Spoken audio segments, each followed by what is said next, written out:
Music is everything. It makes you feel really good. It's about love, sharing. That's what I've got from coming here.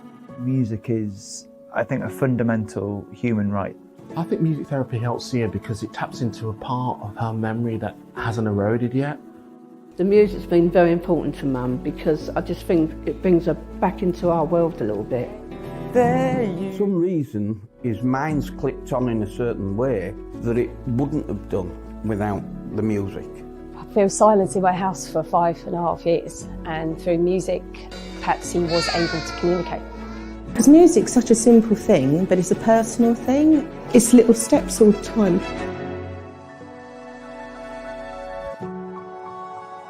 Music therapy has enabled Mary to develop her communication and her social interaction. I'm sure there's a band playing in his head all the time, and I want to help him make the music that's in his head. During the session, he's a completely different person when he's drumming. It's like having Eddie back to how he always used to be. What you see is that despite illness, trauma, disability, people can always access music. And you start to see self-esteem, confidence, freedom, control, expression, or on one level, social change and how music affects people's lives, but then affects the community that's around that person. But I think what's really profound is that relationship they can foster with music, because that can then last a lifetime.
Who would you get to play you in a film?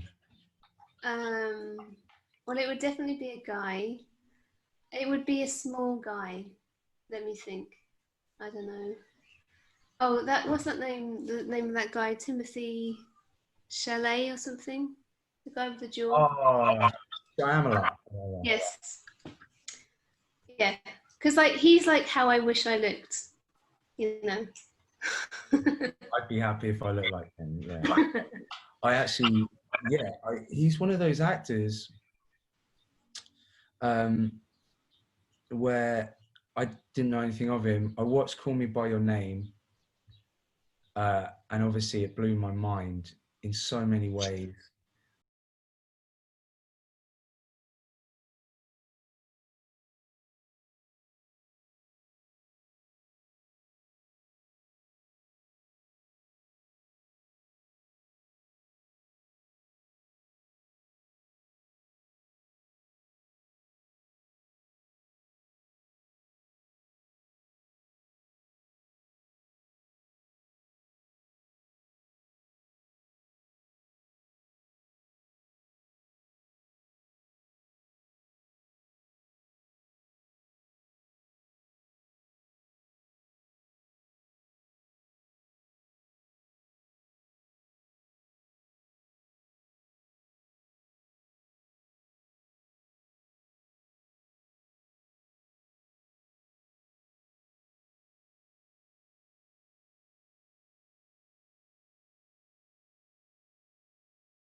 Good morning, everybody. Welcome to our second ever Independence Day and our first digital Independence Day.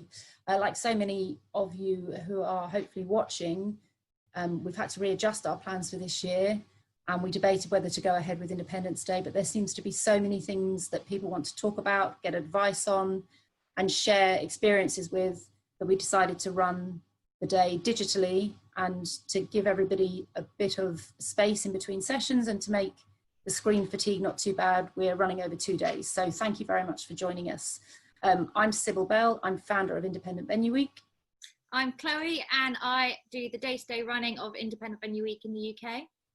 I'm Charlie. I look after venue liaison and production. I'm Oscar and I look after comms and campaigns. Fantastic. Nice for you to all meet the team. Oscar joined us during lockdown, so it's great to have him on board. For those of you that don't know, Independent Venue Week ran for the very first time in 2014. We started with 17 venues. That seems like an age away now. We grew tenfold in terms of the number of venues in just 5 years. It's still a very small team. It's just the 4 of us. And we have grown every year since then, getting up to about 235 venues, I think it was this year. Was it, Chloe? Is that right? Yeah, just shy of that, yeah. Just about that. So we continue to grow. It's a nice steady upward growth. And what's lovely every year is that we get to invite more partners, more venues, more promoters, and more people from the community to be part of the week, which was really designed to be a celebration and to shine a spotlight on the work that the venues and promoters and everybody that makes live shows happen in these spaces was designed to celebrate and thank them, really. And we're really grateful to everybody that takes part to make sure the week happens. We are running in the US. We've been running there since 2018. IVW US didn't happen in the same way that it was going to happen this year, but there will be some announcement about what's going to happen in America in the coming period. and we are looking at other territories as we continue to grow.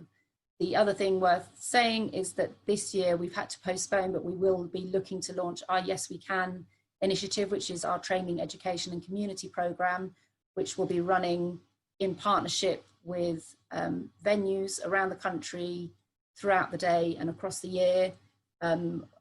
Sessions that we will be running and hosting ourselves or working with partners who already have existing programmes. So we'll let you know more about that as and when we have the details. So we're still very much planning on running IVW 2021 next January, and the dates are Monday the 25th to Sunday the 31st. We've had the pleasure and privilege of speaking to a lot of you over the past few months, and it seems that everyone is in agreement that there is a need now more than ever for one hell of a celebration of our venues and promoters and all of those involved in the live music industry.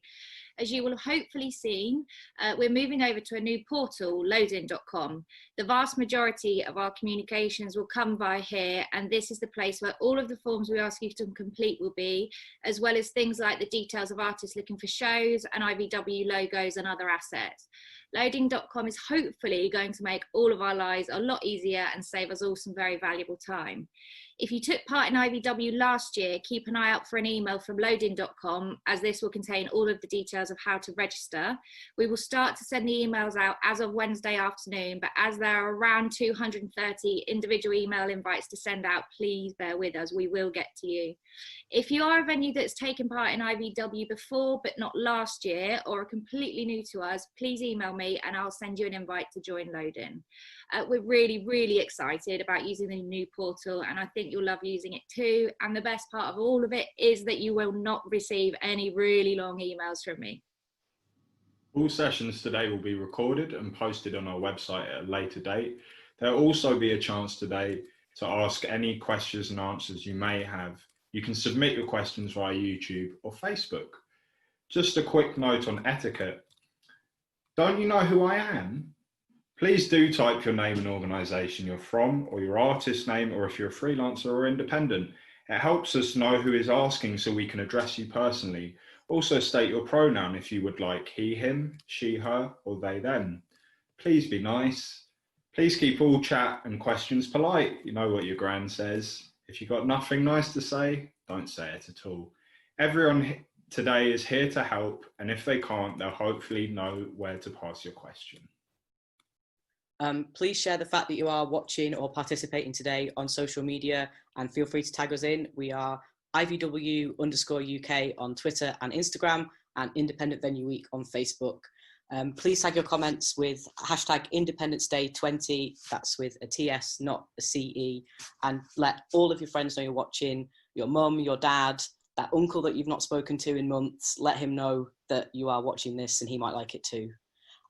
Finally, we'd like to say thank you so much to all of the partners that helped today happen, especially Harman and Arts Council England, our industry partners, Loadin.com, Marshall and Tysers, our funding partners, Arts Council Northern Ireland, Creative Scotland and Creative Wales, PRS Foundation and Youth Music, our charitable partners, Help Musicians, the British Association of Performing Arts Medicine, Music Support, Attitude is Everything and Nordoff Robbins, and finally the biggest of thanks to Nathan, Joe, Adam and Sam up at the Brudenell in Leeds for letting us use their streaming platform and for helping us run today, hopefully, completely smoothly.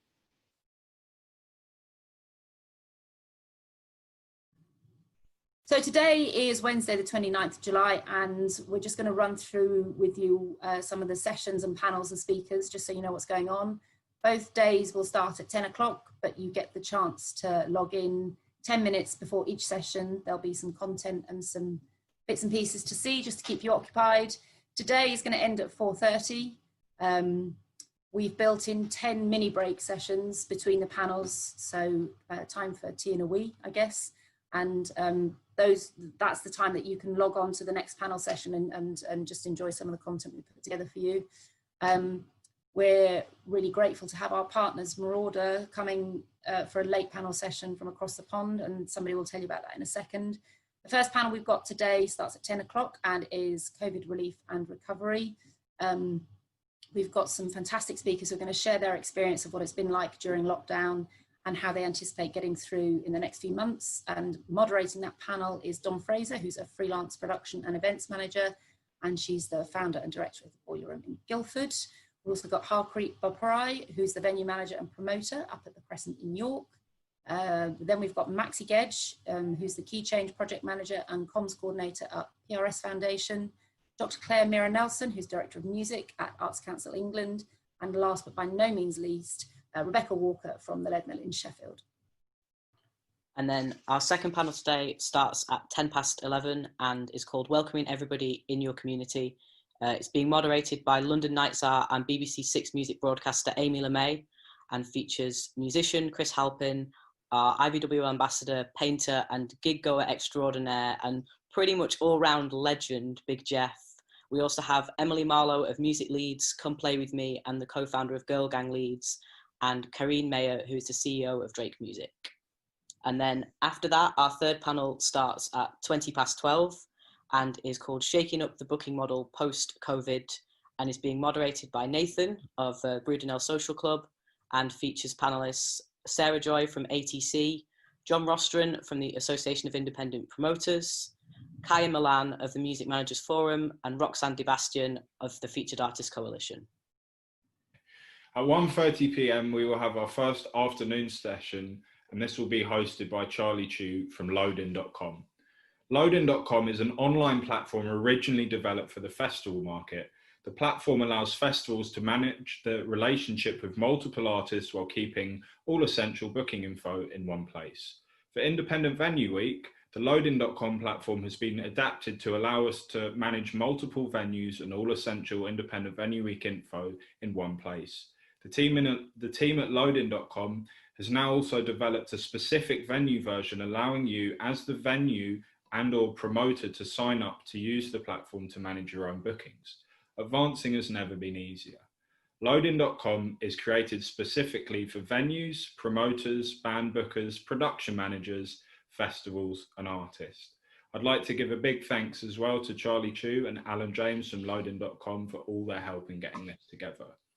At 2:30 p.m, insurance company Tysers will be hosting the session, Insurance Issues for Venues, Promoters and Freelancers. This is hosted by Tim Thornhill, who is the Director of Sales, Entertainment and Sport. And joining him will be Glenn Rowe, who is the founder of NACO Trust and Director of Kyoto Music. This discussion will focus on the following: how will insurance affect the music industry post-COVID? Travel insurance, how does this affect touring crew and artists? Key insurances to consider for freelancers, venues and promoters, and advice for newly established freelancers or businesses that are insuring for the first time. This afternoon, a lot of you will be taking part in the agent one-to-one meetings. We've got a fantastic selection of agents for you to meet and get reacquainted with, and I'm really chuffed to see that they cover a really representative mix of genres. Thanks again to all of the agents for taking part. At 3:20, we will have our final panel of the day, Will There Ever Be Another American Tour? This is being curated by our good friends at Marauder, who run Independent Venue Week in the US and have recently been instrumental in the founding of the new National Independent Venue Association, or NIVA.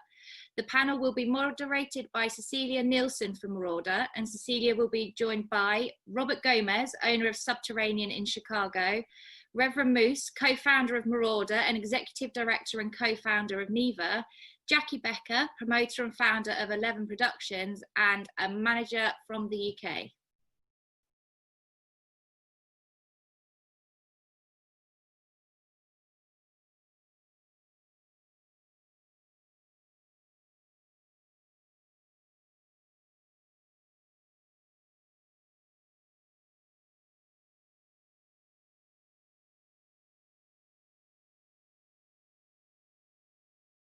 Take a few minutes to speak about Independent Venue Week. A little stint once a year to hang around in our most cherished sanctuaries of sound. Somewhere to dig the gig, observe the verve, give the couch and the telly a swerve, approve the groove, examine the jamming, convene at the scene and make it happen. Get into some music that makes your heart warm. Celebrate Northern England's finest art form, a drum kit, a bass, some synths and guitar. A few words about life, all the joys and the scars. All in your hometown, you don't have to go far. And when it comes to the ale, you know where you are.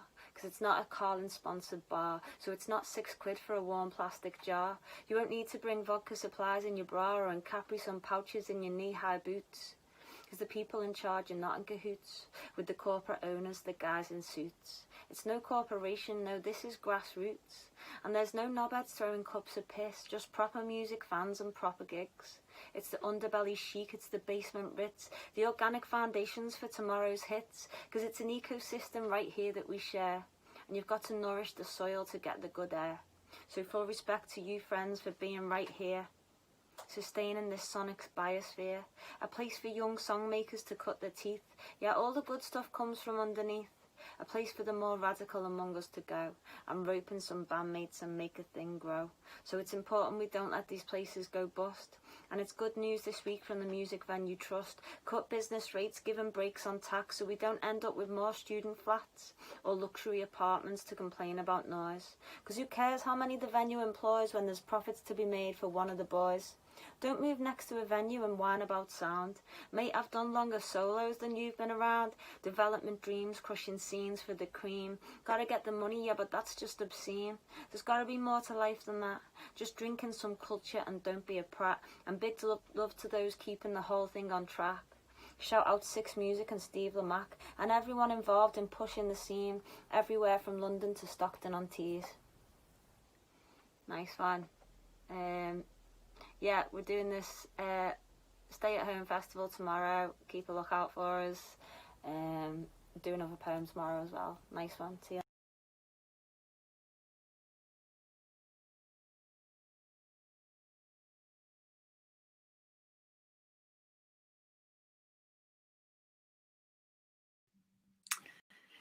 Good morning. Gosh, that poem was amazing. Yeah, thank you so much for that. So yeah, good morning and welcome to COVID Relief and Recovery Panel. My name is Dom Fraser and I am the director at the Boiler Room in Guildford. Please feel free to ask us any questions during the course of this panel and I'll do my best to get them answered. This coming year is going to be a supreme test for the nighttime economies and creative industries. We rely on assemblies of people in order to operate profitably. And assembling people is an often unreasonable risk in the presence of COVID-19. So with the whole grassroots live community put under immense strain as a result of COVID, during this panel, we're going to look at the independent sector, how we've coped and what the future may hold. So introducing our panel today, we've got Rebecca, who is from the Lead Mill. She's been part of the booking team there for over 10 years and taking up the senior booker and assistant general manager role in 2016. The Lead Mill is a multi-use venue and should be celebrating its 40th birthday this year with a whole host of exciting programming. The Lead Mill is usually alive with a collection of live music, comedy nights, drag and film, and it's been an integral part of Sheffield's creative economy. They have a main room of a standing cap of 900 and a second, which is a steel stage, a standing cap of 250. Up next, we've also got Harkrip. He is the venue manager and promoter at the Crescent in York, fully independent 250 cap. Hi, Becca. His key programming team. His own promotions focus on jazz, hip hop, soul, Afrobeat, psych, techno, disco, and promotes in York and Leeds. He's also part of Jazz Promotion Network, which undertakes advocacy for the UK's jazz sector and a regional coordinator for North East Music Venues Trust. We've also got Maxi from the PRS Foundation. So Maxi joined PRS in May 2016, delivering the communications strategy, including work to champion a diverse range of music creators and make all PRS Foundation opportunities as accessible as possible. She's worked for festivals, venues and talent development organisations in a range of genres, programmed hundreds of new music shows and occasionally presents radio shows too. And our last panellist is Claire. Claire joins us from Arts Council England. She joined in March 2018 and she is responsible for development of national strategy and policy for music in England, including the launch of the new fund for grassroots live music sector and major research into diversity and classical music. Known internationally as a passionate advocate and for innovation and inclusion in music. Claire's current focus is supporting the sector as it emerges into the post-COVID-19 world. I'd like to welcome all of our guests. Thank you very much for joining us today. Thanks for having us. No worries. I'm going to kick off with you, Rebecca.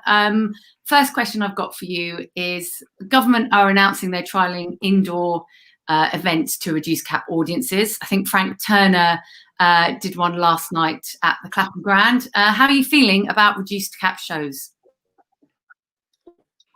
Feeling positive on the fact that we can possibly look to reopen at some point, but then there's also the economic and financially viable option of it.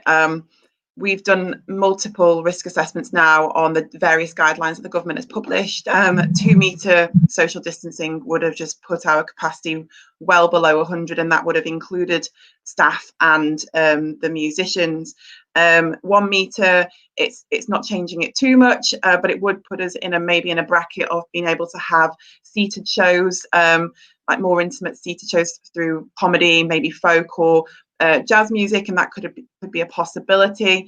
But the end of the day is most promoters out there and venue owners out there will know that the music industry in live music venues at the grassroots level works on a very, very tight profit margin anyway. So for us to have a sustainable business model, we need to be looking at least 80% capacity for us to even be financially viable on the long term. It's great for a short term. We've got loads of musicians and loads of acts that are dying to get out there and perform. And we've got some amazing staff that are dying to get back at work. But whether or not it's financially viable for a long-term option is yet to be seen. Harpreet, I'm going to ask you a question regarding a lot of streaming shows have been going on, and as we said last night, the guys at the Clapham Grand did a socially distanced gig. You are part of the Jazz Promotion Network. I want to ask you, can jazz, or any genre for that matter, can it kind of can it exist in this virtual vacuum that we've created? Can we continue to connect with our audiences and support our artists and crews by doing a lot of virtual streaming? Yeah, sure. Yeah, it's been really interesting watching the kind of streaming landscape develop. And I guess part of what's been interesting about it is how sectors like jazz, like some of the kind of wider. We might be losing you a little bit there. Has anyone else lost him? Yeah, sorry, Harker. Amazing Turner. It sounds a bit like a robot. What we'll do, we'll jump on. we'll jump on to another question. Max, I'm going to ask you, and then when Harpreet is back and up and running, we can go back to that question. Great. Let's have a chat about PRSF. A lot of PRSF funding kind of focuses a lot on artist development. How do you think PRSF are sort of rising to the challenge with regards to grassroots music venues? Could you kind of navigate for any I suppose, independent venue owners that are watching today? Give us an idea of navigation for them, possibly, on how they could look at working with PRSF. Of course, yeah. So, I mean, I'll say initially that half of all of the money that we give out at PRS Foundation goes to organisations, of which venues is a massive part. So, I mean, when the pandemic hit, we very quickly adapted our open programme, and the fund that I would recommend all venues look at is the Open Fund for Organisations. Our project support does focus on talent development, but we're kind of ensuring that we have a very flexible approach to that, which supports venues. So that includes flexibility on kind of delivery of live activity, supporting hybrid or digital activities, but also ensuring that there's ring-fenced funding for real-life events when they're able to happen again. So we've changed some of our budget limitations as well. in response to the pandemic. So we've increased the limit of the grant request amount to contribute to staff, admin and organisational costs. So that means venues can now apply for up to 25% of the grant to go directly to those organisational costs, which means up to £2,500. We're also running a lot of kind of webinars to help with applications. So for the Open Fund for organisations, you can get a maximum of £10,000, and the next deadline is the 5th of October. So I'd highly recommend any venues watching this kind of checks that fund out, and yeah, engages on our social media channels so that you can kind of watch the webinars that we're hosting. Just a few venues that have had the Open Fund include the Smokehouse and the Forum. It's all kind of for project funding, but yeah, we're very flexible with how we're kind of adapting that to involve venues. So maybe we could put a link in the Facebook group to signpost people to that funding, I guess. Absolutely. Is there the same way as there is in Arts Council? Are there sort of regional coordinators, or are there people that we can talk to on the phone that might be able to help navigate us through any application process? We don't have regional offices. We're a very small but very passionate team. So, I mean, I'm from Norfolk, and I have very strong links to like the Norwich Arts Centre and the Norwich music scene there. So we all kind of have our regional perspective that we bring to the table. You can get in touch via just contacting our info at prsfoundation.com email, or I'd be happy to share my email on this chat too if any venues are interested in applying to the Open Fund. We're very responsive, and yeah, I'd be happy to chat to any venues that want to apply. Thank you, that's really kind of you. Moving on then, discussing funding and what's available. Claire, if I can bring you in. So there are currently 3 possible funds available to grassroots music venues. There's the emergency grassroots, it's easy for me to say, the emergency fund, the Cultural Recovery Fund, and the Grassroots Live Music Fund. I thought it might be helpful because not everyone that might be watching this might necessarily be a member of the Music Venues Trust. Maybe if you could give an overview of those 3 funds and maybe how they're accessible.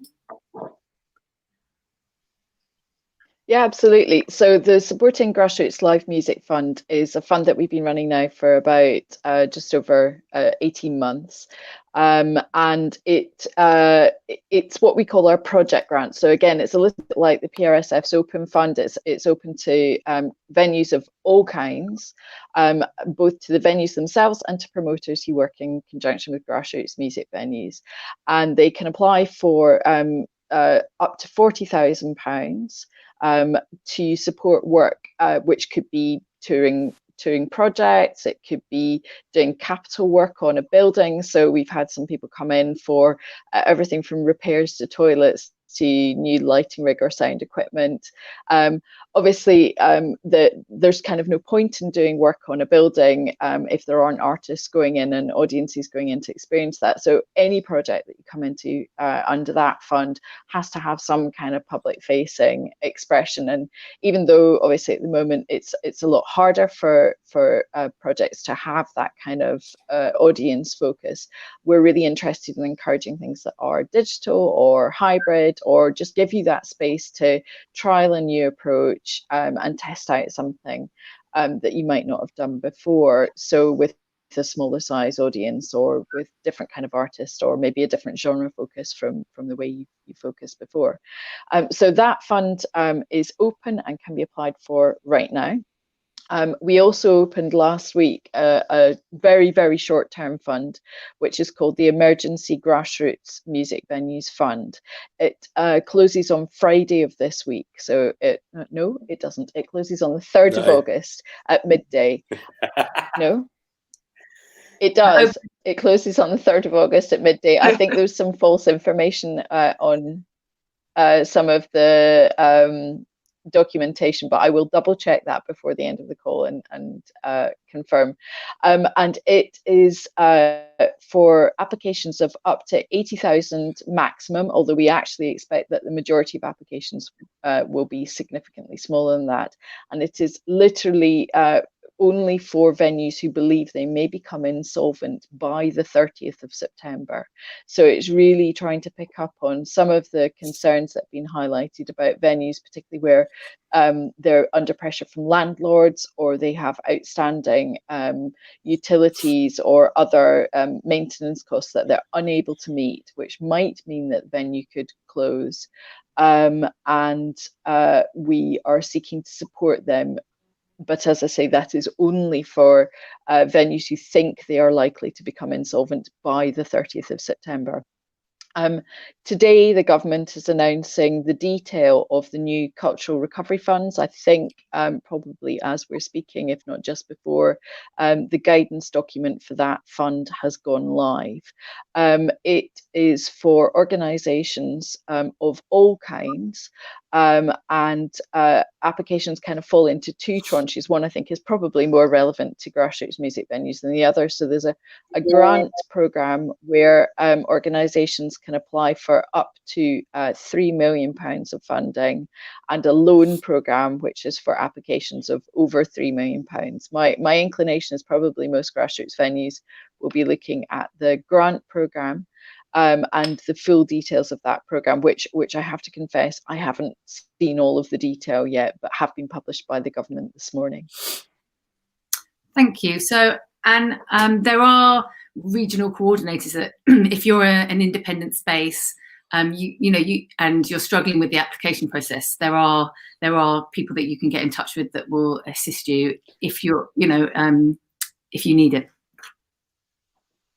Yeah, that's correct. We have a sort of lead for our grassroots music venue work in each area. They can support applications under the standard project grant application. So that's the scheme that's called Supporting Grassroots Live Music. And again, I'm sure that we can easily share the details of that fund.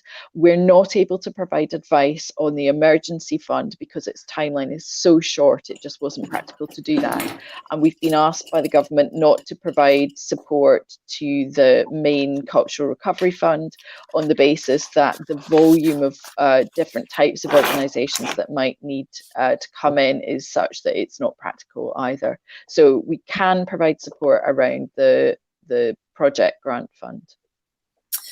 So if you are a venue operator and you're watching this and you don't think that you're going to make it until September, do get in touch with other venue operators like myself, like Rebecca Hartcrit, who are here. We're the three venues on here, but there are a multitude of other venues because we are here to assist you as well. If we can't help you ourselves, we can signpost you to someone that will be able to help us. So it's really important that you don't get overwhelmed by the weight of worrying about whether you've got to pay your rent, leasing equipment, all those things. I think you guys will probably agree there is help that has never been there before for venue operators and owners like ourselves. And so really this is the time to ask for help if you need it. Hartcrit, should we jump back into your question now? Actually, regarding the funding that Claire's just been talking about, so if you wanted to, as a venue, set up a like a live stream series, this is what you could possibly, apply for funding for. So can jazz, this is the burning question I need to know, can jazz or any other genre kind of exist within a virtual vacuum? Are we killing it by doing, live stream after live stream after live stream? Or do you think that there is, innovation is there for us to be able to provide that vibe that we do so well in venues on screen? Yeah. I'll try again now. Hopefully my connection's a bit better. It's been interesting watching the kind of streaming landscape develop. Particularly in jazz, it's been really interesting. There's been like small kind of regional jazz clubs. Like a really good example is the Les Car in Sheffield that have actually had like massive success with and getting kind of their audience to tune in and pay money, and that money is going to support the artists. And I think that although we feared maybe that that people might be kind of put off or that we might be like killing our own industry, I'm now coming around to the idea that there is a kind of future there in a kind of hybridized model, and that it's not a piece of a pie that's going to take away from what we're doing. I actually think that there's room for a whole load of different approaches here. I think particularly with jazz, why it's interesting is, you know, I'd like to think I kind of promote like jazz that's maybe aimed at a younger audience, but there's a lot of regional jazz clubs that do amazing work, and really they do have a kind of age demographic issue with the coronavirus. So I think actually what we need to do is not just view it as like a threat to what we're doing, but almost like an essential service in terms of getting people's art forms out there to the people that want to see it, to their audiences. Another really good example here in York is the National Centre for Early Music. Now, their local audience for what they're doing is kind of, you know, very traditional early music. It was quite small, but through staging like a kind of streaming festival, they were attracting audiences from all over the world, you know, thousands of people. So it's really kind of transformed, opened their eyes as well to be like, wow, our audience is so much bigger than it could have been. Because actually the curious thing is, the more niche something is, the more it kind of actually translates to the internet, where you can find that wider audience. So what can the grassroots music sector as a whole learn from that? I think it's about trying to be innovative in what you're doing, trying to think about what makes you different from the other venue. And I guess where we have a kind of model of a tour, you know, a band will tour and do one show in one city another day and another in another city the other day. I think part of the reason some of us struggled to get our head around it at first was because we were like, how do we replicate that model? When what we need to do is think about what makes a show really unique, you know, like say, for example, in a unique space like Union Chapel or something like that. Or we're thinking about doing shows from kind of beautiful, unique spaces in York. Why is it that makes it different? That will make people tune in?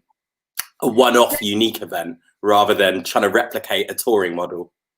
Yeah, you mentioned hybrid events. Max, I just wanted to bring you back in here because we, you know, looking to Europe and what's happening over there at the moment. There's just been the Global Nighttime Recovery Plan, which is a document that's being circulated at the moment, and that looks at what Berlin, Paris, and other European cities are doing with regards to staging of live music or having spaces and innovating with that around those spaces to provide culture for their cities. You know, a lot of venues may not necessarily be in a city, but I think for us, I'm not. We can look to cities in the UK, but also in Europe to maybe inspire us to consider what we could do within our town. Do you want to talk a little bit about that? Yeah, so I'm the project manager for Key Change, and in Key Change we work with 13 festivals across Europe and Canada, and many of them are multi-venue festivals. And I'll just quickly mention Liverpool Sound City, who have shown innovation really quickly during the pandemic with their guest house platform, and have been able to showcase many of the international Key Change participants on that platform that they wouldn't have been able to kind of showcase to their audience otherwise. So that's been really, really positive. And then we're seeing really amazing work from festivals such as Tallinn Music Week and Reeperbahn Festival, where they're doing things like this kind of hybrid format, where they're hosting IRL events with kind of in venues where the capacity is perhaps half of what it would have been, and where there won't be kind of more than 700 people indoors or 1,500 people outdoors, but they're selling tickets globally for the digital element of the event. And so they're kind of broadcasting every panel, every showcase, and really kind of using the hybrid format to engage wider audiences from across the world. And I think that means a lot for artist showcasing, but it also means a lot for for these industry showcases, that you kind of have access to an international network of delegates, which is really exciting. Of course, at PRS Foundation, we understand that that's really challenging for venues, as it kind of often requires financial support and upskilling. And kind of we've seen some applications come in from people who are simply saying they'll go hybrid without evidence of how they'll do that. So we want to we'd like to see everyone kind of coming together, sharing practice, and establishing the kind of a standard of this kind of hybrid format. And we really think that venues are in a brilliant position to do that, with kind of in terms of innovation and resilience, and that kind of direct connection to artists and audiences that venues have. I think we're going to see some really exciting things happening.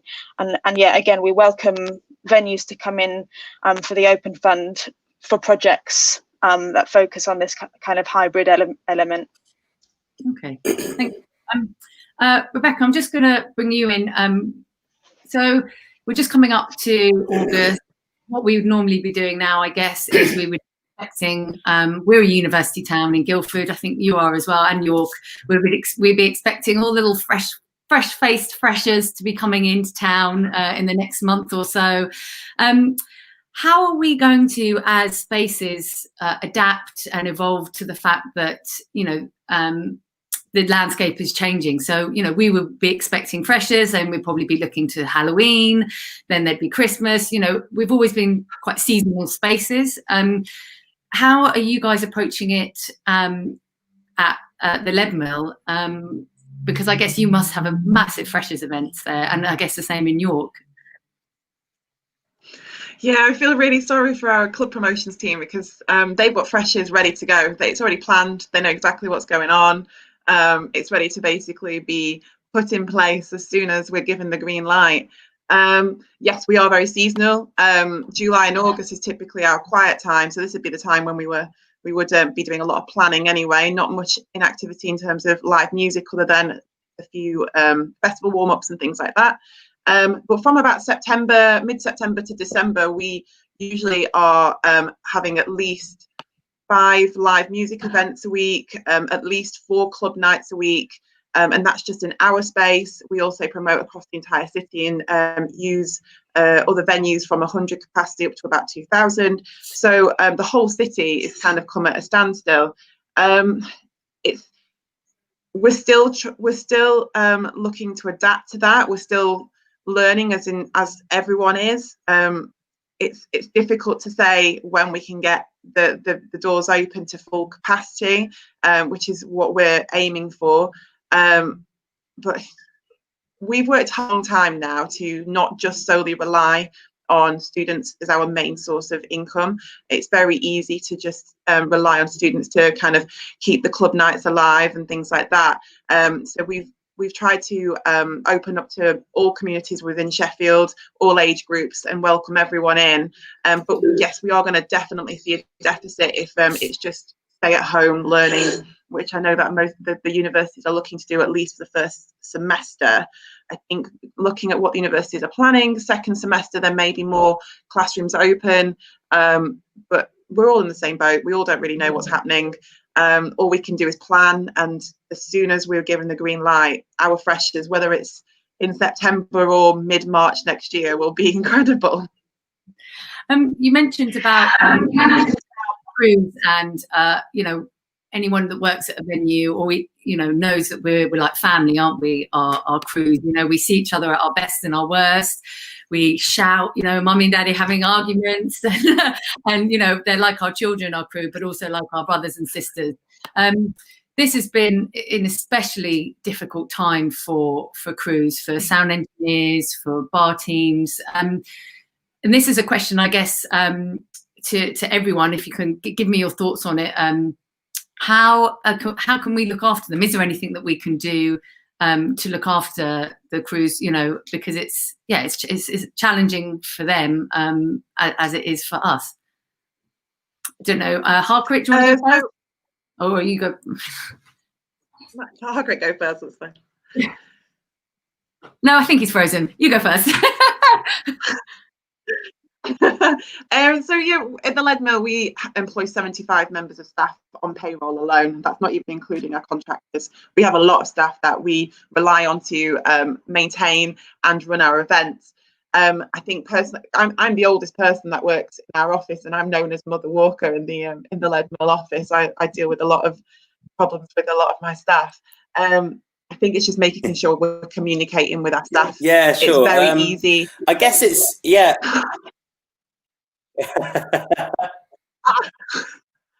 I think Harcourt's a bit behind. But yeah, just communication. It's just communicating with our staff and making sure that we're checking in and their health and well-being is being taken care of. And I know at the Lead Mill, we're looking to eventually, when we are getting this pot of money from, fingers crossed, Arts Council and things like that, we're looking at ways of implementing that and sharing that with our contractors to make sure they are looked after. So Claire, yeah, if I could bring you in, is there anything available for our crews and our sort of extended family, our teams within the Arts Council provision? Not specifically. I mean, one of the big challenges I think with the with a lot of the funding that's available at the moment is that either it's focused specifically on organisations, I kind of call them the kind of crucibles of the work. So whether that's a venue or an organisation like a promoter who therefore passes on the benefit to others. And we're obviously strongly encouraging organisations to put in applications that really think through the implications for those wider workforces, because I think the thing I've heard probably more consistently than anything else is that real concern about the infrastructure of the business and the extent to which if we lose critical parts of it, the whole thing just starts to fall down. And with so much less work for everybody, people will drift away because they inevitably have to find other ways of making an income. So I think considering both the health and well-being of those teams and then really constructive ways of deploying them.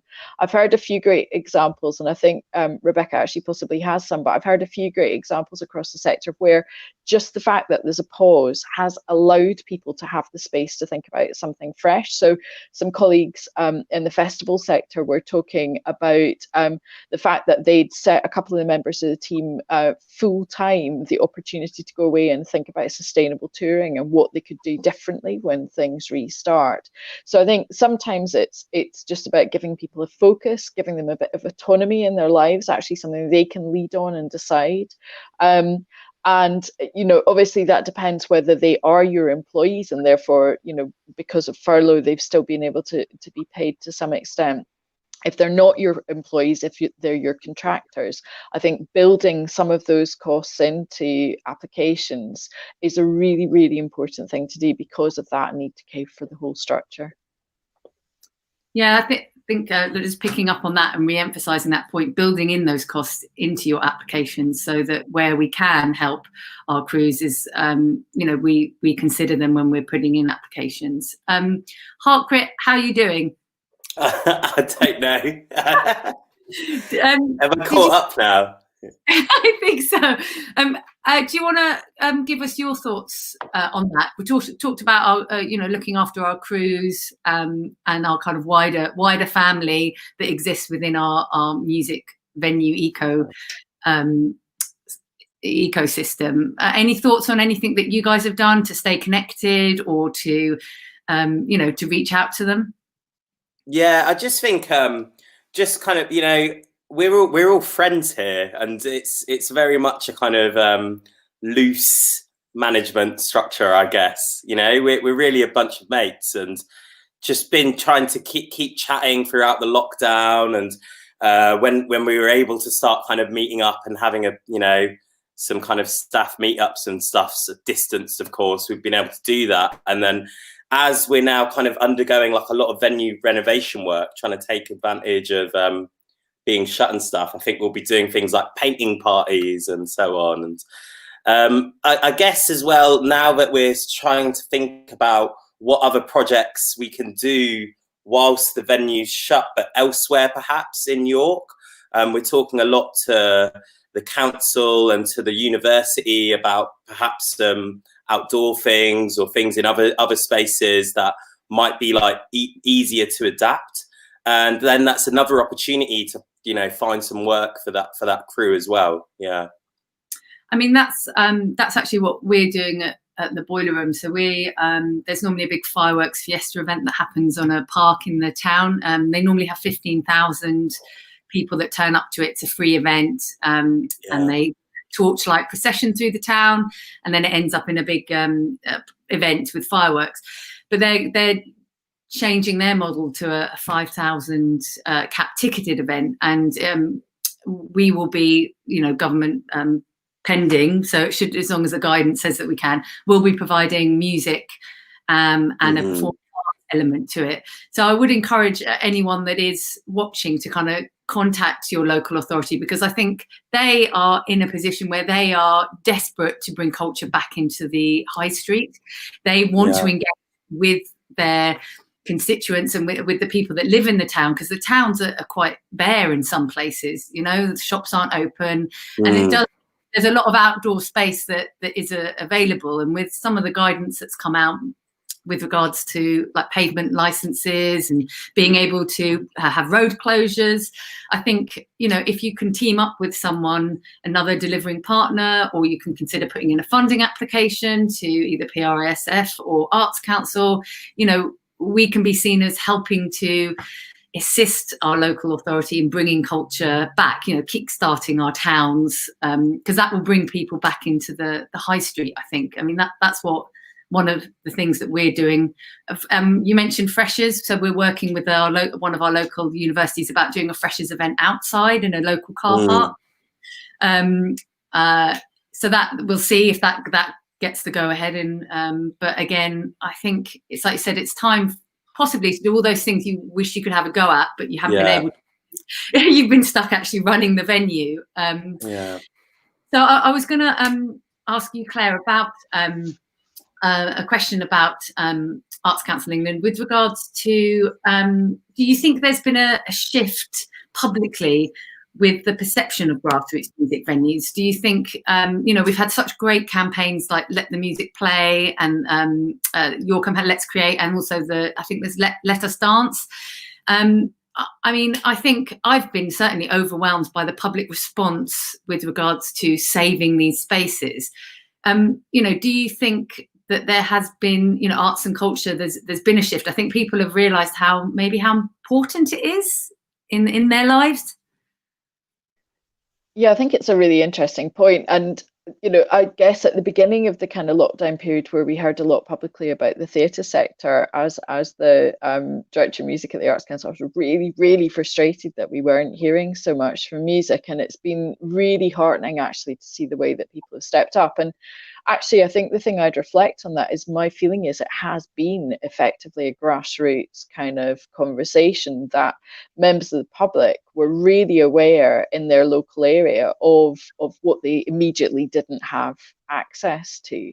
And that groundswell of support for venues you see coming through really strongly actually in some of the crowdfunding campaigns that have been going on, and the success of those, and the way that artists, and particularly bigger, higher profile artists, have really jumped back to support venues that they care about in their local area, which I'm not sure that, you know, some people have always been very good about doing that and about recognizing where they came from, but I think it's often been the case that once people get to a certain level in the industry, they don't seem to relate back quite as well. So it feels like a bit of a shift. And I think then, you know, the number of artists who've got involved with local venues, whether it's, you know, Frank with the Clapham, or looking at what Laura Marling did with the Union Chapel, you know, people actually thinking about what they could do that's quite imaginative, and that gives me a lot of heart really going forward. So where, for example, just going back to the question you asked me previously, you know, members of crew can't necessarily apply to the Arts Council for funding. I think one thing that venues could really strongly do is encourage the artists in their network to work with them to create really imaginative programs that draw in elements of the local community, maybe target audiences that weren't part of a venue's kind of mix before, whether that's because of a particular music genre or a particular constituent of the audience. and really start to do some of the work that's about going out into the community and bringing people to the door. I think I've reflected a few times that as a young person growing up, you know, I didn't necessarily have the confidence to go in through the door of the local music venue, and the irony of that, looking back now, you know, where I am and always was a passionate musician, I was doing all sorts of stuff, I was making all sorts of music, but it didn't feel like somewhere that I would be particularly welcome or belong. You know, we have this actually extraordinary opportunity right now because we can reach right into people's homes. They want to engage with us, and there are audiences who never have been able to come through our doors, and actually potentially in the future won't be able to come through our doors, but that doesn't mean they don't want to engage with what grassroots venues are and do. And we've got this great opportunity right now to really do something about that. So I see it as a moment where there's a kind of unique opportunity to invest in the future, rather than just kind of mourn what isn't happening right now. Would anyone else like to give any thoughts on that as well? I'll just very quickly say that like totally echo what Claire's saying, and in that kind of process of thinking locally and acting locally, I'd encourage venues to kind of look at ways that they're building relationships with artists in their areas as well, and highlight the fact that artists can apply for funding that can then benefit venues as well. So the support that artists can get within their budget, they can support freelancers that are working at the venue, they can support those kind of live streaming innovations, and then eventually the IRL events that are happening at venues eventually as well. So definitely think creatively, like Claire said, about what projects you can kind of develop at this time where you're engaging more audiences and more artists, like and kind of those meaningful connections in both senses too. Yeah, definitely. I agree. Heartcrit and Rebecca, would you like to make any comment on that?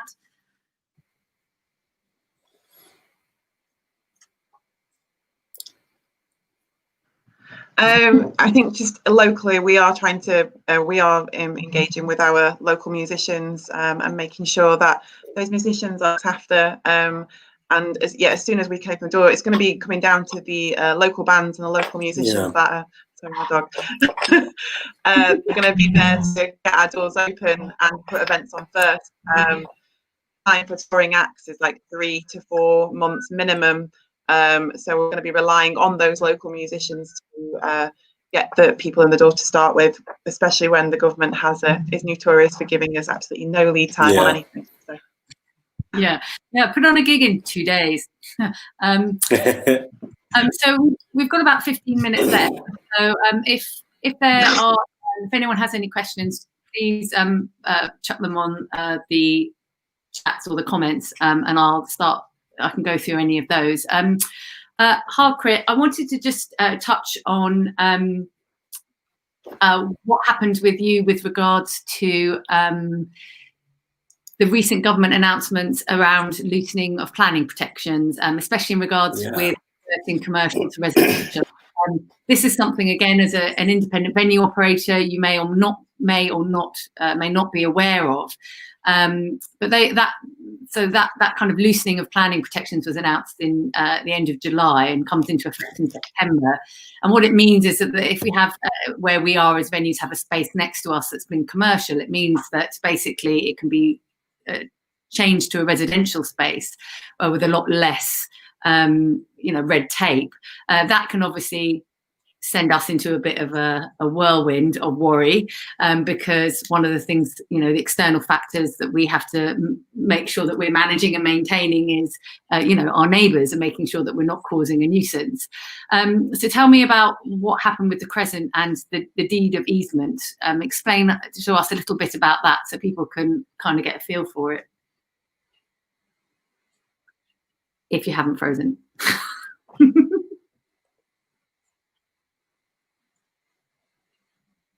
I can see him nodding his head, so I think could be seconds away. Yeah, okay. I'll do my best. It's kind of like jumping in and out. So basically, Okay, we're surrounded on kind of all sides by developers, and recently there was a planning application that went in to turn a nursery next door to us that had been shut down into, first of all, it was flats, and then they changed it to holiday lets, and we were successful in appealing that that application and getting it overturned by the local planning committee. But I think the reason we were successful around that was because of all the local advocacy that we'd been doing over the past year or so. So back in November, we managed to get the council to pass a unanimous motion pledging to support the music venues of York, specifically against the threats of developers, and also to kind of recognise that grassroots music and music venues are as culturally valid as the theatres or the churches or the museums of York. Now, that was massively important because it managed to change the conversation around music venues in the wake of other venues kind of shutting down in the city. And we, ourselves and a couple of others managed to get together and form a York Music Venue Network.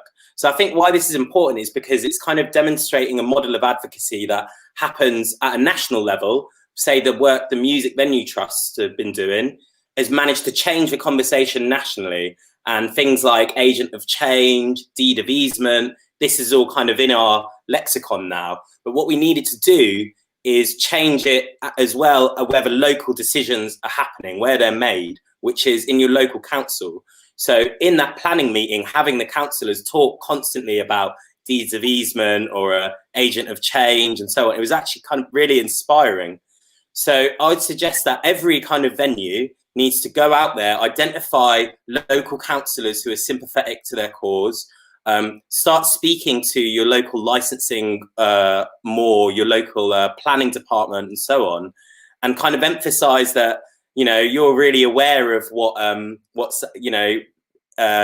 tools are out there in order to protect yourselves and change the relationship and conversation that's happening locally, because it's only with like national and local advocacy that we can like create change that's going to happen quick enough for us.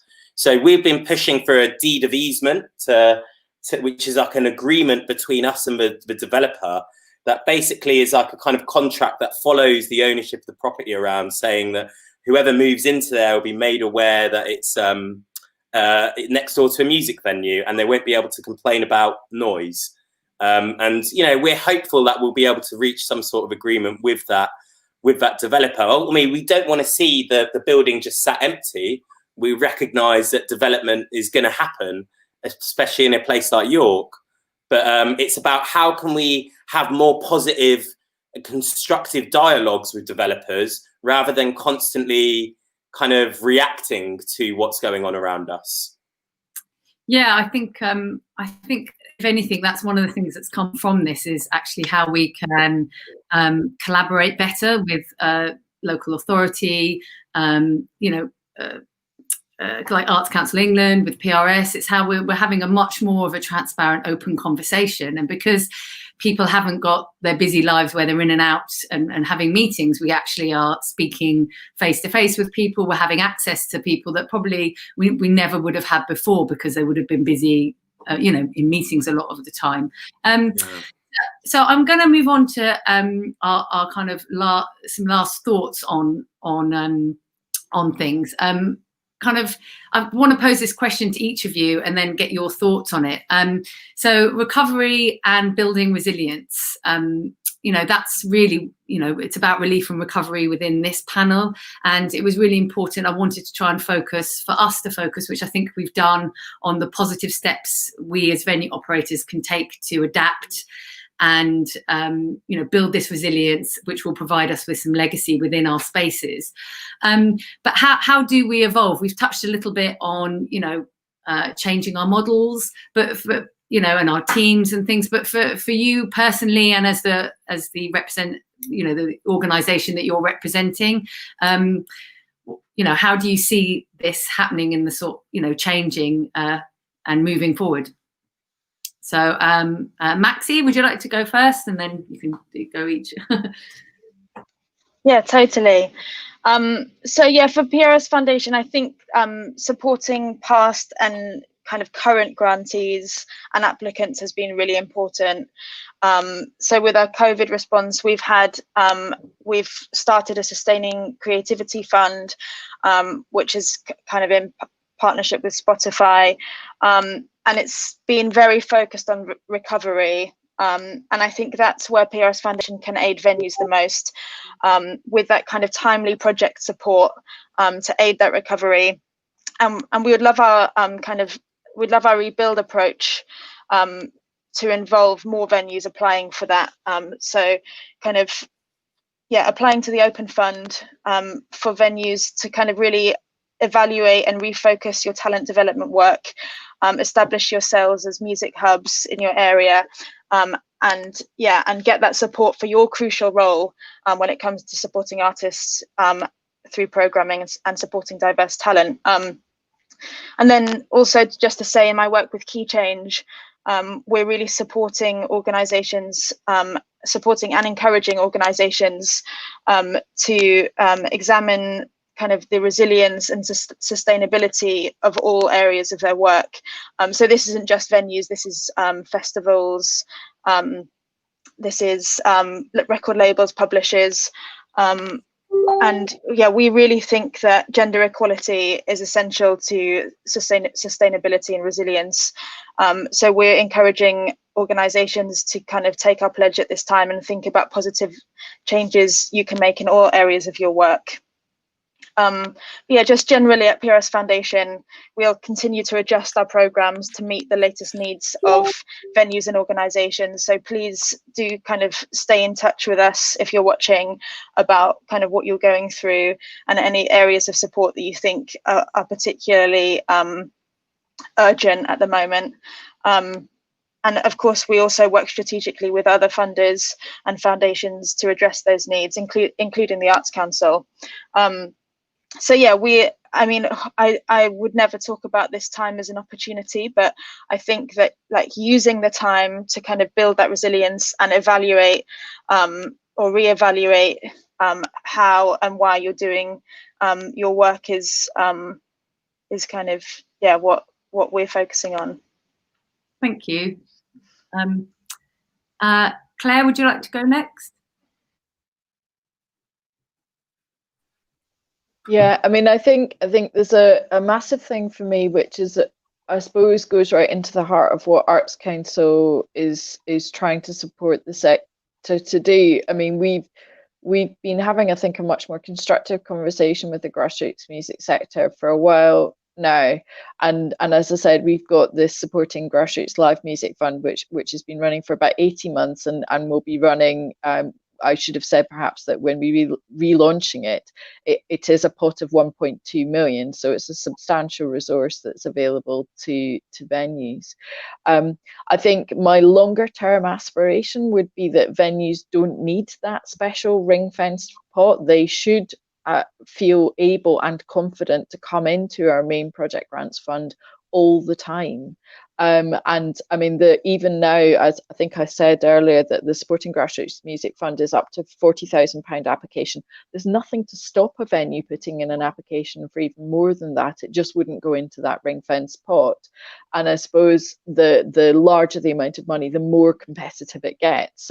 So to be really competitive in those larger amounts of money, you need to be really confident about the application process. I'd be the last to say that the kind of processes that an organisation like the Arts Council has for applying are fun or easy. They're not. There are a lot of hoops, I guess, to jump through. And, you know, I suppose the thing I've really reflected since joining Arts Council is how much that's to do with our responsibilities to the public, because we're dispersing public money, and therefore we have to really be able to evidence the value that brings. And as many people in the venue sector have said to me, grassroots venues bring enormous value for money.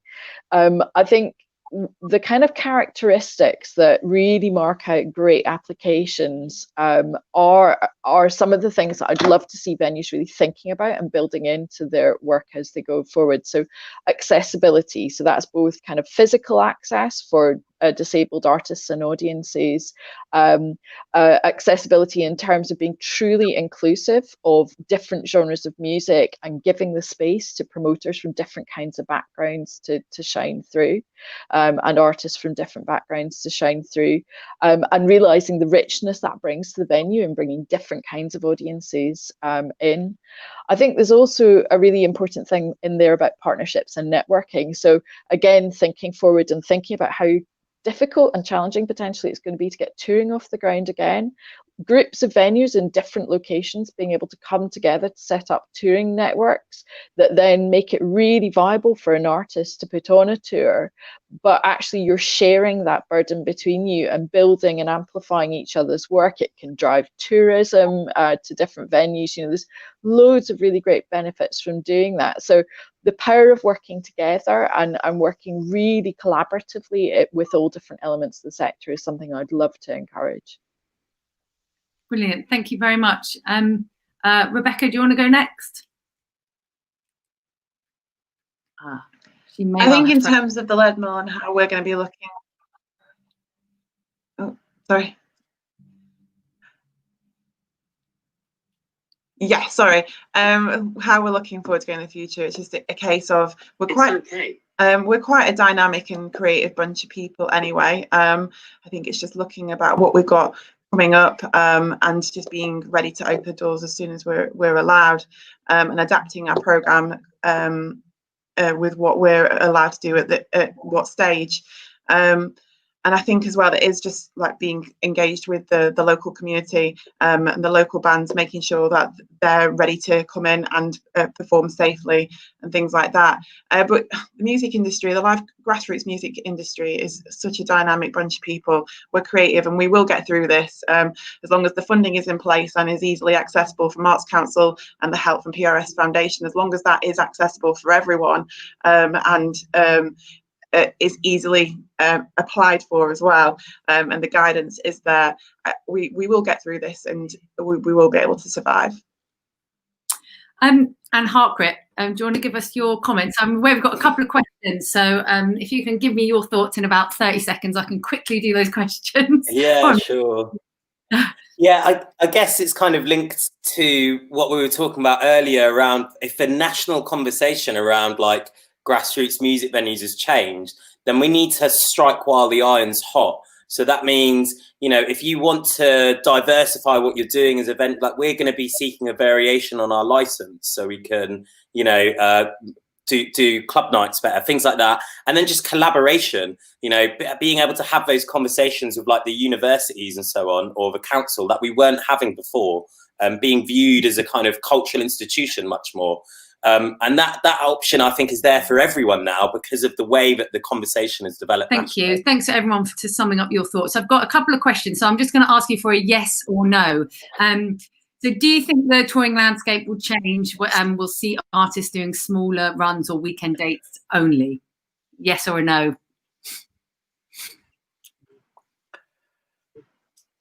No. Well, maybe. No, I don't think so. No. No, I hope not. I think it might change, but not specifically in that way. And do we think the government has been too slow to support recovery? Yeah, same. Yes. Yes, I think it has been. Just the redundancies that happened in between announcements and, you know, it didn't have to happen. Cool. Well, I want to thank you guys because we've hit our time limit. I'm just going to quickly give a synopsis from actually it's the Global Nighttime Recovery Plan. There was a really lovely paragraph there, and it's I'm just going to read a little bit. It says the overarching theme, I think, is flexibility. Hopefully, some of the newfound flexibility in such a highly regulated environment, like nightlife, will remain. Innovation always precedes regulation, and in this case innovations are blurring the lines between private and public spaces, encouraging novel ways to socialize safely. So I think and encouraging people that are using space to do that in an innovative way. And I think hopefully with this panel today, we've discussed some options. So thank you to everyone that's spoken on the panel. Thanks to IBW, and continue watching today. And remember, you're not alone if you're an indie venue operator. We're here to hold hands and help each other through it.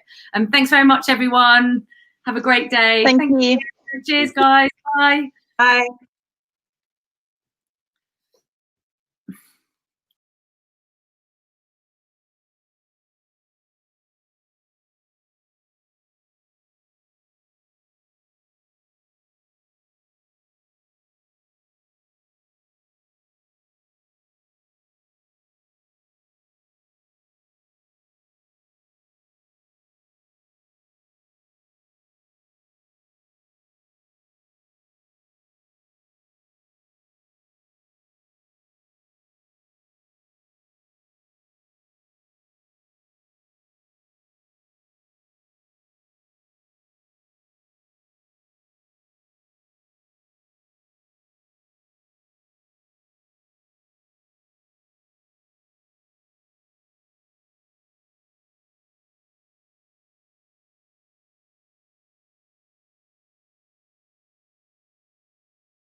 When it comes to like kind of composing your work, do you have to have like a very set way that you work?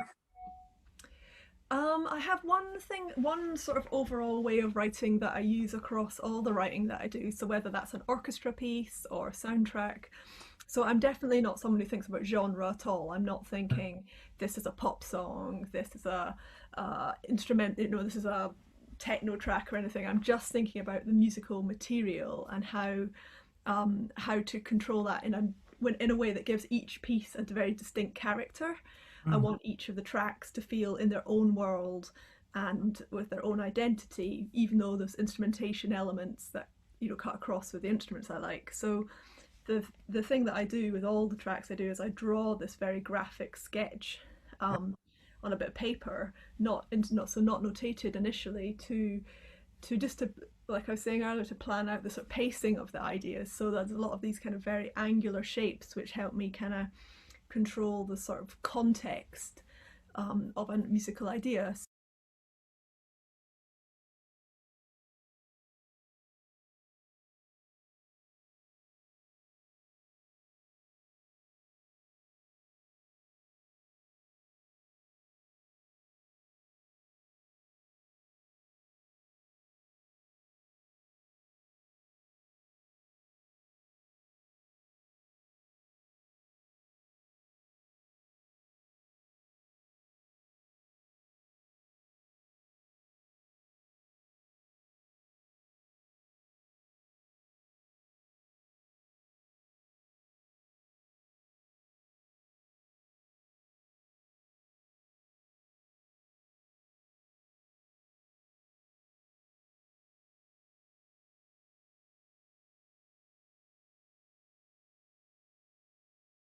Hi, my name's Daniel Williams. I'm here from Youth Music, and I'm going to talk to you a little bit about our Incubator Fund.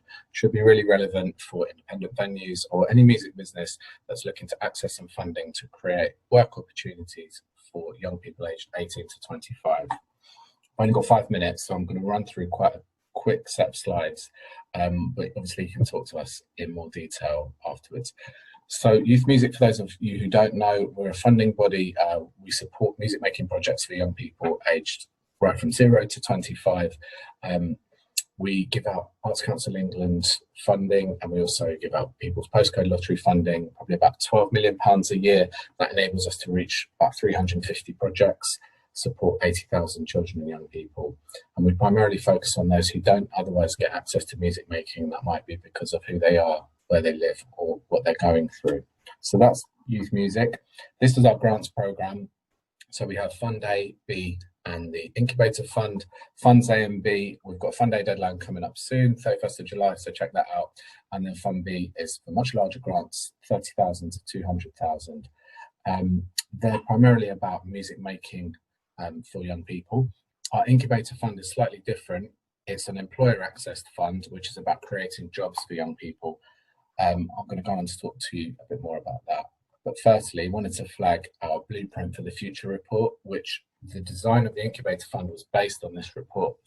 This saw us talking to about 1,300 young people who are looking to break into the music industry or already sort of started their careers but are looking to progress, as well as about 100 music industry organizations. And we spoke to a lot of people about what it's like, what some of the experiences are for people trying to start a sustainable career in 2020 in music, what that looks like, what some of the barriers are, and how some of those things were affecting people more sharply than others. So some of the findings, just quickly, you can see up here, but obviously we'd encourage you to download the report. There's a load of really interesting stuff in there. And as I said, we've designed the incubator fund in relation to this. And so it really talks about who is feeling some of these issues more sharply than others.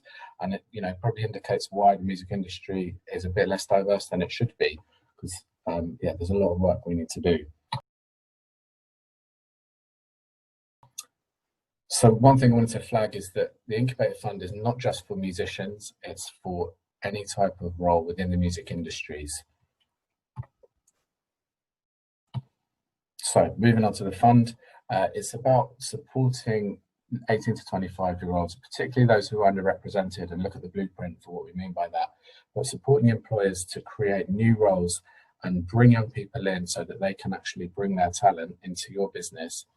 And there can be a mutual benefit where they're developing their career, but you're also getting insight, their fresh thinking, their creativity, innovation, entrepreneurialism, helping us all work towards a new future music industry. The way that the funding works is that you will provide a real work opportunity where a young person can come in and execute a real project or a brief. At least 50% of the grant must go directly towards their wages, either as a wage, a commission, or a grant or a bursary. The remainder can be spent on the costs that you incur to create those opportunities, and also on a support package to help that young person progress. So that might be spent on something like training, mentoring, or networking. Again, lots of information in the report and lots of information in our guidelines around what we would anticipate that being used for. So projects can run from 3 months up to 24 months, and you can access up to £30,000 if you're a company and £15,000 if you're a sole trader. There's some more key info there. We encourage partnership applications. So if people want to work with each other to develop a project, we really encourage that. We encourage you to work with a small number of young people so that the support's quite intensive and you're not spreading yourself too thinly. We're a living wage employer, so we're encouraging everybody to pay a real living wage so that young people can get that start. And we're also focusing on small businesses, micro businesses, independents, SMEs. We're not looking to fund major players who we think could be doing this already. So how to apply? Download the guidance at youthmusic.org.uk/incubator. You can log into our grants portal and have a look at the application form. Address is up there, and please do email us. We're really happy to support people, especially those who might not have accessed funding before, might be applying for a grant for the first time, newer organisations, younger organisations. This is what it's about. So please get in touch, and we'd love to have that conversation with you. All right, thanks very much.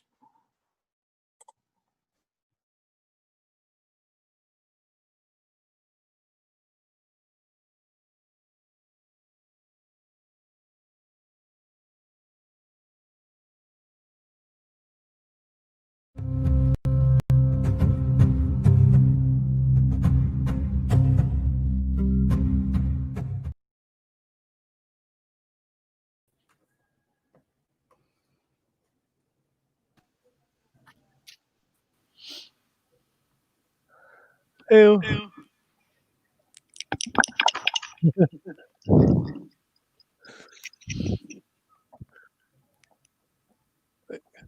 This is Morning, everyone. Morning. Morning. Hi. Morning is a very unusual time for a night czar. Yeah, I fully That's all I'm agree. saying.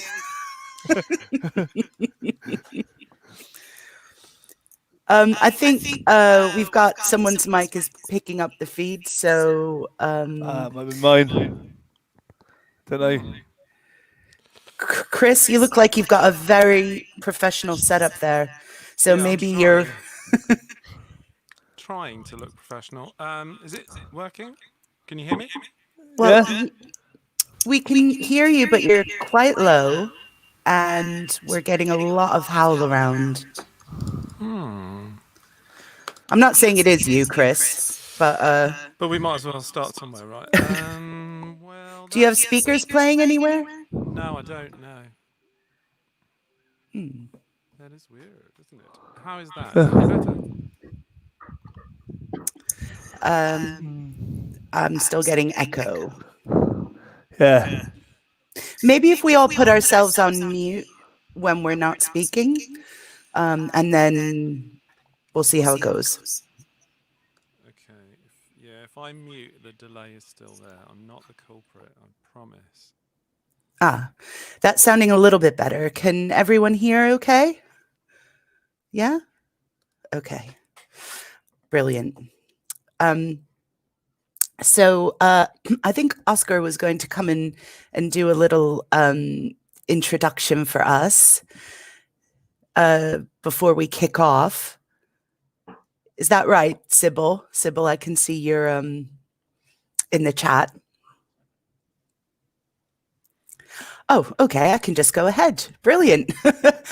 So welcome, everyone. My name is Amy LeMay. I am the Night Tsar of London and Six Music presenter. And we are here today to discuss welcoming everybody in your community in grassroots live music venues, dance venues, nightclubs, and all of the places and spaces that we love so much, but that we also miss so much under COVID restrictions. So we have a fantastic panel lined up for you. And if I could just go around and ask everyone to introduce yourselves and to give us a little bit of a background as to what you do. Yeah. So Emily, do you want to kick off? Yeah, sure. So I'm Emily Marlowe. I'm a freelance events and projects coordinator. I work a few places, so Girl Gang Leeds, as it says on the bottom there, I'm co-founder of. We've been going in Leeds since 2017, but there's also sister communities in Manchester and Sheffield. We put on events that platform women and people of marginalised gender. And then I also work at Music Leeds, where we support local music at any level. We've been doing that a few years now. I've been there since last year. And I also work with Come Play With Me, which is a local label. I'm the diversity projects coordinator there. So that's me in a nutshell. Fantastic. Great. Thanks, Emily. We'll move on now to Chris. Hi. Hello. Wow, I sounded awfully croaky there. And now I'm back. Right. My name's Chris Halpin. I'm a singer, songwriter, and disabled artist. Most people would know me for playing the strange and interesting Memu Gloves, a gestural interface that developed by Imogen Heap, which I worked very closely with Drake Music to kind of repurpose. I'm quite quiet. Let me just try and turn myself up a little bit. Is that any better? And we worked very closely with Drake Music to repurpose Imogen's technology as a kind of accessible technology. And yeah, my kind of kicked off with Independent Venue Week. Funnily enough, it was IVW 2016, which was really the kind of the launch of my career. What was meant to be a sort of week-long tour of the UK and then kind of go back to trying to find something to do became the whole thing. The phone kept ringing and I was traveling and doing more and more gigs. And like I say, what was meant to be like a week turned into sort of 18 months. Been to the US, all over Europe, and learned a lot about what it means to be touring at that level and be disabled and being a wheelchair user, having mobility issues. And yeah, it's been an adventure. Most of it great, some of it rubbish, I'll be honest. Well, we'll delve into that a little bit deeper when we get into the conversation. Karen, would you like to introduce yourself? Sure. My name is Karine Mayer. I'm the Chief Executive of an organisation called Drive Music. Chris just mentioned this because we've been working quite closely together for a good few years now. We've been around for a few decades, and we're a team of disabled and non-disabled people working together to achieve change and to improve access to music-making activities. And we feel very strongly that absolutely everybody has the right to make music, and that music is a human right. We work with disabled people of all ages, all over the country, and we often use technology very imaginatively and creatively to make music. So many people we work with aren't able to play conventional instruments, and one of the things we do is look at what we can make and create ourselves and with our communities of artists and technologists in terms of making bespoke and accessible instruments. So we work across a range of programs, from learning and participation, which is very much around first access to music making, right through to commissioning artists to make new work, and through to the R&D work, which I've been talking about, which is around commissioning and making and designing accessible new instruments. Great. Thank you so much, Karine. Now, a legend in his own day. Let's go to Big Jeff. Hello, I'm Jeff. I'm basically, I'd loosely describe myself as an obsessive compulsive gig goer. I've been lucky to be involved. Sometimes find myself actually performing on the stage. I've been involved with festivals like Green Man, BrisFest as well. I was on the board of trustees for BrisFest for a while, and yeah, I mean, I'm just someone who's kind of doing music has found this way into like quite a lucky position, I guess. Fantastic. Thank you so much, Jeff. And it's brilliant to have everyone with us today. And a special thank you to Sybil and to Oscar and to the whole of the Independent Venues Week team for making this possible. So I'd encourage everyone who is taking part in this to put comments and questions for the panelists in the comment feed.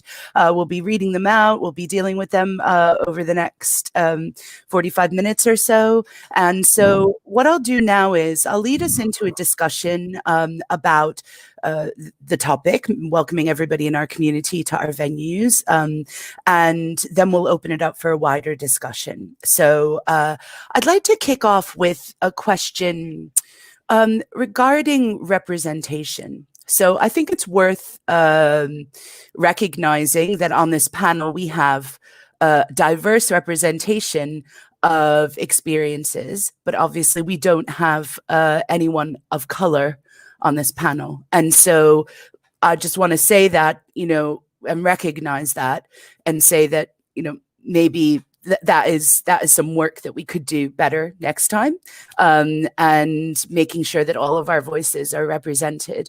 But I do think that we have some experiences here that are really worth highlighting and exploring a bit deeper. So Chris, I was wondering if you could kick off by telling us, you alluded to some of the opportunities and maybe challenges that you faced as an artist touring and going into spaces and places. What is it that makes things a positive experience for you, and what doesn't? Well, it's that I'm worried that that's a bit loud, but people are saying no, it's not. It actually turn it back up. Go on. Oh, really? Okay, cool. Right. So I think, obviously there's been lots of positive experiences, but I think my career looks like it's going quite well. I've played some pretty big places. I mean, the name I always drop is I did the Kennedy Center. It was the last night of what started as my IVW tour. So that's kind of a long way from the Boiler Room. But what people don't see is the amount of stuff that I have to say no to. The main access issue for me is around stage access. Stage access is always kind of a big problem. And and like I say, I turn down a lot of stuff because venues can't accommodate me getting onto the stage safely, and these aren't necessarily, we're not necessarily talking about small venues here. I turned down an event before lockdown It was a big deal. It was in Europe. It was in partnership with Google. It was not like a kind of a tiny thing, and they just couldn't come up with a safe way for me to get onto the stage. And then there's also what I'm really confused by is a sense of friction. As I've tried to highlight this stuff on social media, there's much more resistance than I expected. I've talked about wanting the music industry to be more inclusive and more open in terms of access. And I've been, quote unquote, shot down with comments like, just use TikTok, dude. Like, I mean, we're talking pre-lockdown before we were all forced into doing things on Zoom and stuff. But it was kind of seen as a sort of a non-issue in this day and age. But live music is not only... It's the reason I do what I do. I mean, in a practical sense, it's also how I, pay my bills and feed my kids. Live music is my job, but it's what I came here to do, and that connection with the audiences is absolutely vital. And so, yeah, for me, the being out and playing is the whole reason that I'm doing what I'm doing. But yeah, there are obviously positive experiences, and I think it's fair to say that there's a level of success where access gets a lot easier suddenly, and there is a big difference between doing small local venues and playing bigger places, especially internationally. Of course, if people are spending a lot of money to get you somewhere, then they're not going to mess up on, sorry, the stage is like, we can't get you there. So there's definitely a sort of level of what concerns me, that route. I'm not convinced that for all the noise that I've tried to make over the last 4 years, that the pathway for the next sort of person who is ambitious as an artist and faces access barriers, physical barriers that I'm talking about, is that pathway any clearer? Is it any easier? I'm not convinced that it is. Yeah, that's really interesting. I'm wondering, Corinne, whether you have thoughts on that, because obviously you work with so many people with varying disabilities. What has your experience been like, and the experience of the artists that you work with? You might want to unmute yourself. Thank you. And Chris, thanks. Mute yourself. Yeah. There's obviously, I recognize a lot of what Chris has just been talking about. And yeah, I think, one of the things, and I'm now talking from an organization kind of perspective, is one of the things we always say is that in order to really affect and achieve real change, is you need to invite disabled people to the table. Without that, there isn't going to be sufficient change. And actually, without people who have actual lived experience, so that's really, really critical. And there's a lot of work to do still around kind of structural change in our society. And one of the things we're really concerned is sort of looking at where are those barriers. So are they, and how can we either as an organization or an individual or as a society remove those? And, and that is, it's not impossible, but you need to see it as a collective responsibility. So we're all working together to do that. So I think, for me, it's very important about disabled people having a leading role in these conversations, and also to discuss the changes. In terms of kind of, greater representation, I think, again, give over your venues, your platforms to disabled promoters, producers, and so on, when you want to, again, see change. Now, there is another thing which Chris just talked about, which is that some venues aren't particularly accessible. So if that venue isn't accessible, they need to be really explicit about that. What does that mean? Or are they accessible up to a point? What changes are they committed to making? How can you make people who may not feel welcome or may feel daunted by your space, how can you change that? I know these are lots of questions, but I think it's what I've learned, I think, within Drake Music is that you need to listen and learn and then commit to action and change. And with that comes investment. And with that comes collaboration and really pulling together and influencing people in the sector that we all operate in. What do you make of organizations like Attitude is Everything? I know that they've done an enormous amount of work to try and break down barriers and make places more accessible. Yes, they're extraordinary. I love Attitude is Everything, and they're one of our kind of partner organisations. I think they're a really, really important organisation. Also, what they offer, which I was going to mention later on, but I think again, it's really practical kind of guidance and tools around kind of, you know, their DIY guide to access, for example. Yeah, I love that. It's free to download. It's like the easiest things that you could do about improving accessibility in your venue. It's like everybody can do it. Exactly. And it's and offering those things and also breaking it down into practical steps and being very creative and imaginative about that.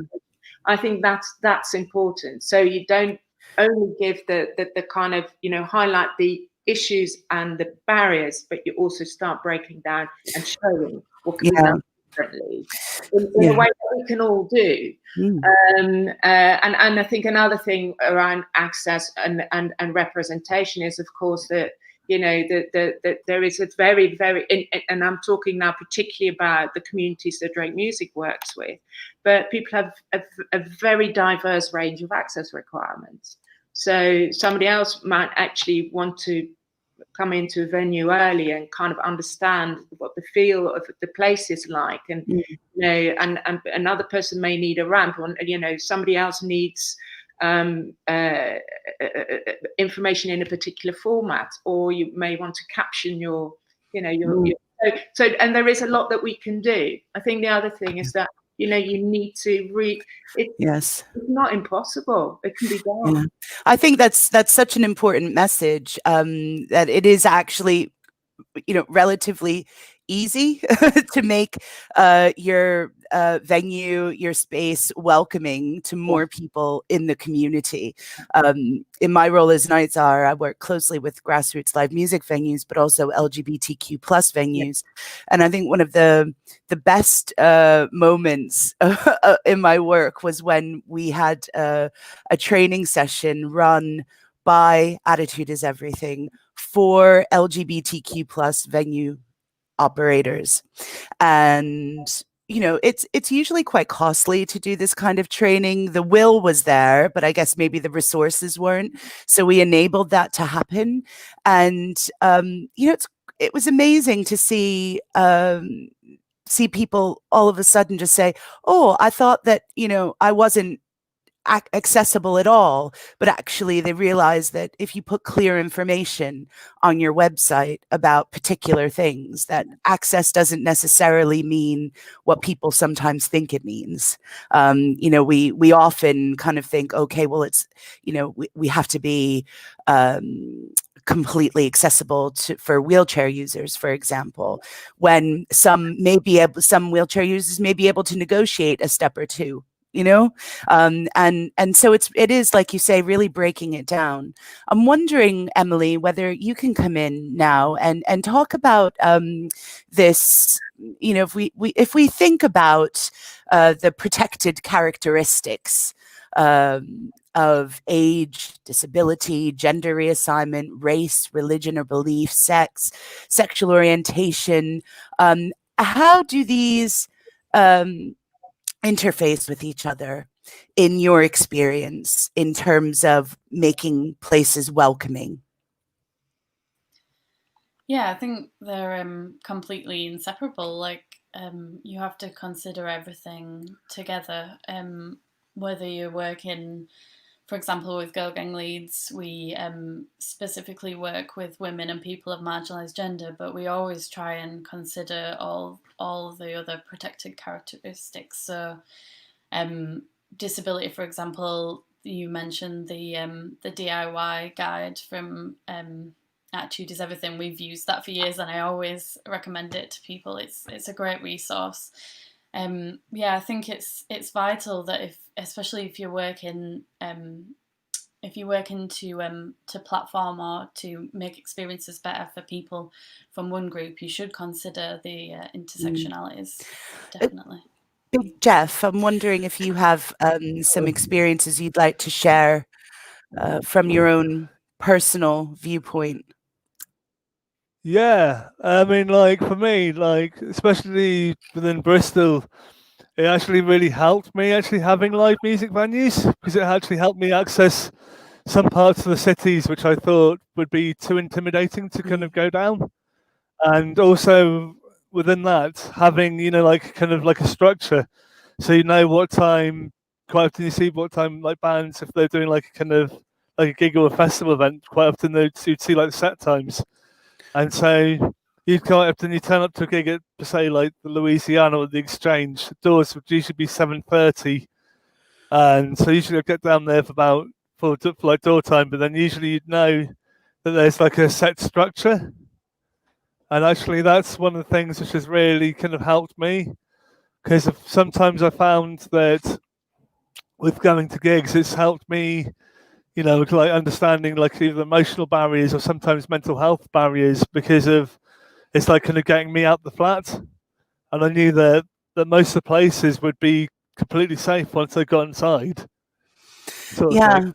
that's really interesting. So clear, well signposted information Yeah. with definite times, so that you feel comfortable and in Yeah. control. And I mean, is there one that that you think is particularly doing well when it comes to this? I think, I mean, obviously I mentioned like the Exchange, because they've been like really embracing like the local community around them. And it's also helped the fact that they have, you know, like really probably embraced like a communal hub, and the fact that, I mean, like they are the first venue in Bristol to be community owned. Yeah. And so they run like kind of workshops for like LGBTQ people. They've set up things like Eat Up for Starters. They have a record shop upstairs, run by Specialist Subject, who specialise in putting out kind of more like emo pop punk kind of stuff, but they quite often deal with people from, you know, trans or non-binary backgrounds. Also, you've got, I mean, like it's places like the Trinity, which is like a kind of old abandoned church turned into an arts venue, which is probably, in terms of like the access wise, probably the most accessible venue in Bristol. Yeah. I mean, obviously, I've got places which I really love, like the Louisiana. I mean, that's partly because of one of my first gigs I kind of went to in Bristol was there, and yeah, I found that I've been like kind of adopted into their family, sort of thing. So they almost like kind of treat me with open arms, but it's through those going to those places which have really opened me up. Yeah, that's incredible. I mean, we've heard some great examples of some good practice. Attitude is everything, and the venues that Big Jeff has mentioned. You know, Chris has spoken about places that have done quite well and not so well. And Karine told us about her experience. I'm wondering then what you know about representation of people, yeah, and how you feel about you know, being seen on stage or as crew or venue staff or audiences in grassroots live music venues. So is it, you know, is it because things are hidden? I mean, sometimes you can go to a gig and you can think, I'm just here, you know, I'm just here with all, you know, one type of person. They're all just white heterosexual men. Not that I don't like them, but, you know, a little bit of diversity is probably quite healthy for a, you know, for an ecosystem. And I'm wondering what your experiences have been like. Emily, do you want to come in here? Yeah, sure. You probably saw me chuckling along there when you were saying that. Yeah, I think, yeah, personally, growing up and going to gigs, there was a lot of experiences like that. But I think the ones that I've found most enjoyable have been where I've seen people like me on the stage or working behind stage. It's always so much more enjoyable to see people like yourselves being like, oh, look, that's my experience reflected back at me. I think it's so important for everyone to have that, to be able to feel that connection with artists, but then also see people like themselves doing these other jobs, like crew members and working as techs and things. I think it's Was there about- someone in particular that you thought, oh, I want to do what she's doing? Well, on the artist side, I saw Dum Dum Girls at Brunel Social Club a few years, well, probably 7 or 8 years ago now, and just seeing a full all-female band was mind-blowing. It wasn't something that I'd seen at all growing up, going to gigs. So when I saw them, I thought, oh, it's amazing. I want to put on gigs like this. Yeah, that's it's so important. You know, the saying, you can't if you can't see it, you can't be it. Chris, have you found that from your perspective?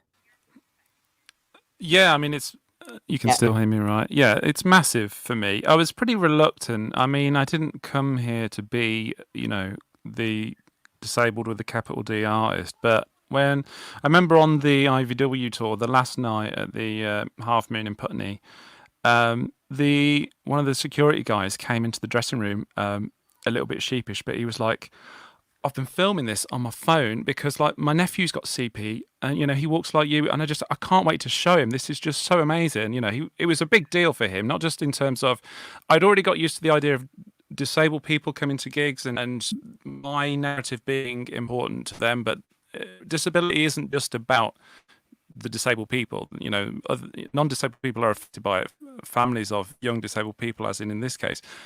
The representation, yeah, it became really central, and I was a little bit uncomfortable and a bit unsure about that at first, but I realized that it's not really about me, it's about what people see, as one either Emily or Amy, one of you said, you know, it's about seeing your own story reflected in somebody's art, and that's a really powerful thing to be able to contribute to.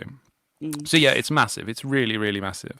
Yeah, I guess. Well, I guess I have a question. Was there anyone when you were growing up that you saw that made you think, "Oh, I want to do that," or "I want to be," or "I can be that"?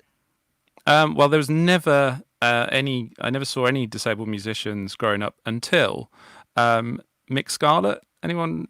A few of you will know of Mick Scarlett. So I saw Mick Scarlett on TV when I was really young, and we're good friends nowadays, and he loves to be reminded of just how young I was when he was on TV. But I'd never seen I'd already decided I was going to be, you know, a famous rock star, but there was no sense of representation until one day I saw Mick on TV, and it was like, yeah, it was the thing that was so exciting about Mick, and something I've always tried to bear in mind is,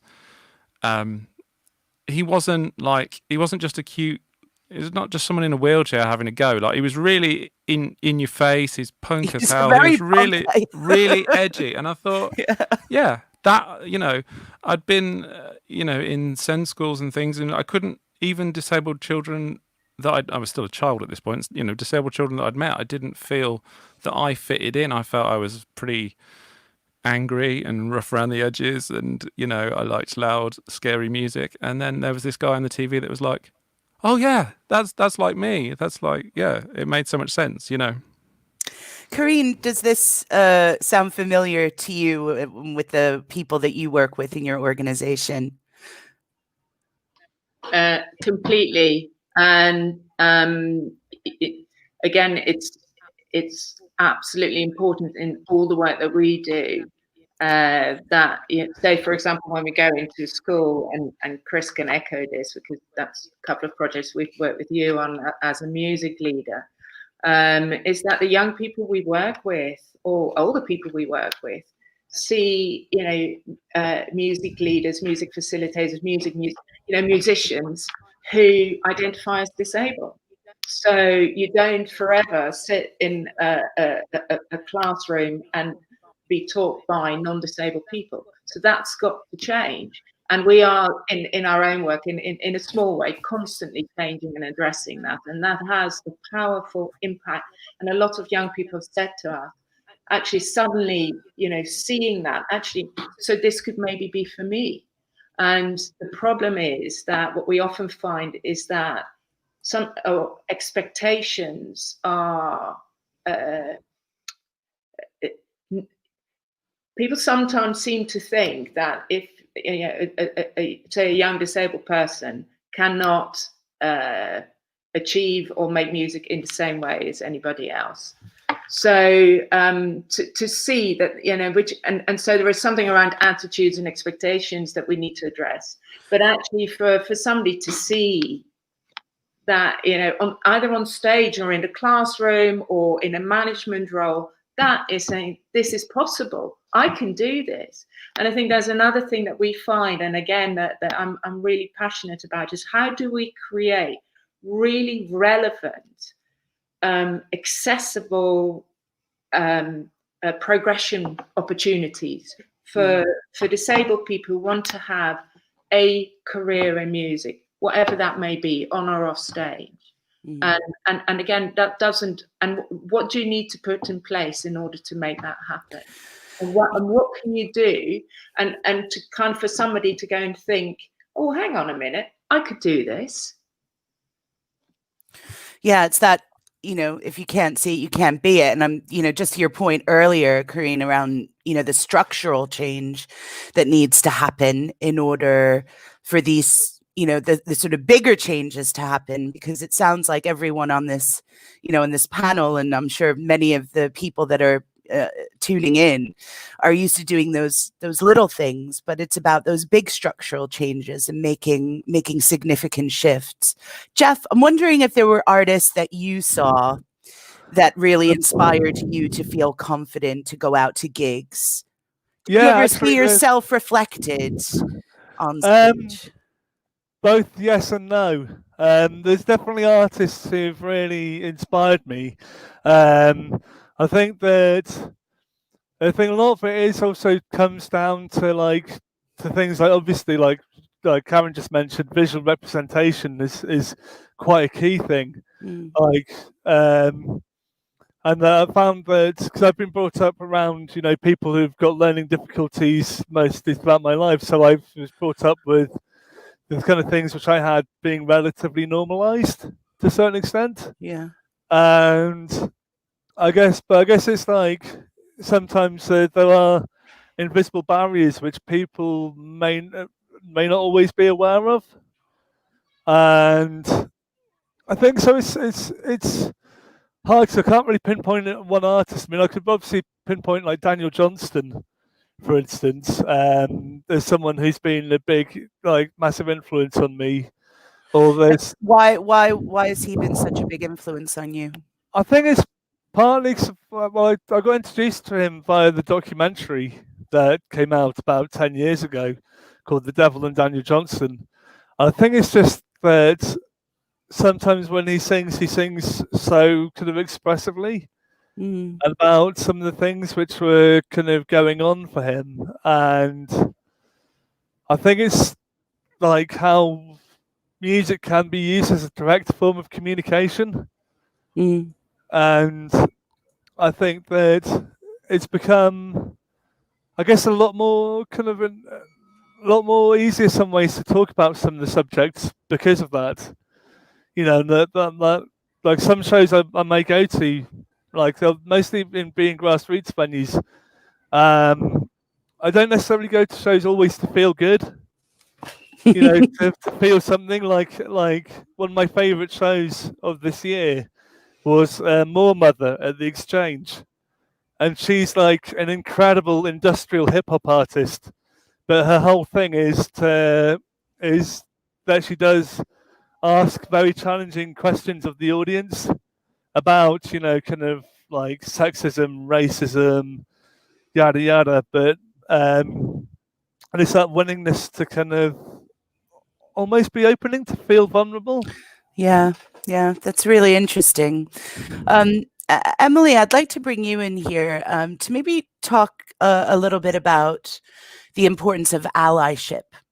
And so, you know, we're here in this panel in our own diversity. You know, obviously some diversities are missing. But I'm wondering, you know, for you, how important it is to have allies, people who don't identify like you do, but support the work that you do.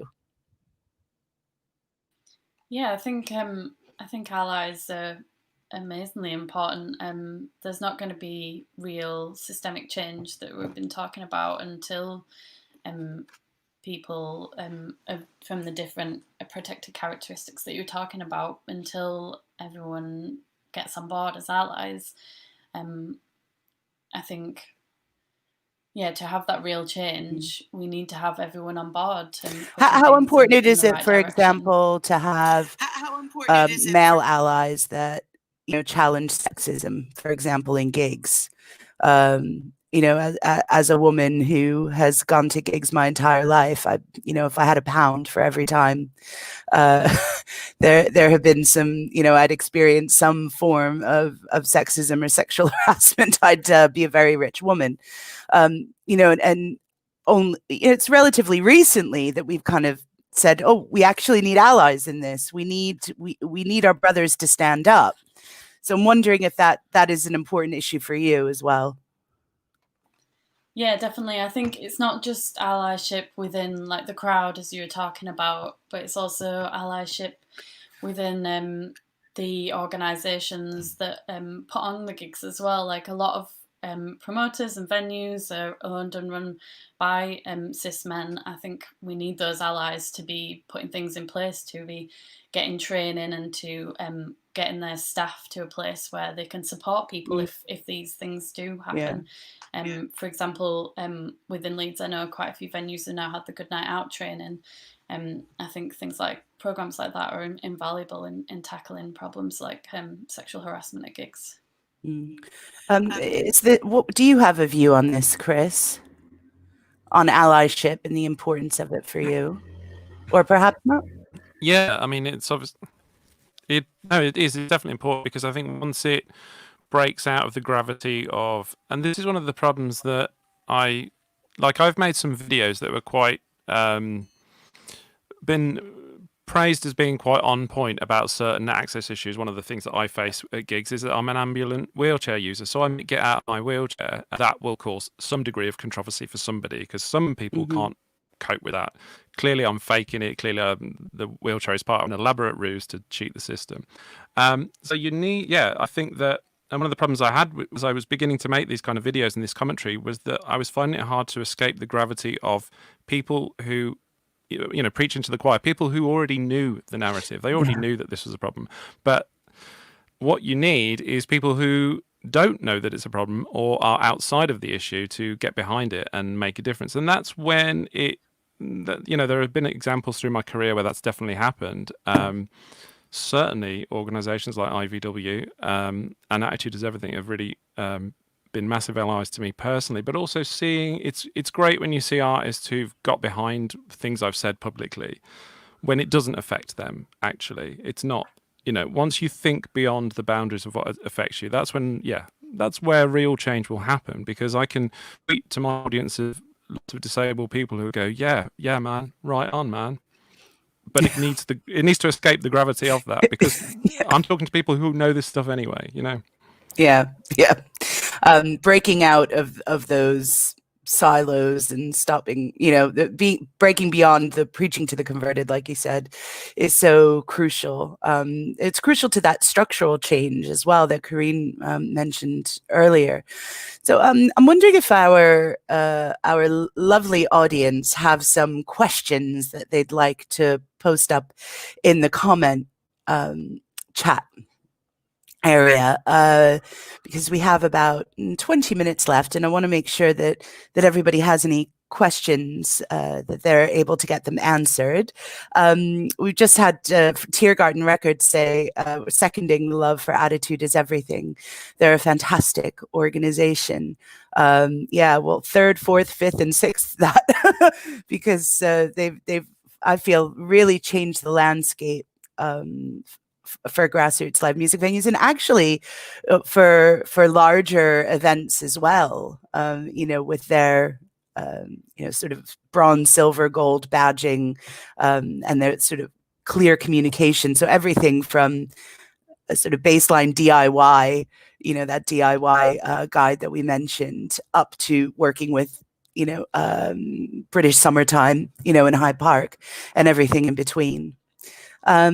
So do we have any questions or comments I'll give you a second to kind of put those up.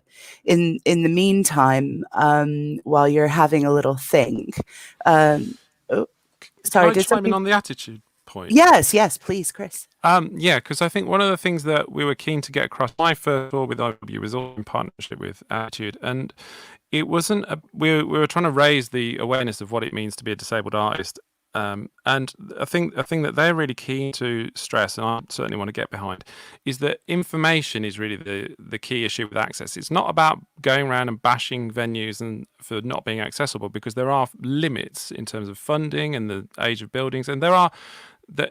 Making everything accessible is a complex issue, but what is frustrating to me is ending up in situations where I wasn't informed enough to make a decision about whether that was something I could do, and that's a big problem that I think people could the worst thing that people could say to me, the absolute red flag to a bull, is when somebody describes an event as being fully accessible, because there is no such thing as fully accessible. You cannot meet everybody's access barrier, and what they usually mean is they've bought a ramp, but like I tick a convenient box in terms of disability visibility, like I'm a dude in a wheelchair, so that's a kind of an easy-ish problem to solve, but it doesn't solve there's so many other problems to deal with here, and it's really about the information in terms of events and venues that matters, giving people informed choices rather than just saying, yeah, we're accessible.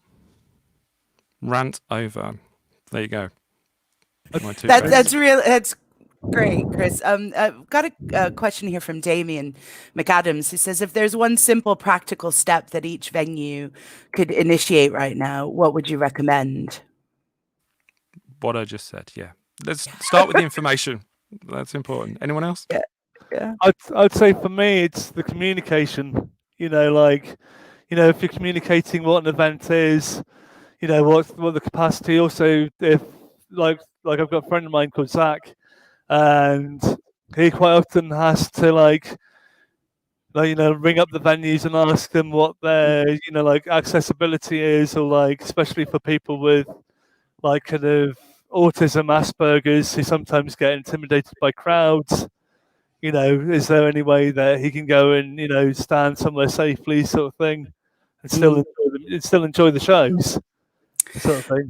That's a really good point. And it goes back to what we were saying about attitude is everything, and that training. So much of this is available. This information is available for free on their website as well. It's just the clarity. Putting it on your website makes it so much easier for people to access that information rather than having to get on the phone, make a phone call, maybe nobody's in, again, that's another barrier to communication. So I think your point, Jeff, is a really important one. I don't know if you have any thoughts on this, Karine. Do you think there's one thing that a practical step that a venue could initiate right now? Think about programming relaxed events, for example. So, and embedding that more in terms of a program for a venue, and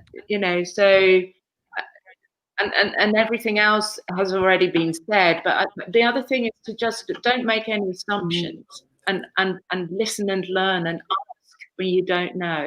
There are organizations and artists, musicians out there who can help. We've talked about Attitude. There is Drake Music. There are others. So it's not a case of having to kind of work out where you get. There's lots of good practice out there and lots of help. Yeah.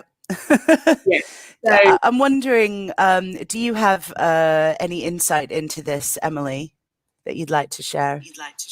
I guess I'd just mirror what has already been said with communication online, putting all the information out there to start with. So from a sexism point of view, if you do get training like with Good Night Out, put that online, tell people what your processes are. If you run a venue, I can tell you sexual harassment is happening in your venue, whether you know it or not. But if you put these things in place, you can help your audience. If these things happen to them, you can help them get through them and make your venue a much safer place for them to be in. I think Yes. they're invaluable. Similar to what we've been saying about the good practice that's out there from Drake Music and Attitude is Everything. Good Night Out is a fantastic organization. So I'd say for any grassroots live music venue that wants to make a really easy impact for how women experience gigs in their venues, Good Night Out is a really great place to start. Eleanor has a question here, and it's a really great one. It's, what steps do you think venues could take to make themselves safer for members of the LGBTQ plus community? Would anyone like to jump in here?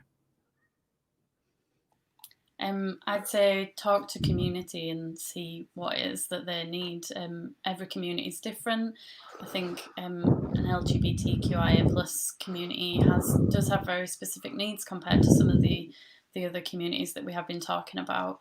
I think some of them do have crossover, as we've been talking about previously.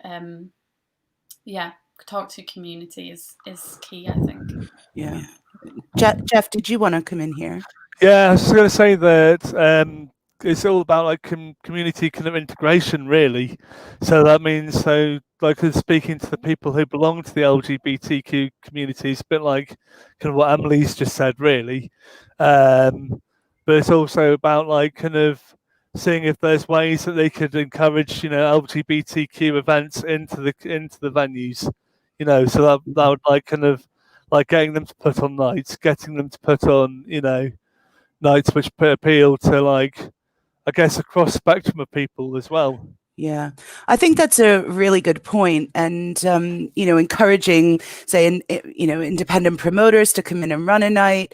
If a particular community feels welcome, say, every third Wednesday of the month, they're more likely to feel welcome there the rest of the time because, they know they can be safe. I work very closely with LGBTQ plus venues. I mean, I've run a club night myself for 25 years and, a member of the community myself. And I can say from my own personal experience that one of the big barriers, I think, is around security. And if you're going to a space where there is security, and often security may not be trained or aware of particular sensitivities, so they may misgender people. Even bar staff can do that, misgendering people or, taking the easy option when it comes to gender. So my partner, and I often get this, she's very masculine presenting, but people still call us ladies. And I can say that like it's quite uncomfortable for her because it's just, it's this quote unquote easy way to just kind of make things more smooth or more comfortable for those that maybe aren't part of the community. But it can be really quite distressing if you're experiencing gender dysphoria, if you're anywhere on the trans spectrum. And I'd also say that, in some places, having rules and restrictions around what's acceptable dress and what's not. We've come up against those kinds of things. So, I think it's worth doing some training. Again, Good Night Out is really great on this because they are fully inclusive around LGBTQ plus communities. And for those that run venues or gig goers in London, we have a lot of resources at the mayor's office to help support this. Being an LGBTQ plus friendly venue does not mean, oh, we just have a picture of RuPaul in the toilet. Like it goes much, much deeper than that. As you've said, nothing, there shouldn't be anything about us without us. That's another phrase I often use. There shouldn't be anything about us without us. And that's true for people in all sorts of diverse communities. So we've got just about 10 minutes left. So if you would like to put any last comments or questions up, now is the time to do so. Abby has a question here. What is your take on historical buildings denying they can make any adaptations for those with disabilities? They can't install a lift, but also deny the responsibility to add in a process towards supporting those with disabilities to be able to attend. Is this something you've come up against? I mean, I guess from a touring perspective for you, Chris, this must be quite familiar, I imagine. Yeah, it is. And I mean, I'm not going to name and shame at this point, but there's a venue not a million miles away from me that on their website it states, because all the gigs are upstairs, and they say, like, we can't make it accessible because we're a listed building.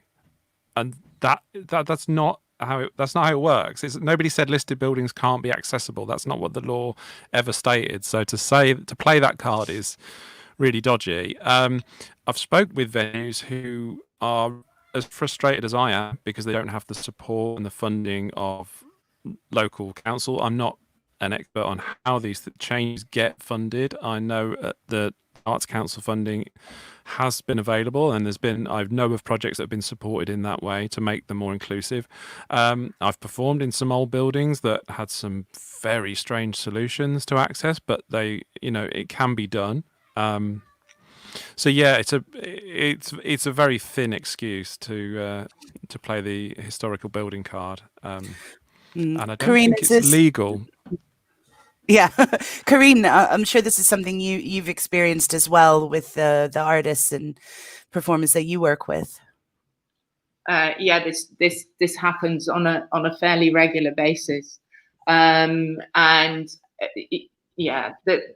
think it is very much what Chris has just said, and also then about being really explicit and proactive about how you're going to change. And again, change can be in small steps. You can have what can I do in the short term? What real difference can I make in the next month or in the next 6 months? What's going to take a lot more time? What's stopping us from doing this now? Is this around having the resources, the funding, the expertise, the investment that we need to make those changes? But first, also, is there a will and is there a true commitment to making those changes? Are you saying, I'm not going to stop until we have begun this journey and we're well on it and we are continuing to make our venue the accessible, welcoming, inviting space that everybody can enjoy being in? So, but understanding that some of that can't happen overnight because that you need to put certain things in place. But there are small things you can start with, which aren't even that small, but they are signaling that you're serious about change. Yeah, I think that's so important. You've just really just said that so clearly and succinctly, Karine. It's really inspiring to hear you say that. I'm wondering we just got a couple of minutes left, but we managed to get through most of the hour without mentioning COVID, which is quite a miracle. But I think that COVID does give us an opportunity to build back better, as some people would say, or to kind of keep the good stuff, and get rid of some of the stuff that maybe wasn't working so well pre-COVID. And I'm wondering, if we had a crystal ball and you were able to look into that crystal ball and say, this is what a grassroots live music venue is going to be like post-COVID. This is what I'd like to change. This is what I'd like to happen. Let's keep the good stuff and get rid of the bad stuff. What would that be? Emily, would you like to, I'm sorry, I know I'm just throwing it on you like that. No, that's fine. So the good stuff, obviously the community, the amazing arts that come into grassroots music venues. But then the bad stuff, I think I definitely want there to be better support for women and people of marginalised genders. So whether that is the sexual harassment things that we've been talking about, or whether that's putting more women and people of marginalised genders on stage or into the crew. I think I'd definitely like to see a lot more people being hired for positions that they're not necessarily seen in a lot of the time, like for techs and backstage. Brilliant. Thank you. Chris? What would I keep? Good stuff. Right, how are we going to fix it? Right, I mean, I don't know. I'm just thinking off the top of my head, like the stage access thing, for example, like something that I've started to think a lot more about is why have live events got to fit into this very, very old business model? And we can think about that from a lot of different access points of view, whether it's like the time of day, an event that happens. You know, why do gigs need to be so late in the day? Why does a performer like me have to be on the stage, for example? Do you know what I mean? Could we not think around ways to put the performance in a space that, you know, is more inclusive? I'm trying to do I've done a little bit of performing online. I know that's going to be a part of our future, and I'm really interested in the fact that I'm engaging with disabled people for whom going to gigs and performing gigs wasn't an option anyway. So a lot of things have been opened up by this. There's a lot of disabled people, myself included, who are a bit frustrated by so many conversations of things that we've wanted to happen that have happened this year. I remember being told to drop out of university because I needed some remote distance learning, and it was just like, yeah, if you can't get here, just quit. And now everyone's distance learning because, like, we need to. But I live most of my life, unfortunately, through the filter that as a disabled person, my needs are I'm just not as important in society. I'm definitely lower down the ladder, and my needs, unfortunately, they're just not a priority. That's how it feels for me, certainly. And I feel that even the idea of disabled people being invited to the conversation about diversity is a relatively new thing. For a long time, I've been saying, you know, nobody's talking to us yet. We're not part of when a big organisation wants to tick their diversity box, they haven't even considered that disabled people exist in that conversation yet. It's thrown up a lot of questions, and I think it's quite interesting and a little bit frustrating sometimes. But Thank you, Chris. Karine, in this COVID world, what would you like to keep? What would you like to see put in the bin? There's something. Well, very much what Chris was just saying, that, you know, the speed with which our world suddenly sort of became a digital online world, and almost anything was possible. And many of the musicians and artists we're working with saying exactly the same thing. Welcome to our world. This is how, or welcome to our world in that suddenly we all had to, we weren't as mobile, we couldn't go out as much, we had to stay at home, we had to access things online. So I don't want to lose that. I do understand that not everything can be done online, but actually, what can an organisation like ours or a small venue do to continue to also program events that are accessible online, so that people cannot go to that venue, cannot travel, or simply don't feel comfortable in that space, can still access it in a way that can still be exciting. It's not the same, but it's not there to replace it.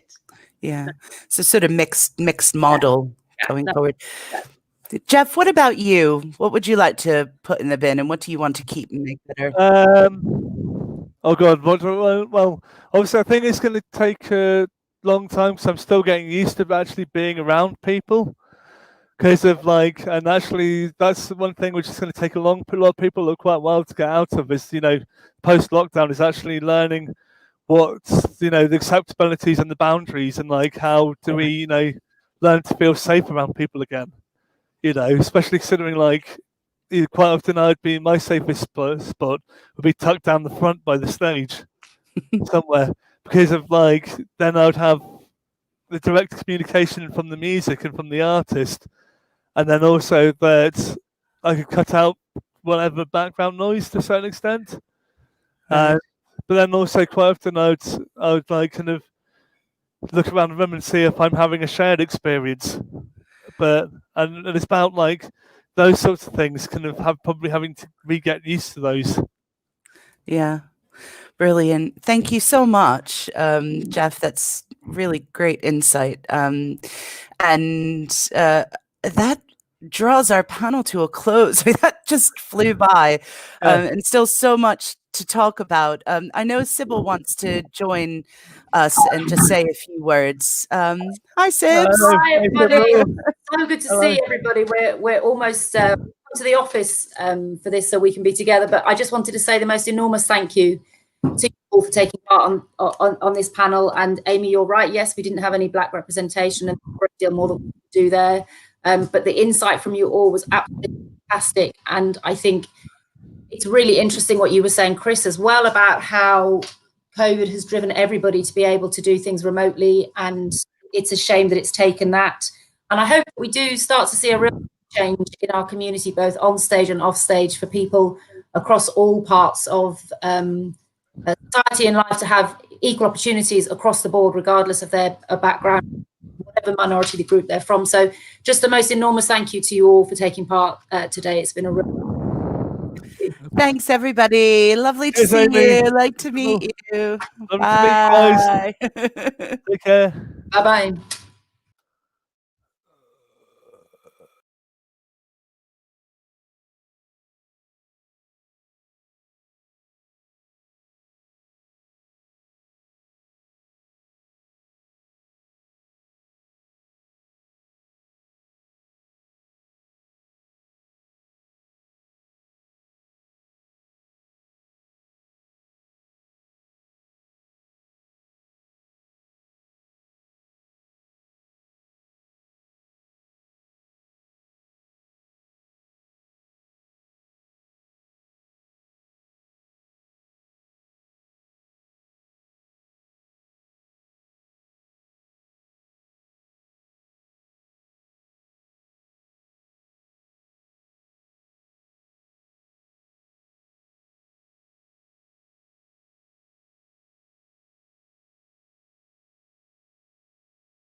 I feel like I'm way more comfortable. I think actually it's tricky. There's like a what would you call it? A sweet spot, you know? Yeah. Like 200 people. I think it's just enough for me not to feel like embarrassed, and not enough for me to be petrified. You know, that's. I think you should never feel embarrassed about what you're doing, Bill. No, but you feel embarrassed if like. No, you shouldn't, and you're right about that. But you can, because I never felt like I was meant to be on stage. You know, I was always quite quiet, and now, and like I have to resort to like kind of another persona, to get through it. So I'm a lot more bullish and a lot more brackish and a bit more gobshitey, and I play up to this kind of northern kind of drink, and I hate that, so I do get quite embarrassed. I think it's easy to do, like, to be honest. It's easy to self-criticize yourself, and it's easy to, like, when you think about it, like, kind of almost like creating a tension within yourself. And that's where a lot of, like, for me, like, a lot of the stuff with, like, self-doubt will come in. Yeah.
of rituals. I used to box before going on stage.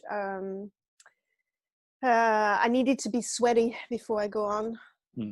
Otherwise, the beginning of the show is like a slow, you're still warming up on the first 3-4 songs. So so I used to really go running or train on boxing pads, and so I arrive, I'm completely warmed up and I'm ready to go.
Hello and welcome to this panel.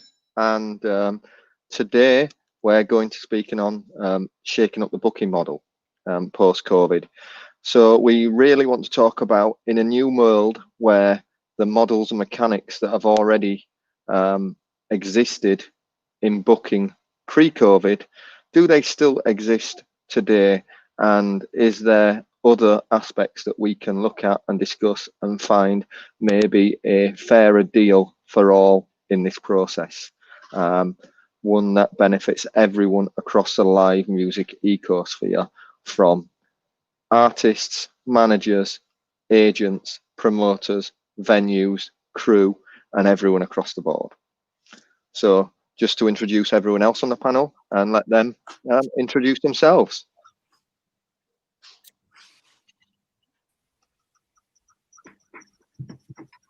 Hi, Roxanne. Would you like to introduce yourself? Hi, sorry, was that me? Yeah. Hello, that was a bit sudden. Hi, my name's Roxanne Debastian. I'm an artist and board director of the FAC. And Sarah, would you like to introduce yourself? Hi, yeah, I'm Sarah Joy. I'm a booking agent at ATC Live, which is an independent booking agency based in London. And Kaya, would you like to introduce? Is that exactly how you say? I'm Milan. I am an artist manager and work with a variety of different artists, from Steam Down to Anansi and Afronotsu. And John, finally. Hi, I'm John. I chair the Association of Independent Promoters, a trade body, a quite new trade body there to support people who promote concerts and club nights in the UK. And finally, I'm Nathan from Brudenell in Leeds. And I think we started where I'd like to kind of kick off and say that I think it's clear that everyone wants to get back to a level of where artists can play, venues can exist, shows are happening, and we all want to do this when it is safe and responsible to do so. So a little bit of the position with the booking model that we might want to look at might be, is there a way we can extrapolate a fair position that understands everyone within the artist chain and the music ecosphere, from the artist, manager, agent, promoter, venue, audience also, and the stakeholders in that booking process, and the different things that each can cover? So looking at each individual roles, would we go through that and see what position we're in now and kind of look at where we can go to next with this, if that makes sense? Who wants to start on that from their position? John, maybe? Yeah, happy to do that. I mean, so from a promoter's position, I mean, shows only happen. You need artists, you need an audience, you need a venue, and you need a promoter. You need all those people to exist, and you need all the backstage staff and the crew. But the promoter is the person, whoever that is. It might be an independent promoter who is just somebody who puts on shows, or it might be a venue that books in-house. But you need someone who basically says, do you know what, I'm going to pay to hire a venue, I'm going to pay for some marketing, I'm going to book some staff, and I'm going to take a risk on a show. You need that bit to as the starting, that's a real starting point, right? And you know, you need those people to then sort of engage with the rest of the sector to try and make a show happen. And I think that, like, what we've seen, promoters have long thought, do you know what, the whole way that booking, surely things could be better in some ways. But prior to COVID, everybody was so busy.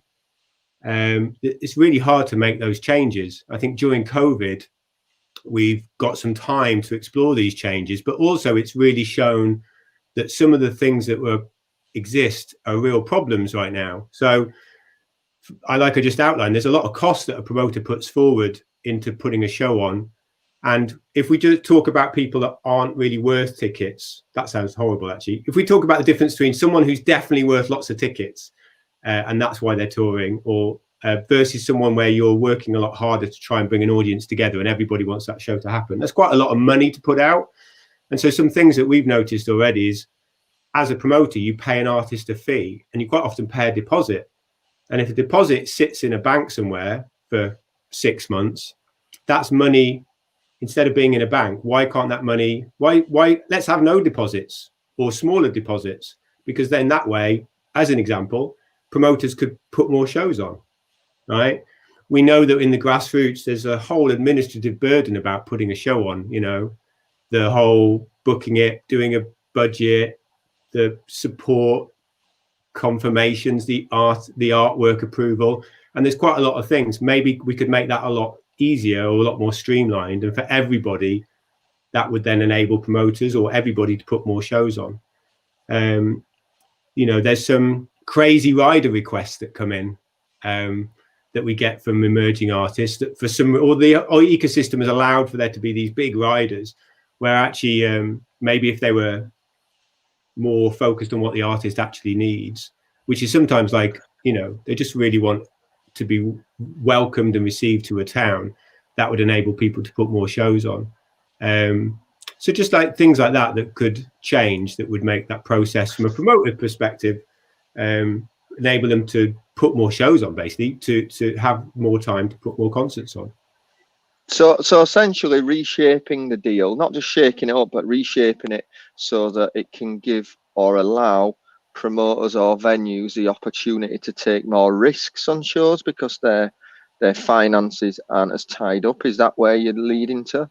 Some of it is about finance, yeah. So we all know that promoting, again, at all levels is risky, but certainly in the grassroots is more risky because you don't even know, you know, that artist might not be worth that many tickets. We all know that, you know, you've got to pay the venue, you've got to pay the staff, You can't sort of say to them, if nobody turns up, I won't pay you.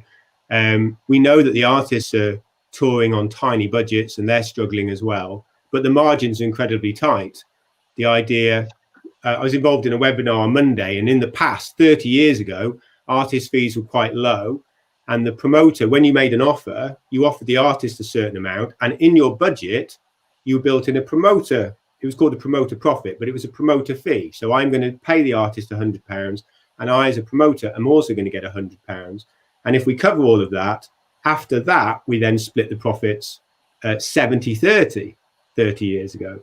And those have gone now. Now it's like, if we break even, so there's no promoter building, there's no venue building at all. And then if we break even, the artist is going to get 80% or 85% of the money, and the promoter is going to take the last 15. And that just doesn't, I mean, that's crazy. Promoters put all that time and effort and money in. I'm also, you know, I'm not saying it's also easy for the artist either, but we've got to this kind of very difficult position. So surely we want promoters to be able to be sustainable, because we want them to put shows on in their towns, because we want them to bring artists in. So we have to think about things like, maybe we should go back and there should be a promoter fee of £100, which is probably not enough to cover their time, in the same way £100 isn't enough to cover the artist, but at least they know they're going to get something. So if I move on essentially to the next person that would be in the chain, if I speak as a venue promoter, you're the promoter, the next person in the chain would be Sarah as the agent who would arrange this. Yeah. And so where would your position be? Because just going in it from if I was saying from a venue promoter and I put this hat on, what we're all looking for essentially is a fair deal for all. Nobody wants to see any part of the industry lose out. Nobody wants to do anyone over or see anyone go financially, you know, not rewarded fairly. So I think from your point of view, in the middle, the person that brokers the deals, it'd be great to hear where you're coming from on this. Yeah, it's a difficult position currently to sort of be in, to be honest, because what we're trying to do is essentially we're the spokesperson for the artist. So our main priority as an agent is to make sure that the deal is as financially, you know, sound as possible and in the favour of the artist. So at the same time as trying to support independent promoters and independent venues, which is something that ATC, you know, we're an independent agency too, it's something that we're quite enthusiastic about. There is also, you know, making sure that the deals are in the favour of the artist, and the artist walks out with the, you know, the profit that they deserve. And at the end of the day, the artist is the one, you know, who is selling the tickets. I mean, I sound like such an agent now. But ultimately, you know, that's it's the artist's work and the artist who is selling the show. So, you know, it's a difficult line to sort of walk down in making sure that the promoter gets the acknowledgement that they deserve and the financial profit that they deserve, whilst also protecting the artist as the kind of entity. So yeah, as we go on, it's quite an interesting time to be an agent and trying to get that line completely, you know. I think on that later in the discussion, I'd like to come back to the potential of realizing the springboard that a promoter gives and the spotlight and the other kind of avenues that maybe someone with an established promoter gives, someone like Now Wave or us as a venue, Broodnell in Leeds, or you know, Synergy 432 in Glasgow. I think that that's what I'd like to cover a little bit as well, so a level parity. But yeah, anything else before we move over to manager from your position right now? No, okay, I think that's it. I think you're right. There is a, you know, credit where credit is due. The promoters do a lot, but yeah, I guess the agent is sitting right in the middle of the, you know, the two veins of thought on this. And there's also, we also realise that at times that there is sometimes people in the industry that don't do the best jobs from all sides. So we have to acknowledge that, you know, and then levels of best practice that maybe, you know, AIP and others want to try and uphold in future. Moving on to manager, Kaya, where would you see post-COVID moving in a new deal and other kind of things, the best for the industry? I think what we found from this COVID period is that the artists have been left to shelve a lot of the burdens, the financial burdens, in cancelling shows and having already booked hotels, and kind of everyone saying, well, there's nothing much we can do. And I think post-COVID, artists being able to offset those burdens, I'd say, in different ways. For example, I think a lot of, well, some labels that I've spoken to are really heavily providing tour support. And obviously that's for signed artists and not necessarily for independent artists, but providing tour support. And I can see that even accountants and stuff are trying to figure out ways that they can kind of provide artists loans, for example, to pay for tour support in the future. A lot of the deals that I've seen for events post-COVID have left it kind of just like the promoter may cancel and then you may lose money. And that's just a reality of what we're facing moving into a post-COVID sort of live industry. But I think that a way where the artist is not left with the complete financial burden could really help in the future. Obviously, it's not been great for the promoters. Just in general, promoters have lost a lot of money. But in the same breath, artists have lost a significant amount of money, plus the fee that they're then not getting paid as well. So something where maybe they still kind of are able to claim half their fee, where that comes from probably needs to be negotiated between the promoter and further down the line where a label is involved or some sort of institution. And so moving on to Roxanne, from an artist perspective. Well, from an artist perspective, we're very much in the middle of all of this, so I can't see this as anything other than an holistic thing. One thing I would say, well, two things I'd like to say. I think part of the problem historically has been like the complete lack of regulation in the sector. So, you know, anyone can call themselves a promoter and propose some kind of deal, just like I suppose anyone can release a track and say that they can sell X amount of tickets. So a lot of this is education, I think. And I suppose I'm perhaps in a unique position where, or in a lucky position where I feel like I've had all of your jobs. You know, for many independent artists, it's a really good thing to know to book your own tour or to have the financial risk of hiring a venue and selling your own tickets, because only if you've done all of those things can you appreciate how hard it is. And I hope that that makes for a better working together when you do get to that stage of working together. So yeah, so I see myself as sort of the glue in the middle of all of this, or the lukewarm water, to give a music movie reference. Okay. And just to go over that, do you think there is, from an artist point of view, a kind of linear talking of from the venue through the promoter sometimes, or the venue is the promoter, and through the agent to the manager to the artist, that conversation really is clear and comes through with a lot of the time? Or do you think that could actually be made easier, certainly in a post-technological age where there shouldn't be any barriers significantly to talking to each other, as long as each other are looking out for the best interests of one another? I think it goes back to that regulation kind of part, where everyone respects that the agent's got a part and the manager's got a part and everyone's got a part in the process. But there are times where a venue might need some level of artistic input pretty fast, or, you know, that needs to be flexible on something. Do you think there's some levels of that booking process and artistic process that can be improved, and levels of gatekeepership broken down? Put that to everybody. If I can start, like, absolutely, that's such a good question. And like, firstly, I can't believe I went to a Spinal Tap reference in the first question. I'm sorry about that. But it's interesting. So I have worked with agents in the past and done it myself. And the clearer the communication, the better. But again, I think this goes back to the education point, because so many artists, myself included, don't know what questions to ask. So if we as an industry could do a better job in educating everyone in just what we do, so the more we view this industry as like an holistic thing and not little separate bits, the better.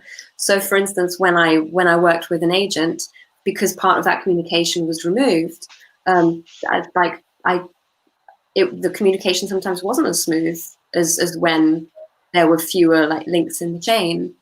Just updates as to where are we with ticket sales, what can I do to help you do your job better, and vice versa. So I definitely think that's something that can be improved. And do you think that there's something that I know there's been conversations between you and John, or FAC and AIP, on some level of charter standard or something kind of work in progress? Do you think across the board there could be this kind of level of, certainly for agents as well, and for everyone, that you know, a level of benchmark, should we say, that people should adhere to, you know, best practices across the board, that there shouldn't be those kind of things that go on in the industry that do necessarily happen in music that don't happen in other business practices outside of it? Do you think that's something we could explore in post-COVID, in a time where agencies like CA have just made several redundancies, you know, 100 redundancies across the board? When you look at management companies, they're doing it across the world, the global ones. When we look at promoters who are looking at their own industries that might need to make redundancies, do you think that there's benchmark standards that we can come up that tie in with that education? John, would you like to feedback on that, or anyone else? I mean, I'd say yes. I mean, it's really important to point out, don't necessarily need technological, I can't say it, solutions. I think like one of the solutions we've already found is creating something like the Association of Independent Promoters. So it's a new organization. To be clear, we don't represent all promoters. So somebody just mentioned the rogue ones. Anyone can be a promoter. We don't represent any of those kind of fly-by-night types, or, you know, pay to play types. You know, you've got to meet certain criteria to become a part of us. But yeah, one of the conversations we had quite early on was meeting with Roxanne and FAC. Brilliant conversation, just putting loads of artists together with us representing promoters to have a conversation, and we began to fix things. We began to have conversations, open conversations, like, what, you know, like, why is the support fee this amount? And it's, you know, because of, there hasn't been a group of people together to go, how can we change that, and have a conversation like this? And, you know, independent agents, I think through COVID, are recognizing that. Agencies, and Sarah will speak for agencies, but they're busy doing their own thing. And during COVID, actually, a lot of the independent agents have begun to talk a lot more and talk to groups like us to go, how can we all work together better? How can we do things? So just these conversations are creating solutions like this conversation will lead to. That's definitely true. I mean, traditionally, agents completely swim in their own streams, and there's like it's almost like because you're competitors, and unfortunately the agent world is extremely competitive. There is very little communication between different agencies. But if there is one good thing to come out of COVID in terms of agent world, it is that there is a lot of open communication now about types of deals, about contracting, you know, putting in clauses around COVID, around festival rescheduling. You know, there was a whole conversation about whether everyone was going to push for higher fees on rescheduling, depending on where artists were in their campaigns. And obviously we all talked about that across different agencies. So that is definitely something that's happened in the last sort of 4 to 5 months, is a lot more communication between the agents. And Sarah made a good point before, you know, like essentially the agent represents the artist, right? That's, I think a lot of good agencies and agents like Sarah will be also considerate about the venue and the promoter and try and understand their needs. But ultimately, they represent the artist. They're going on a journey with that artist. So until someone like us comes forward and says, hey, so there's something Sarah just said, which is not your fault, Sarah, but I've realized we need to change the term of, use the term promoter profit. And I've realized that's a really bad use of term, because actually the promoter needs a fee to get paid, right? And that's, so we should start to change that language. And I think if we open up that conversation, say, okay, it's reasonable that the promoter gets paid something, right? In the same way, it's reasonable the artist gets paid something. And like Kaya said, that's something that you get probably isn't what you actually need, but it's about something. But we wouldn't say the artist fee is an artist profit. And the promoter, I think we also need to realise that everyone in the industry, you know, the manager existing needs a fee, the agent needs a fee, and it really does show. I mean, I'd like to get Kaya's input as well on it from a manager side about the original question about the linear relationship, that sometimes there needs to be that quick reaction that maybe an agent is off or a manager's not there and things like that. But there definitely needs to be this finding a fair deal that helps everyone. But how can we fund it, and how can we find it funding? And certainly in a time where you mentioned something earlier about, you know, established artists and the cost that they have on a tour. But if we're just supporting established artists, then how do we get the new ones platform, and how can we guarantee them that their costs are going to be covered also if they don't have an audience? So I'm keen to get your perspective as a manager too. I think we're talking about all the different sort of components of, I guess, the live experience. But in terms of promoters, definitely need to get paid a promoter fee. Sometimes promoters are taking losses. Reality in a lot of live shows, especially when the artist is not heavily established, so doesn't have a large audience, or the promoter is just taking risk on the artist because they think they're amazing.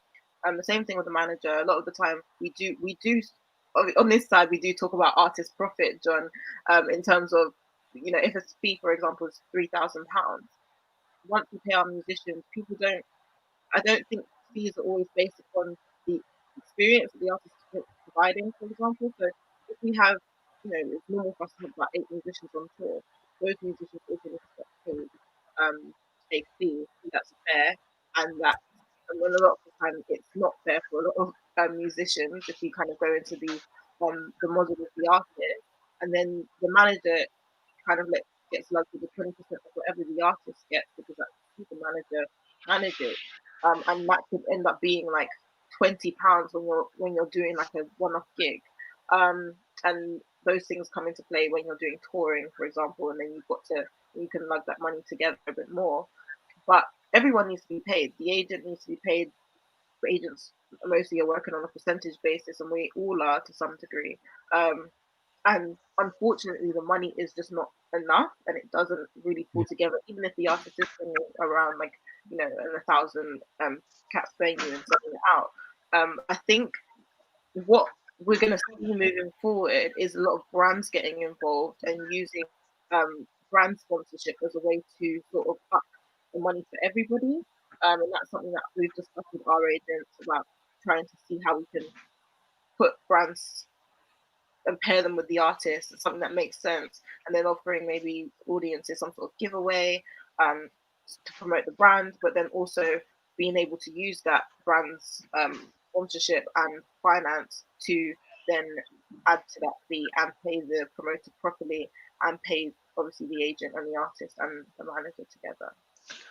Do you think there's a discussion on that though, where when a sponsorship comes forward, or when some other income comes into the deal, that always isn't discussed fairly about the split where it should go, that is instantly from some parts, and I'm not saying these on this call, but some others in the industry that seem to be instantly wanting to land grab that fee for themselves, for the end thing, and that we need to be that more holistic, open kind of view on everybody needs some kind of reward at the point for their input, and the fairly.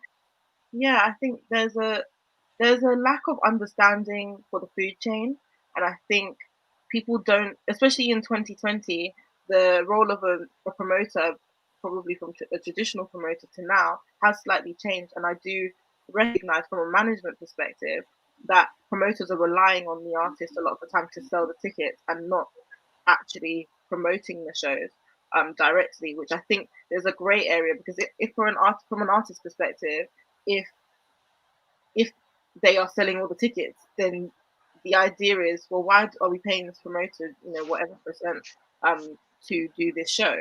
It doesn't necessarily make sense. And I've seen a lot of budgets put together that aren't necessarily realistic. I think there's a lot of fees that are added, especially to do with marketing, that are not actually being used on marketing, and it's relying on the artists to use their marketing assets and their social media to promote shows. And promoters a lot of the time are asking artists to do a lot more than they ever had to do before to sell out a show. Which is something that I'm experiencing. So I think that there's a sort of there's a misunderstanding of what the promoter does now, which I think needs to be more clearly defined, so that if an artist knows that someone's putting in a lot of work for them, there's no reason for a reasonable artist, there's no reason why they wouldn't want to pay the promoter and anyone else along in the food chain. So just to, can I bring some up, John, just to play devil's advocate on that in two aspects.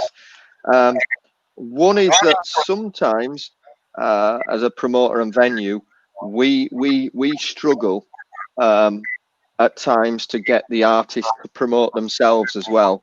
There's sometimes a stigma in a modern kind of society that the artist feels like it's someone else's job, whether that's the promoter or the label or the venue. I know that's not typical of all artists, but there's definitely this at times within certain areas that just the music will do the speaking, when actually that's not the case. You need to have a 360 view and a team working together on it. But from a promoter view, and something that's been big discussions across promoters across the board, has been up until a certain level, is there an argument that a really good flat fee where everyone knows where they stand is better, so that up to a certain capacity, so there isn't this on the balance sheet where the costs are going, so that at the end of it, the artist can walk away knowing this was a great show. At the end of it, everyone else knows where they stand. There isn't a tour manager standing over a promoter or a venue going, why is there £20 on this marketing, when everyone's walked into a deal, everyone's had a great show and everyone knows where they're going with it. Is there an argument to look at flat fees up until a certain capacity in some ways? Is that a conversation you've had, obviously, John? Yeah. And how would others react to that? Yeah, I think what I'm interested in what Kai is saying.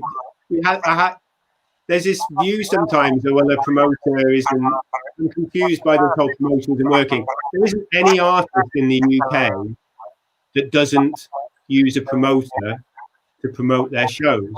There is always a promoter involved. There is a promoter or a venue who's booking and paying for the shows. Adele doesn't use a traditional promoter, but she uses her agency. Adele doesn't pay for the show. And in COVID, I mean, are you more likely or less likely after COVID to, if an artist was wanting to do their very own shows and pay their own money, would you be more likely or less likely to do it? The answer is less likely, because all of that risk sits with the promoter. So it's not about, I understand that you think, if you think that an artist is worth tickets, that there is kind of nothing to do, but that's a very unhelpful attitude about the role of the promoter. First of all, the promoter at that level is paying for that show to happen, and all kinds of things might stop that show being the success that the artist is worth. The artist might take to social media with unhelpful views. It might rain heavily. The local football team might make the FA Cup final. You can have all kinds of other things, but basically promoters, artists continue to do. Ed Sheeran doesn't promote his own shows. But John, is that not something that we have to differentiate between established artists and growing artists? And that's the point. And that's the point I'm trying to make on the capacity level. You know, But I think the thing that was- is there a certain capacity level whereby everyone is comfortable on what is achievable, and at least the risk is managed and known? The artist knows what fees they are getting. They are guaranteed this as much as a guarantee.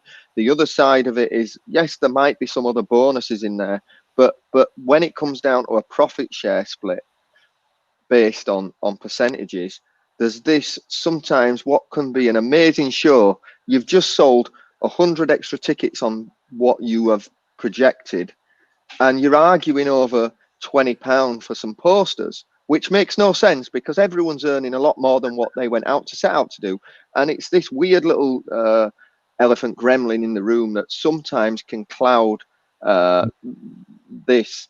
And I think that, is there a way that we can work around that? That's just another push, and that's why I think it's just interesting to put that to everyone. I'm not saying that's right or wrong. I'm saying that's different for established and for breaking artists. Roxanne, Arthur? I think that comes to like what we were talking about, code of practice, though, because that is a trust issue or a trust problem, shall we say, between, you know, I would instantly, as an agent, that would make me feel slightly dubious unless it was someone that I worked with frequently and I felt were a very honest promoter, because there has been a history of hiding costs in bad costing. I'm not saying every promoter does it, but it certainly traditionally has, you know, been something. So where there is a flat fee and looking at it like that, those conversations would still have to be open and on some level costed out so that everyone knew which money was going where. So yeah, that goes back to a code of, you know, having a code of conduct between promoters. And that's exactly why earlier I brought up that, you know, not every promoter plays by the rules. I have to say that, you know, as somebody that plays devil's advocate in moderating this and puts the hats on, you have to say that, you know, from my point of view, when I'm looking at booking a show, there's different promoters in different cities that don't always play by those rules, and will do that. So we can understand that.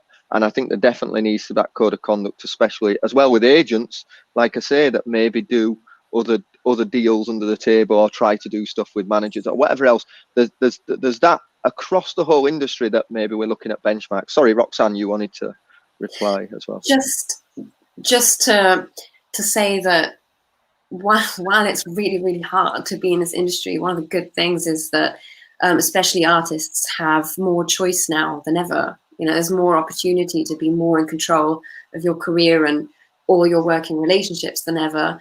And I'm super interested in new models, whether that's, you know, all roles are changing. So whether that's a new management model, it's a straight up partnership, or so to answer your question, if you reach a certain level and there are promoters that you enjoy working with and you want to try out a new model, I think that's fantastic that we're in an environment where that's possible and that can be explored. So many, Kaya, I think they're just the way they are because that's the way they've been. Yeah, and I think that's the thing that we're looking at, is that just because the industry's works that way and established and built upon itself for countless years, does that mean it worked pre-COVID for everybody fairly, or were there other balances and checks we couldn't do to? Kaya, were you asking for something? I don't know if you're muted. I just wanted to say that in terms of the role of the promoter, I think that it's more, the role of a manager needs to be clearly defined. The role of the artist, in not just in traditional artist management situations, but even in terms of when it comes to like the live experience. With the artists I work with, the live experience kind of takes over even recorded experience a lot of the time, and I've been the promoter in a lot of situations, especially for grassroots artists. So I do understand it from John's perspective as well. I think it's more just artists expect a lot more than they ever did from their managers. Artists expect a lot more from their promoters than they ever did, and their agents. And I think what is their job and what is not their job really needs to be clearly defined when walking into situations. I also think the lack of show data that is available for previous artist shows could really help in terms of what you were saying, Nathan, about having some sort of flat fee up until a certain capacity. Because there is no sort of general database everyone uses. You can go on Spotify and you can see someone's stream, and you can go on, Apple Music and see, streams for your artist, but you can't see your artist show data from the time that they started up until being more established. And I think if promoters had more to go on, then it wouldn't be such a risk, even if it was like, oh, they've only ever done 100 capacity and they've sold it out. Because I've had experiences with the artists that I've worked with where I've had to argue with promoters and agents saying, an artist has already done 100 and 250 capacity shows. If you do this, it's not going to be good for the audience. And I've had a queue of 500 people down the street waiting to come into a show, and it looks really bad on the manager. And I think if there was that data in advance, because a lot of the times when you're starting with a promoter or you're starting with the agent, you're starting from scratch. If they don't have all of that data backed up, that falls on the manager, I guess. So a lot more transparency, to be honest, and like a toolbox that if there was you imagine if there was a regulatory toolbox where you could say, a new artist has got this many streams, a new artist has had this many shows, and there wasn't these ambiguous kind of things in the background of where they were going, then at least you pitching it to an agent to find the right agent, you pitching it to the right promoter, and across the board which venues they should go into would make that decision-making process a lot easier. And I think that's something that, again, you go back to the education. If those areas aren't really put together and there isn't the toolbox put forward and there isn't each individual agency or manager doing this, and that's the thing with the music industry a lot of the time is scattergun. It's just completely disparate. So yes, I think that we can go back to education. Is there toolboxes we can put together, and are there benchmarks we can go on? So just kind of moving on a little bit of things. Within the deal, is there things like green touring that we should look at? Catering on the rider. Should artists in a new age whereby we need to think about who an artist takes on tour in COVID times, because their tour party might not be that an engineer might not be able to use a desk if they're a breaking artist, or how much crew should they take, or can a promoter be expected to put a rider out on the table anymore and provide it, considering the crossover contamination potential of COVID? Do all these new areas need to be explored that haven't been really discussed, that have come upon us in the last month or 2 months, that we now need to get ready for a new age that we can do and we can discuss in a deal, like green touring, riders and catering? Thoughts on that? I think everything is going to have more transparency, and I think those costs need to be considered early on at the point of booking almost. So what I've started, more and more, especially on the green touring aspect, more and more having those conversations, pre-tour, saying what do we want to eliminate, what costs do we want to cut or add to the catering, and making that almost building that into the deal and costings at the start of the tour rather than retrospectively trying to fit it. I think that's important, and I think that's somewhere that where we can sort of cut costs or at least control costs, so that the deal is slightly more transparent. Well, I think it depends on the size of the show. But again, like in the smaller shows, for sure, when you've got those sort of 100, 200 cap shows, a budget line of £50 or £75 for rider and national ad contribution is something else which is very controversial in those grassroots shows. If the priority, like if Kaya as a manager is like, my priority is my artist needs to be paid, or we need to balance the book, then it's amazing. I think in the conversation with Roxanne, one of the things that we discovered is most artists don't realize they're effectively paying for the rider, right? We all are, but they're not. So if the artist has a choice, and quite a lot of promoters actually say to the artist, do you want the rider or do you want the money? They go, I want the money, because actually that's what they need. You can keep your husband. Yeah. And actually the thing that they do want, we hear again and again is, and Connell mentioned this in the webinar on Monday, is they sort of want a few drinks and a bit of water and maybe a hot meal. That's what they want. So from that perspective, what's the artist's priority? Probably to balance the books and get paid. unless we can get the Arts Council or government to subsidise tours and venues, which is what we should be aiming for.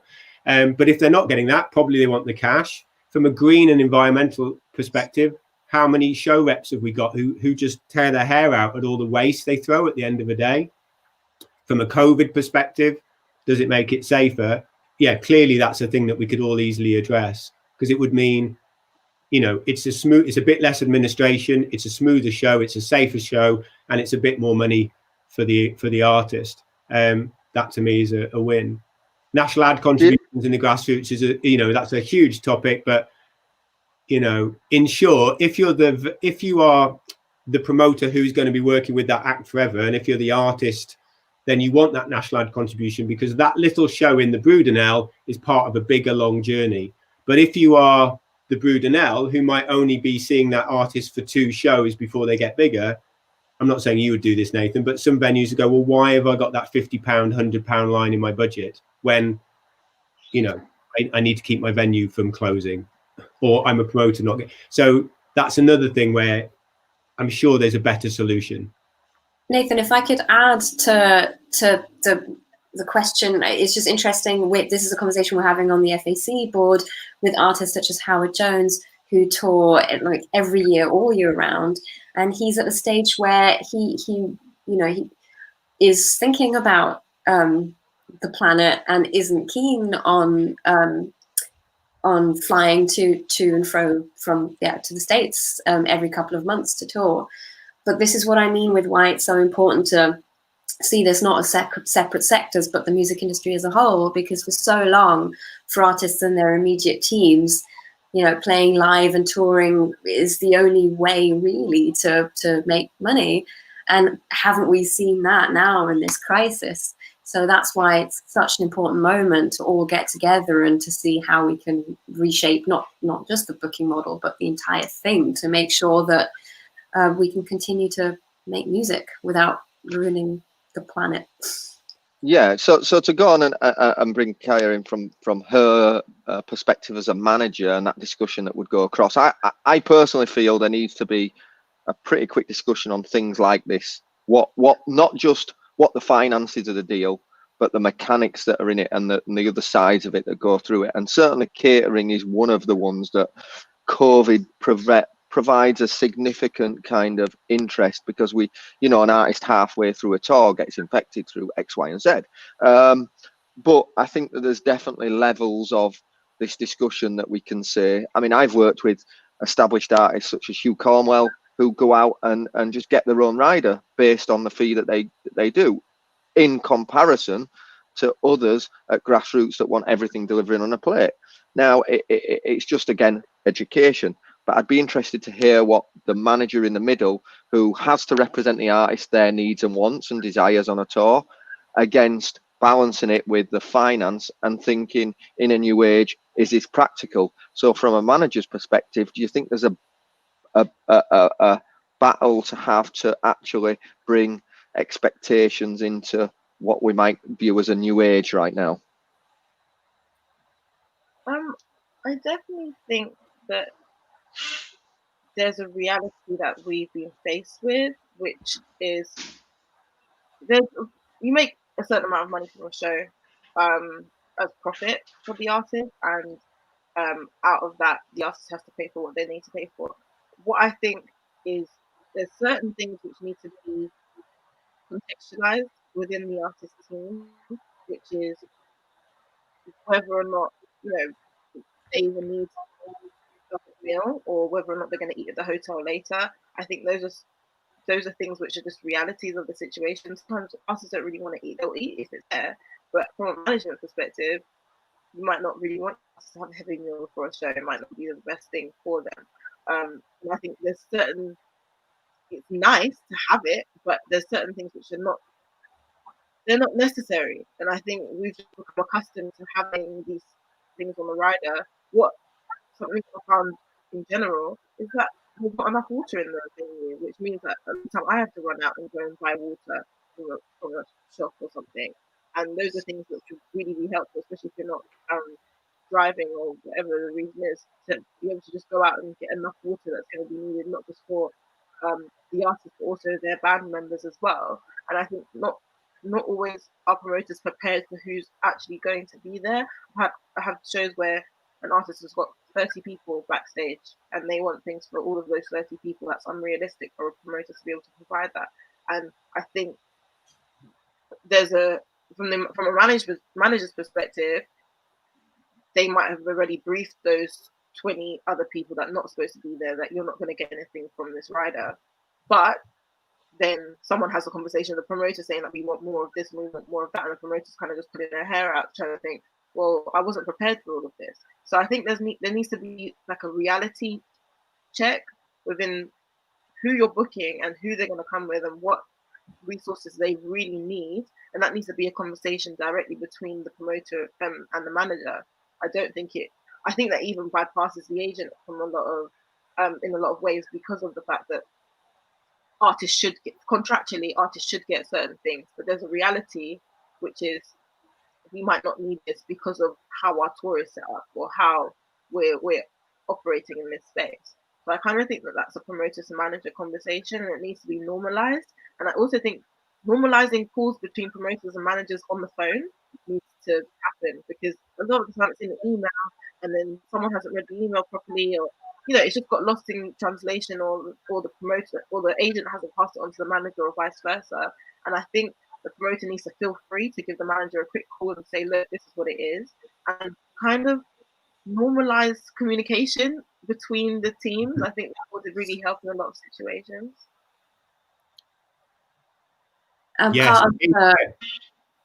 So yeah, I think that was really articulately put in the way that where I was saying earlier about the conversation needs to be more open across the full sphere in there. The only other things that I kind of wanted to move on to as well was the lead cycle of booking, because it seems to have changed. COVID seems to have pushed on, the cycle of booking, not only from where we'd book 6 months in advance, 9 months, but now we're looking at shows where I'm booking into 2022. The cycle is slightly out of sync with the recording industry when an album's going to be released. In a new world where the manager's got to think about when does everything end. I'd love to hear your thoughts on that. Can I add one thing to the rider before we move on? Of course. Just because, so part of the document that John and I were working on, definitely stresses what you need and not what you want, and it's so aggravating to me that it's totally standard to have 6 packs of Fosters on your rider, but there's not a safe space to get changed. Really simple things like, is there a door? Is there somewhere where I can get changed? Is there a sanitary bin? Really basic things that make venues and shows like an inclusive, safe environment for everyone. That's what I wanted to add. A very, very good point. We talked about having much shorter, simpler contracts.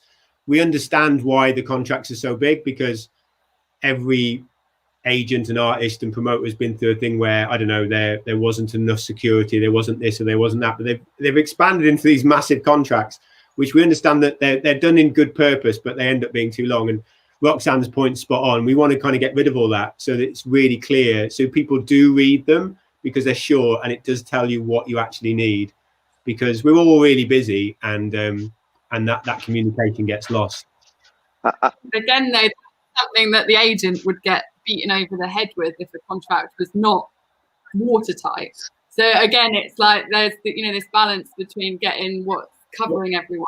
But we've come up with some solutions for that. So one of the solutions, for example, is we would have a criteria of AIP membership would be that we would sign some general terms and conditions with AET&C, which would be the lengthy ones, which all of our members would have to adhere to. So then when you were booking Roxanne, you would just send Roxanne's needs, right? And the moment that anybody broke that, that's their expulsion. But the point is that within AIP, they wouldn't, because they're good promoters, right? They're not the kind of fly-by-night. And then if you get some new person who arrives, you send them the long one, right? Until such time as they become a trusted member. So there are ways to do it in the same way that we trust everybody at the agency. You know, we know that the artists that you're going to send us are going to do lots of good things because you wouldn't take them on as an agent. That's your role. Sure. I just we could argue back and forth on this for a while, but I go, you know, if there is something wrong in the contract and there's something that's not been fulfilled, it is the agent ultimately that would get hit over the head with that contract, saying, you know, why wasn't this clause included?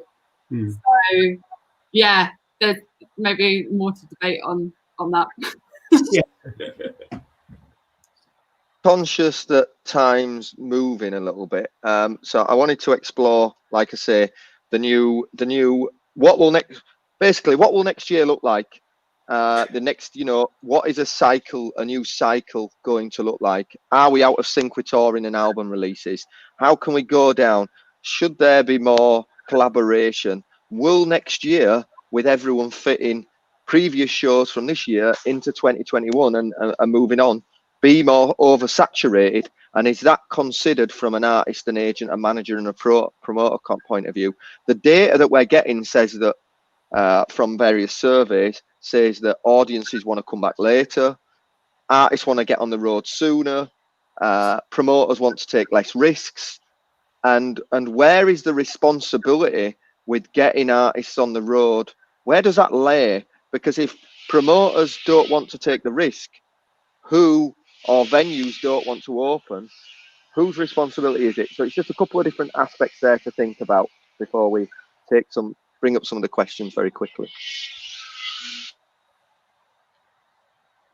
Well, promoters do want to take the risk. It's just they can't afford to, because they've had their income wiped out.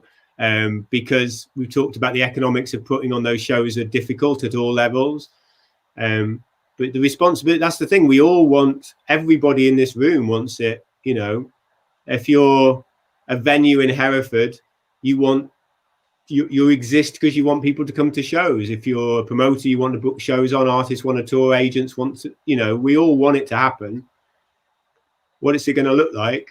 I mean, our survey, we've done a survey of promoters. We've had over 300 promoters fill that survey in, and they're saying at the moment they don't expect to see any kind of level of shows until the spring. But that doesn't even mean they're fully back in business, because obviously only some venues may be open. And to be a promoter, like we said, for some promoters, you need bigger shows to kind of cover the research and development, the risk of the smaller shows. And it doesn't look like they'll open in that way. We don't know how things are going to open. We might have some theatres back because seated shows might come back quickly, but we might not be all able to gather in a small grassroots venue. I mean, we don't know. And like you said, you're booking for 2022. So Sarah and Kay, I'm interested to get your points on the booking cycle and where you think that's going, because there's a couple of questions in the side that I'd like to put on just before we finish, but I'm interested in the cycle and things like that. Well, I mean, yeah, the cycle is. Do you think that's a new normal? That's what I'm saying. Do you think that'll just carry on being 18 months ahead now? Or I'd like to think that it will go back to normal and that it will resume in the sort of cyclical nature that it exists in. But I mean, ultimately, I guess because things have been so delayed and pushed back, and everything has now moved into spring 2021 or autumn 2021, there is going to be a massive oversaturate, everything is majorly overly saturated in that time. So I think it's going to be a competitive year next year. I think what is hot will do really well. I think what is new might struggle a little bit, or at least, suffer at the hands of there's just being so much music pushed into, or the touring. Do you think that needs to be reflected in fees then, or risks, and understood and sometimes from an agent's point of view or a manager's, that they should be saying to promoters sometimes, I don't think this risk is very fair right now for you. Maybe you need to reevaluate it. So there's a two-way process. I think it's a case-by-case basis. If you've got a really hot act that is in development, you're going to still expect the promoters to take a risk on them if they, believe in the project and see that it's got the weight to hold in the future. But yeah, I think it does need to be a fairer and more open conversation. I think what I'm getting at is there is there an affinity and a caring responsibility, not only for the manager on the artist or the agent on the artist, but actually right now we're all in this together. Without losing parts of the industry, we won't have the success in future. Yeah, for sure. I think it's an open dialogue. I don't think anyone wants any, music venues to suffer. No one wants to see anyone lose their jobs, especially partners that we've worked with for, years. I think there is everyone is trying to be supportive of each other, but there also has to be, realistic that the artists have lost a massive income, the agents have lost a massive income, everyone's suffering. So I think, whilst we all need to support each other, we all need to be realistic as well and make sure that everyone is, everyone's benefiting from it. What we do is so important and so undervalued. And it's, it was heartbreaking to see every single sector of the industry just suffer and just have their entire existence sort of taken away from one day to the next.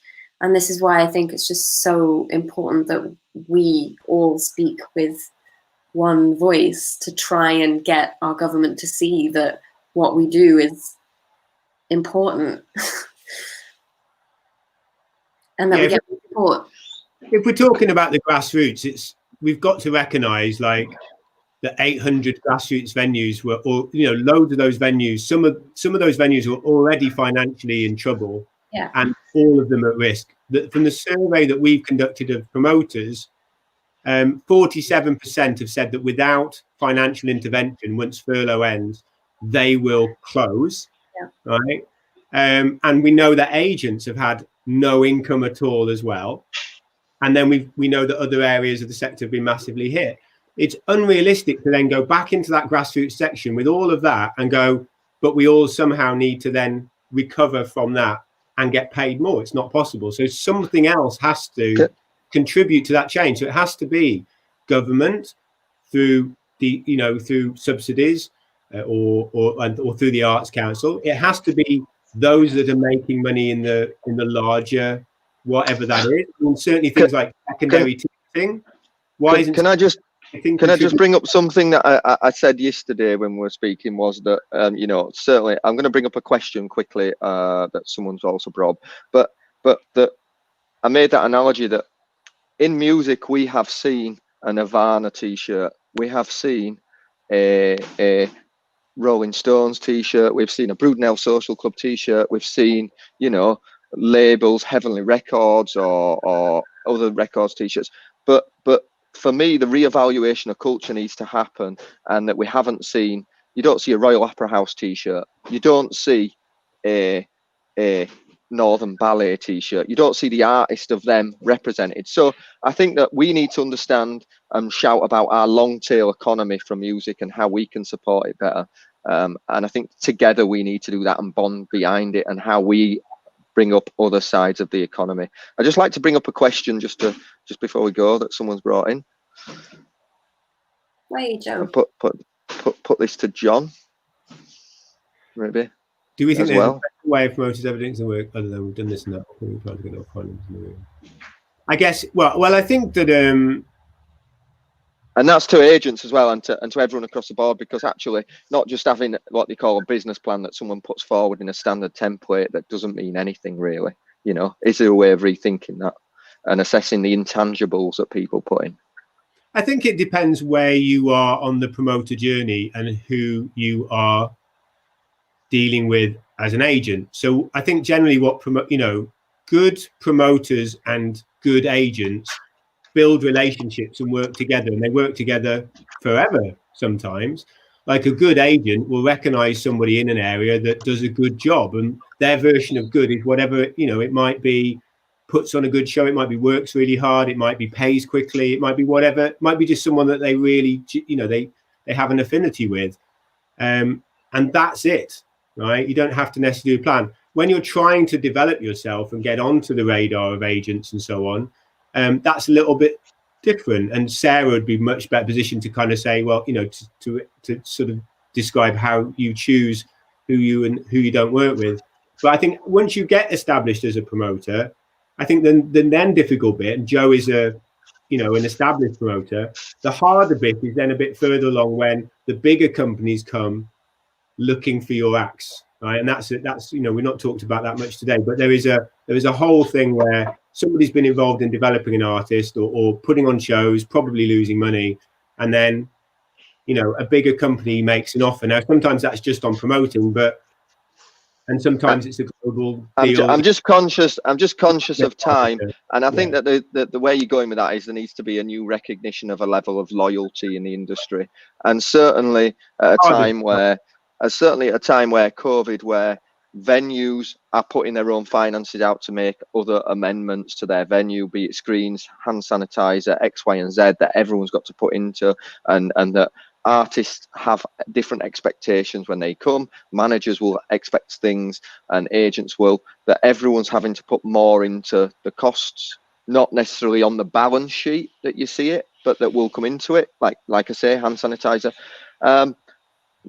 Do those things need to be recognised? So is there going to be a level of loyalty in the industry from those that are taking the risks on a springboard in future?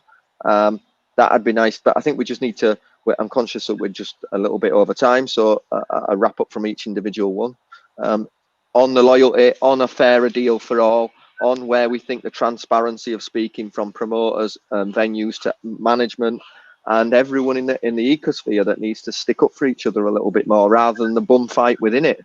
That's where I'd like to see it, you know, a bit of solidarity together, shouting up for music versus all other art forms. So yes, over to you to finish. Who wants to go? Roxanne, artist. Okay. Yes to everything you've just said, and thanks for having me. I think, again, I just say that in this moment, it's just so important that we don't fragment. You know, if one area of the industry suffers, then that's bad news for all of us. And you know, there's nothing like live music, people coming together in a space to experience music together. And man, I really, really miss it. So in order to ensure that we can get back to that, let's do what we're starting here and really go back to the drawing board and see what really needs to improve and keep the dialogue going. And Kaya, from a manager's point of view, I think next in the chain from artist to manager. From the management perspective, as Roxanne said, definitely we need to go back to the drawing board. I think normalizing conversations amongst all of the parties involved in this conversation outside of just booking shows would be really helpful. Just on more, even if it's a monthly basis, that agents and promoters and managers and artists just have a chat. I think that would be really great. And yeah, thank you for having me. I think this has been a really important conversation. It would be great to get back to some live shows. Sarah? Yeah, definitely. Let's hope this all gets done with quickly and we can all do the best. Yeah, I think it's about fair deals. I think it's about more conversations between people, about relationships and supporting and really championing their value. Also getting fair deals for artists, but at the same time being compassionate for everyone's needs. Yeah, I think that's all. John, just to finish up, shall I? Yeah, I just say that I think we recognise that all the conversations that we've been having through this time with like agents and managers and with artists we all want to do the same thing. We all recognise how hard it's been, how hard it was and how hard it's been. And we recognise that things need to change. And we've got some idea about where that change might come from. So, and it comes from a few different things. One is government subsidies. And one is that our sector needs to work better at the top level to find ways to stop money talking all the time so that it can support its R&D arm and leg, which is where a lot of us work.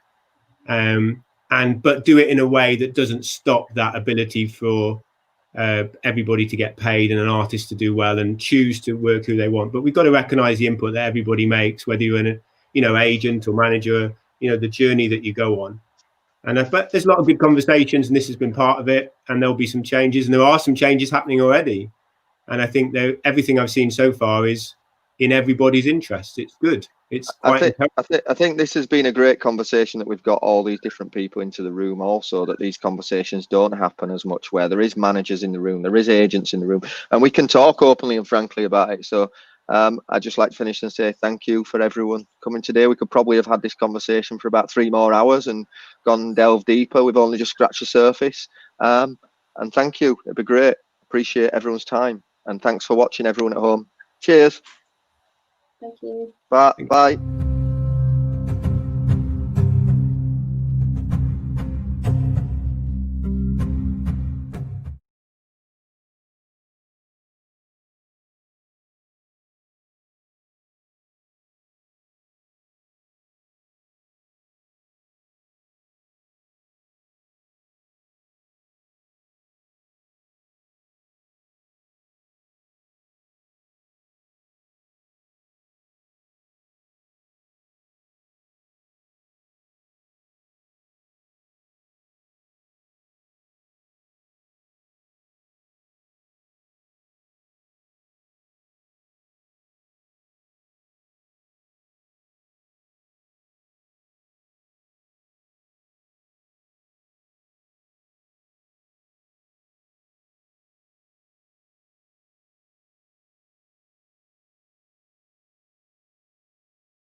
In moments where I feel self-conscious, sometimes I like to focus on someone in the audience.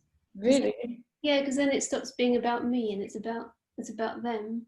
And I also quite like to focus on someone who doesn't look that interested. Because then it's a challenge, Like if I see someone who like I'm in the middle of playing and someone is like on their phone, then I sometimes I go up to them and just play in their face because punishment. Yeah, and they look absolutely terrified.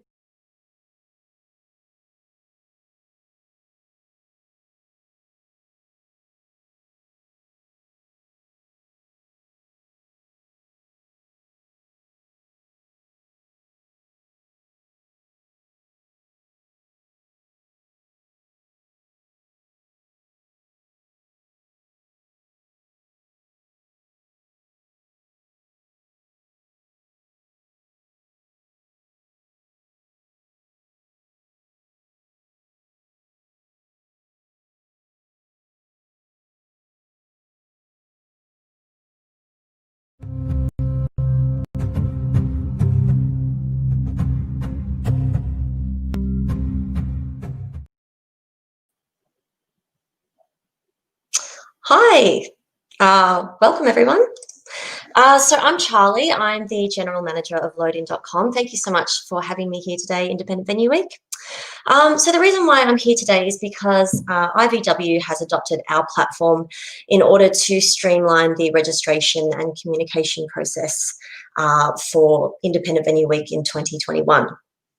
So we've been working really closely with Sybil, Charlie and Chloe to build this really user-friendly platform, which is going to act as a centralized communication tool for all the venues and for Independent Venue Week. So what I'm going to do is I'm going to show you a couple of live demos today. But before we get started, I just want to give you a little bit of background on who we are. So I'm going to share my screen and I'm going to be going back and forth between my share screen a few times, so just bear with me. Okay. Okay, so just a bit on who we are and where we're from. We come from a background of production management, event management, and tour management. So we're very much born out of the live music industry. Our platform was originally developed to manage festivals, to manage artists, for festivals. And over time, we've really developed our platform to manage all different types of festivals. For example, Independent Venue Week are managing venues instead of artists. We've also managed to make our platform adaptable to manage many facets of a festival, such as event management, production management, back of house management. And we have also adapted our platform for venues so that venues can manage artists as well. So we really are a kind of multifaceted communication tool servicing the live music industry. And in case anyone is wondering, we are based in Melbourne, Australia, but Alan, our co-founder, who is on here as well and available to answer any tech questions if we have any, is actually from Colchester originally. So our role in powering Independent Venue Week 2021. So all of the information that IVW has for you is going to be found on loadin.com. And as a venue, all of the forms, all of the ticketing information, your venue information is going to be uploaded to loadin.com. So we really are providing a one-stop shop for everyone involved. So this is what I'm going to cover in today's session. The first 3 points are going to be a live demo of our platform. And then we're going to flip it around. And I'm going to show you how you can use our platform to manage your artists. So I imagine there may be some questions on like how to do certain things in the platform as I'm navigating around. If you have any questions at all, please do enter them into the chat. And Alan can answer any super tech related questions. Otherwise, I can answer all the questions at the end of the session. Okay, so to get started, the first thing you're going to receive from us is the registration email. And that is going to be coming from support@loadin.com. So just make sure you recognize that when it comes in through your inbox. Now, there are 230 venues, I believe Chloe was saying, that are going to be sent out this email. So if you don't receive your email today, just look out for it over the next couple of days, but it will come to you. I believe Chloe was saying if you have not ever signed up with Independent Venue Week before, just get in touch with the guys and they'll then shoot you through the registration details. So your email is going to look like this. And as you can see here, there's a big red button saying register with loadin.com now. That is unique to your registration. So just make sure you click on that and it'll take you through to this next page. So here's the registration page. As you can see, it's super simple and very quick. It will take you a whole of maybe 1 minute to complete. Then you just want to click down here and click confirm that you're part of Independent Venue Week. And if you guys have any queries on our privacy policy or terms and conditions, you can find that information here. So I'm just going to stop sharing my screen now so I can move on to the live demo. So just bear with me.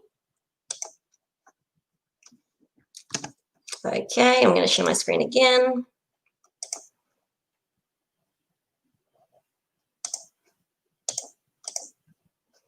Okay, so when you click registration, when you click the register button, you're going to be taken into your own portal of the Independent Venue Week site. So as you can see here, we've just got Charlie's Bar, which is a bar that we named My Fantasy Bar. Not very imaginative, I know. But as you can see here on your home screen, you've got 2 areas of attention. So just refer to that for a quick glance. And down here, you'll be able to see all the different things that the guys have uploaded for you. So you can see what it is and how long ago they uploaded it. If you're all up to date with everything, you would just probably want to look at the most recent thing uploaded. Now, there is one thing that is super important that you need to do first and foremost, and that is to read the Code of Conduct. So if you go down here to IVW Documents, that's where you're going to find it. And you're going to click on that. And as you can see here, it's the first form, just called Code of Conduct. And just make sure you have a really good read of that. It's got a lot of good information about what's required of you and just, the terms of the festival. So just make sure you get familiar with that. And once you have read that, then you can move on to your forms. So I'm just going to jump from here, documents, up to here, forms. So as you can see here, these are the forms to complete. Now you've got your ticket links, you've got your crew order forms, an evaluation form that you'll need to fill out at the very end. And if you were a part of Independent Venue Week last year, you're going to see completed forms and a venue sign-up form. This is the information that the guys received from you last year, and we've actually extracted it into this platform so you don't need to fill it out all over again. So it's already going to sit here waiting for you. And the only thing that we need you to do is just check it and update it with any new or relevant information. So if you just click update, and that's going to load, there you go. So your information will be pre-filled. You don't have to fill it in all again. Just make sure it's correct. All the phone numbers, email addresses, that kind of thing. And down the bottom, there's a couple of new questions. So just make sure you have a read of those and answer them. And then down the very bottom is, I can confirm that I have read the code of conduct and you're agreeing to that. So you would need to click that once you've read the code of conduct and then save and exit out of this form. Okay, so once you've done that, that's your first and your second step done out of the way. Then you've got your ticket links and lineups. So what these forms are is for if you have a gig on any of these days, you need to provide Independent Venue Week with that information. So if you don't have a show on Monday, 25th, for example, you don't need to do anything. So you just leave that form and you don't need to touch it. If you do have a gig on, say, Tuesday the 26th, just click complete this form. And this is where you can enter in all the information about that show. So it is important that you fill this out with as much detail as you can. The more information you provide, the better and easier it will be for Independent Venue Week to promote that show to, you know, the press, radio, media, all that kind of stuff. The more they can promote your show, hopefully the more tickets it will sell for you. So it's really going to work in your favor to get those forms to them. Okay, so once you've completed the forms that are relevant to you, then you can move over to venue documents here, just on the left. And if you scroll down, this is the information that Independent Venue Week needs. So there's just 4 things: the rate card, venue tech spec, advanced details, and posters and artwork for any IVW related shows. Now, if you need further explanation of what those documents actually are, just have a read there. But to upload that information, I'll just show you how quick and easy it is. If you just click down here, add a new document. Now, you might have a PDF file with multiple points of information. So it might hold your rate card and your venue tech spec information. Just click both of those, then click next, manually choose a file and upload whatever file it is. There you go, it's in, very quick. Now, as you can see, it's disappeared out of here and it's going to show up down here. If you ever need to update that document because maybe your rate card has changed or anything like that, you can just click update and update the newer version of the document. So that's really all that's required of you from this site. Once you've done your forms, documents, read the code of conduct, then you can just move through and see what Independent Venue Week has provided for you. So if you click over here, IVW information, here is a wealth of information that they probably would have previously put perhaps on their website or sent you in an email. It's all just going to live on here now. And I imagine this will be updated closer to the date with more information. Here are some key dates, which, you know, it's saying TBC now, but of course will be updated closer to the date. And depending on which region you're in, you will have specific information for your region. So Charlie's Bar, I've just popped in Yorkshire. And if you click on that, there will be the relevant information for Yorkshire, for your region only. Moving down to IVW documents. So we were back here before, and as you can see, here is the code of conduct.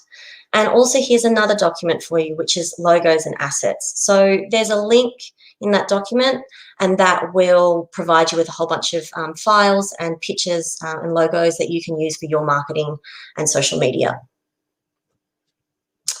IVW contacts, simple stuff, just Chloe, Charlie and Oscar's information. And if you have a regional specific contact, you'll find them up here. And very last is the venue user management. So this is going to be really handy to know. So you may be the only contact that Independent Venue Week has. So they would have invited you to this platform.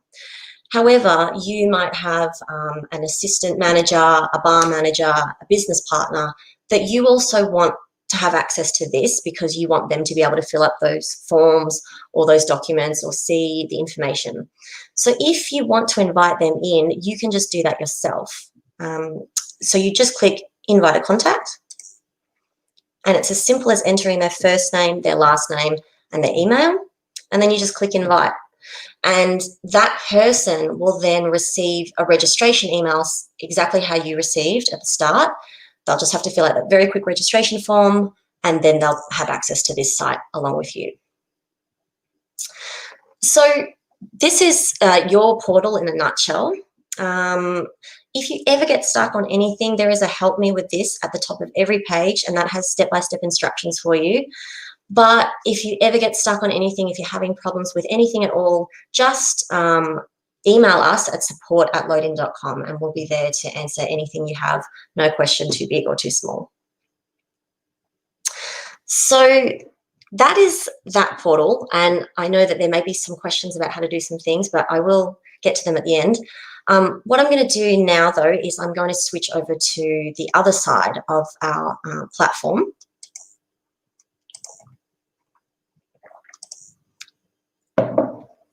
So, as I was saying earlier, we have adapted our platform so that venues can use this to manage their artists coming through. So this is just a dummy site that I've done up for this presentation. So, you know, we've got Charlie's Bar here, and you would have your own logo and your own banner up here. So it would kind of be your branded site.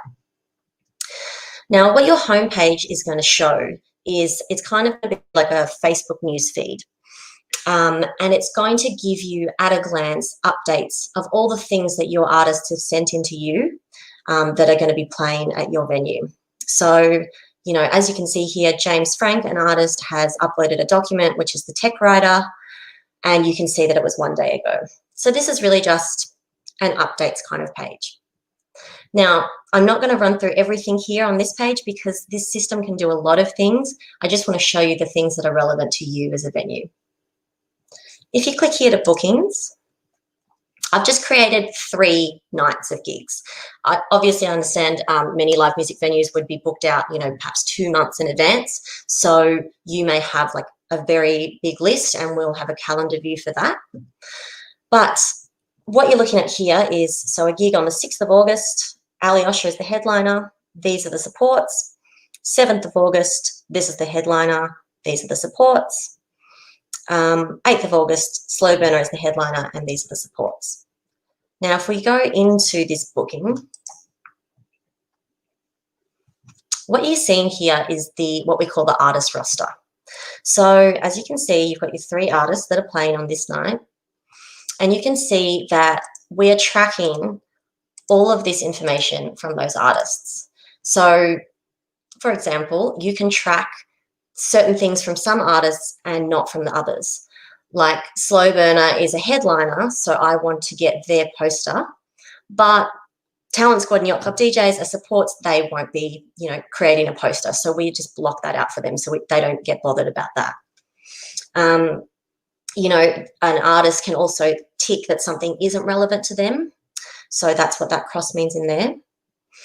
Now you're looking here obviously at some technical stuff, so stage plot, input list, lighting, and you might be wondering, yeah, but what about all the other stuff that we need to know, such as, you know, merchandise and, you know, do they have a sound engineer, all that kind of information. I've actually created that into a simple form rather than having too many things all in this one page. And I'll show you what that form looks like in a second. I'll also run you through the COVID-19 form, which again is, you know, something that obviously never existed 6 months ago, but now we feel that it might be a bit of a staple in terms of venue management. And what you can see here is the percentage bar complete. So what this is telling us is that Slow Burner has completed 86% of the things that we need from them before they arrive for their show. I'm going to go back and just show you a couple of the other bookings so you can see. So this is Flirt Alert's roster. And as you can see here, we're waiting on everything from Georgie. They haven't sent in anything. We're 43% on Georgie Savage. Flirt Alert's 57%. So you're waiting on a few things from different artists, which is very typical. And what we've developed is a really handy feature. So, you know, normally right now what you'd have to do is you'd have to email or text every single one of those artists and say, hey, you know, Flirt Alert, I'm missing lighting from you. Or G Savage, can you send in these things? Georgie, can you send in these things? We've completely eliminated that headache for you and provided you with an automated email blast out. So if you go down to email reminders and reminder to complete, you can select the Slow Burner gig, for example, and there is an email here which you can tailor to however you like, but basically we've got some tags here, which is count and doc list. And what this system does is it's going to pull all the information from that bookings page we just showed you, and it's going to tailor it into an email specific to each individual band. So if you go on preview email, now this is just an example of what the email could look like. It's going to say, hi, first name, whatever the band, you know, the contact's first name is. Just a reminder, you have this many documents, and these are the documents we're needing from you.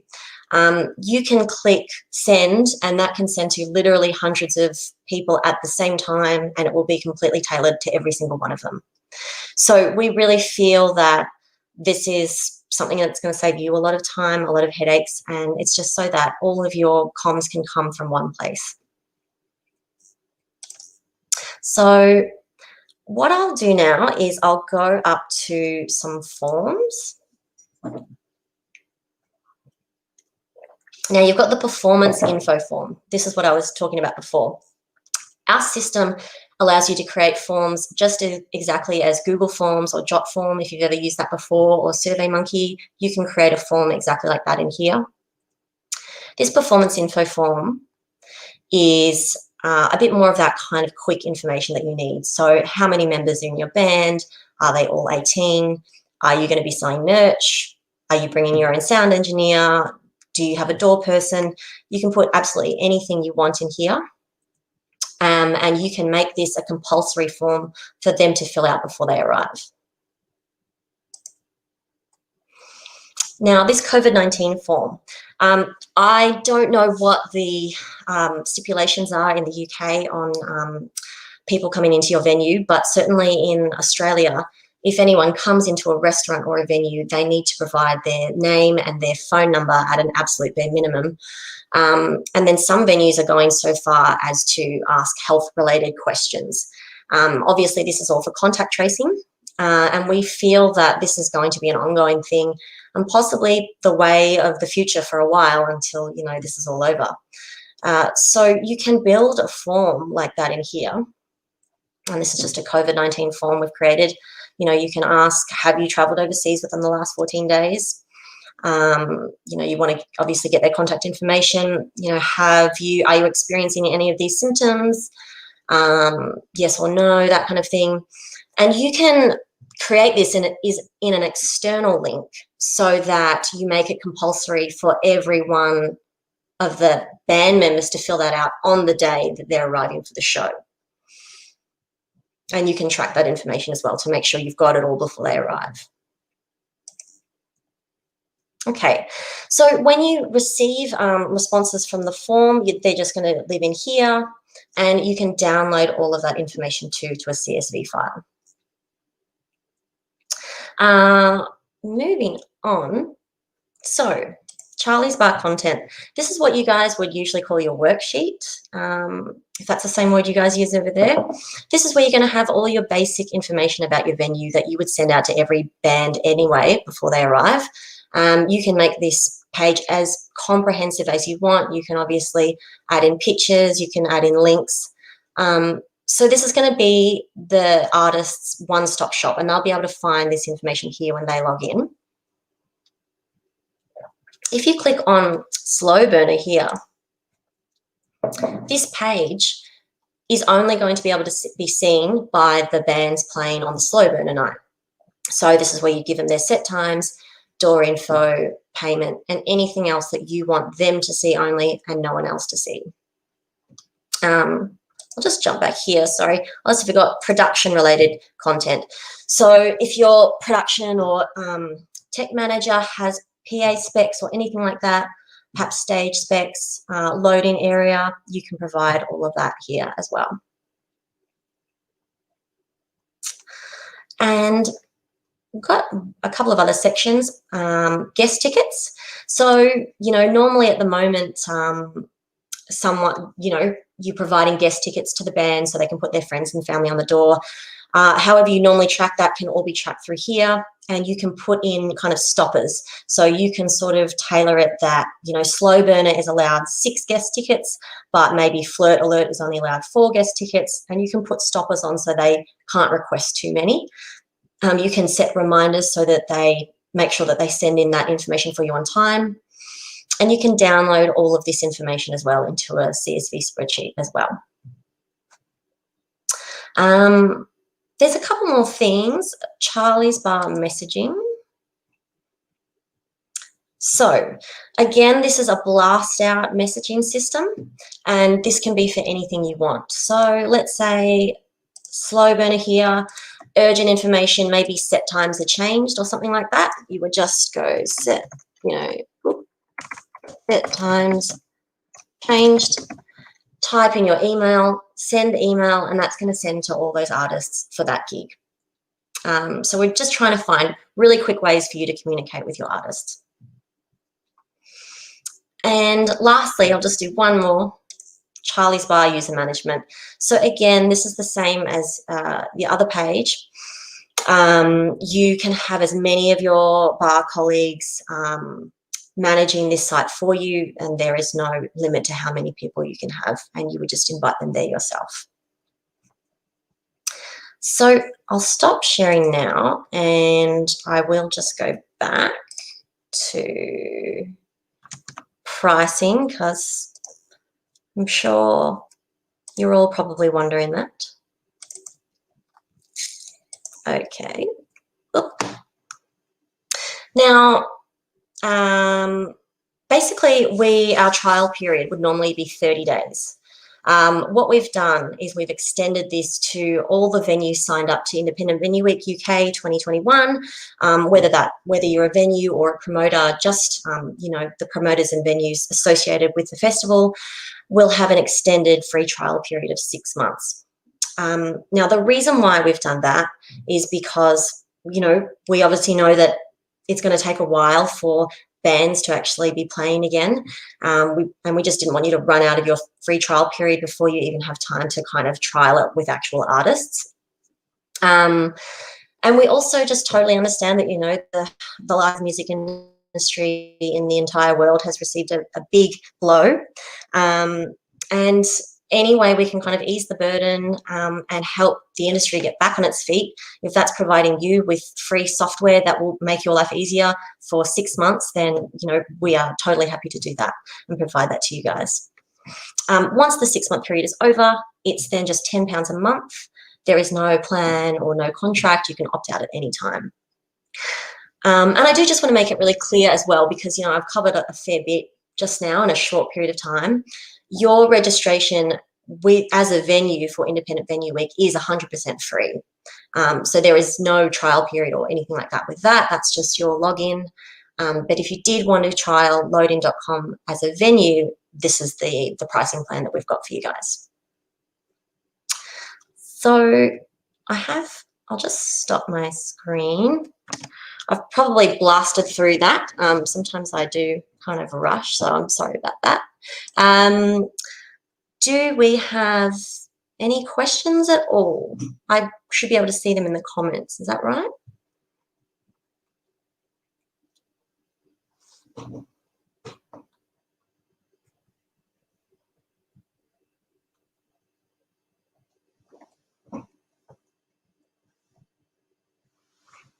I'll just see if anyone's got any questions. I don't know if I'm looking in the right place for them.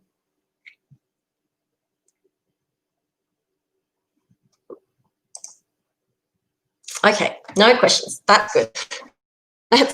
Well, maybe that's a good thing.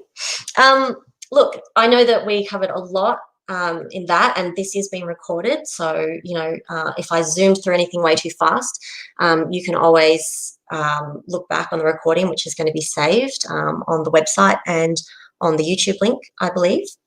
But yeah, we're definitely available for any one-on-one Zooms as well. So if you guys need any further support, I can always jump on a Zoom with you and show you through anything. If you would like a one-on-one demo of the platform that I just demonstrated for venues, we can hook that up, and we can jump on a one-on-one Zoom, and you can ask some more in-depth information about what I just went through. So yeah, guess I'm finishing a little early, unless anyone has anything they want to ask.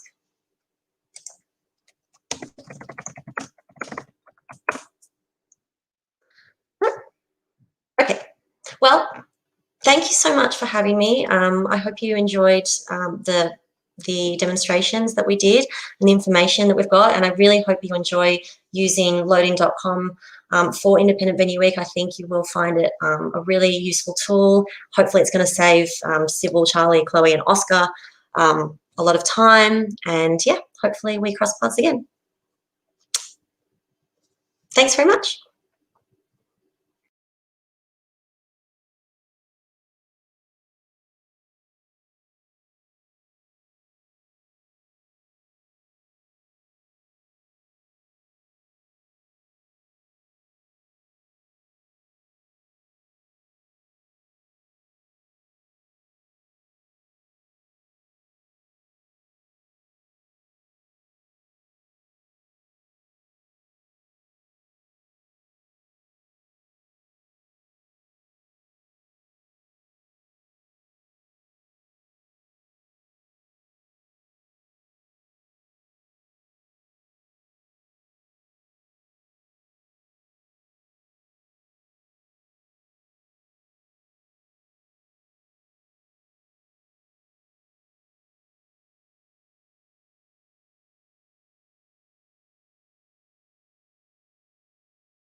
You know, people can dance, and I know people that can dance, and I can't.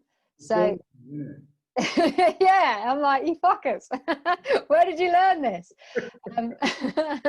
Yeah, so the fact that I can't, and then kind of just also I'm quite restless, and when you sit down and make music all day or record or whatever, the idea of then doing it live is like, I want to get into it, I want to move. Sure. So the fact that I'm not very good at it, I thought would maybe work in my favor, especially because female dancers often are quite good. Like you do see male dancers often not dancing well and getting away with it, but female dancers, you are expected to be quite sexy and quite fluid. This is a really interesting point, actually. I think, and so it's one of them things where it's like, well, what would happen if you flip the script and you really weren't very good? You know.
Yeah, I mean, it was. I think it was a good show, and it was. I mean, I always used to sort of like judge how cool the band was. I mean, if you were there, then the band were doing okay. Yeah. and if you weren't there, then you're either too busy or the band weren't good enough. Yeah, that has happened sometimes. But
Hello, good afternoon all. This is just a quick Q&A for everyone here on Independence Day to talk about insurance. Insurance has become a bit more of a hot topic than in a normal year with COVID and the impact it's had.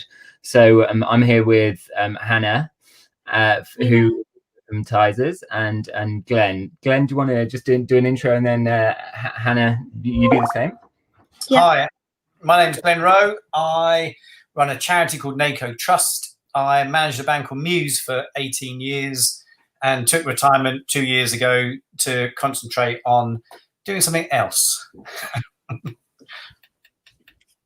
Okay, so we were just going to kick the panel off with discussing something that's quite topical at the moment within insurance, and I presume probably a lot of the people on the call, but this is the FCA test case that is going through the courts at the moment. So one of the reasons why I wanted to address this to start off with is because I think there's a lot of discrepancies with these sorts of claims as to why this process is actually happening. So the reason for that is that a lot of the claims that are being made are under business interruption, because rightly so, people's businesses have been interrupted. They're not making the money that they were. They're not allowed to go into their premises because the government has put us all into lockdown.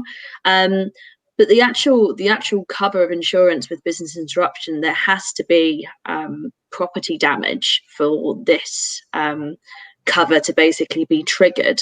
So this is, and all the wordings differ with different insurers, but this is basically why these test cases have come out of this. So I've been asked this a number of times by clients as to why this is happening and why they just can't be paid, and it's just not as straightforward, unfortunately. But hopefully we'll get some answers out of the test case, which Tim is gonna just run through in a little bit more detail. But I just sort of wanted to address as to why that is happening and what part of the cover it concerns. So yeah, Tim, if you wanted to take over and just sort of take through a little bit more detail. Sure. So effectively what's happened over the last few months is there was an expectation that a number of claims for businesses shutting down and loss of revenue as a result of those businesses being shut down would be paid back to a venue, and it wouldn't necessarily be a venue, but it's all across all industries. So business interruption insurance often would have a sort of a sub-limit of maybe a 50,000 or 100,000, dependent on the policy. And there've been, as Hannah mentioned, a number of different wordings within that. And this, because this is a kind of an unprecedented scenario, and some insurers have seen these wordings as potentially as a bit of a, it's difficult to say really, but a bit of a grey area. They can't contractually say whether or not it should definitely be paid as per the letter of that contract. And that is the reason that there's been a number of claims going in, and one that is in progress at the moment. We should get a result of the outcome of the test case within the next 2 weeks. And that will have an impact, no doubt, on the amount of claims that insurers are going to see. So if it falls on the side of the insurers, we're unlikely to see a huge amount of claims going into those insurers for business interruption. But if it falls on the other side, then we think a lot of people may be entitled to be making a claim for business interruption. So as it stands at the moment, it's very much a wait and see, and we've got that with a number of types of insurance at the moment, because everything is ever changing. One of the key things that I know that it's interesting for anyone here, particularly as we've spoken about earlier today, or we've been listening to earlier today, and in changing up the booking model, is the travel insurance side as well. Travel is going to have a significant impact on the way in which tours are planned. and the insurance side of that is a completely different policy to the sort of general commercial policies.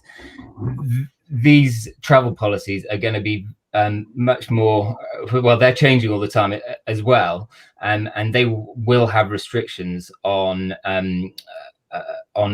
coronavirus. First, there was a complete blanket exclusion on many policies. Then medical expenses have been added in, and then on some leisure policies we've had the addition of some cancellations. But as things evolve, this hasn't really had a strong impact yet in the sort of touring world, because there isn't really any cover. Say if there was last week a band that happened to be touring, and I know this wouldn't happen, but hypothetically speaking, if they were in Madrid touring and then suddenly they had a few dates in the UK, what would have happened with that local quarantine? And then we need to look at both the travel insurance side and then the event cancellation and the non-appearance side. But Hannah, do you want to and Glenn, do you want to talk about the travel insurance in your experience? Sure. I mean, we've been quite shocked at the amount of the way the coronavirus came in so fast meant that all of our touring plans for the next 8-9 months were wiped off very, very quickly. And like you say, the fact is we don't know when they're going to open back up again, right? No one knows. We're all trying to guess that it's going to be okay for potentially next year.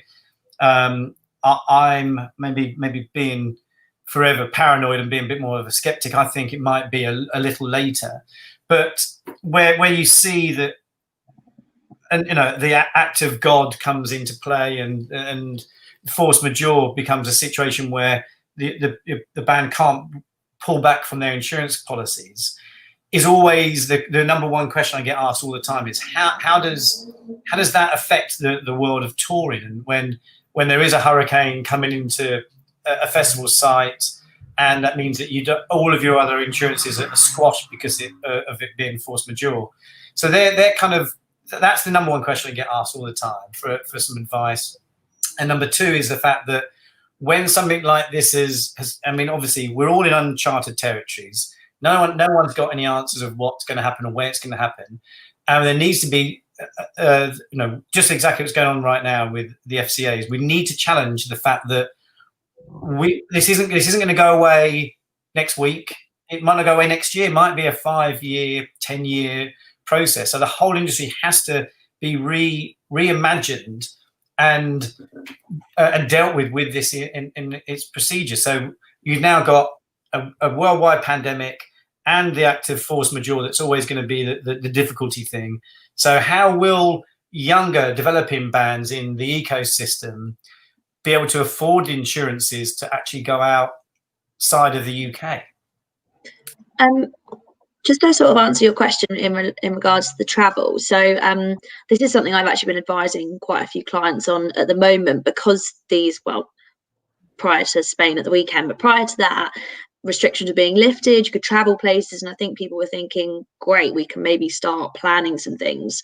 So, and this is just something that you might be able to use, but insurers basically, they base their policies on the government advice, which is where this discrepancy came when the government said, right, essential travel only to all of these different countries. That's when insurers said, well, we're not going to provide any cover because they're advising on essential travel only. So what I've been doing myself, and I've been advising, is a really useful government website, the FCO website. I'm sure I can put the link in the chat afterwards. But if I've had any inquiries like non-appearance or travel, I've been setting up alerts.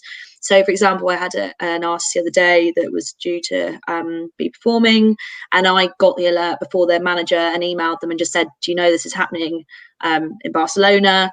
And then straight away, everyone was in the loop. So because things are going to be changing so quickly, that is the thing that insurers are going to base their cover on for the travel, not anything else, just the travel. So that's a really useful thing to keep up to date with. But again, what I've been saying to a lot of clients is this is honestly changing for us as insurance brokers on a weekly, if not daily basis. So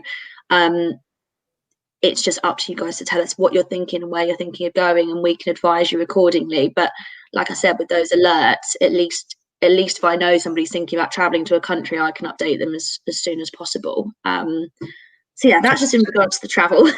Communication is more key than ever before, right? So the point is, Hannah, if you're looking after one of my acts, and you're going to have to almost have an overseer's position where where they're going, you're going to need to be at least 5 steps ahead, aren't you? And say, well, there's an alert here, you might need to reroute, and then weirdly, you're going to start signposting when the tour's started. You might have to start signposting everybody ahead of where the danger zones are, right?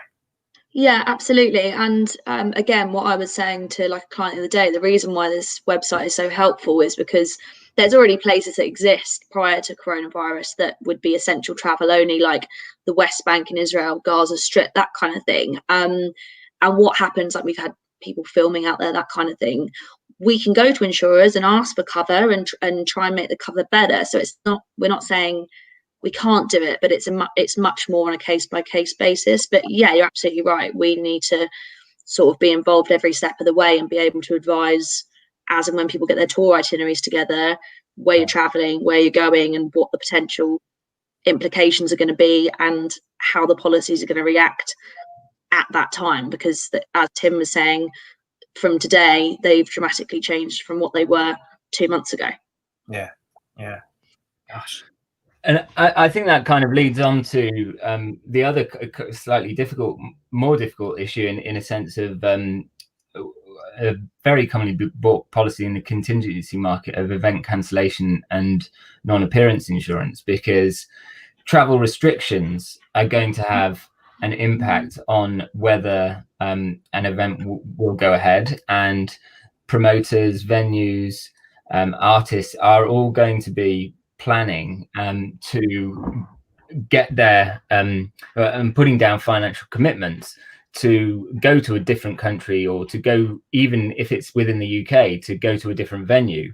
And if there is a civil authority related shutdown and that venue has to close down, or there are more heavy restrictions when the music industry gets back up and running to an extent, is there going to be insurance in place, or are the promoters, venues, artists going to be able to purchase insurance to protect themselves against financial loss in those instances? And as it stands at the moment, where we are, it looks like there is very, very limited cover available, if any, for that sort of thing.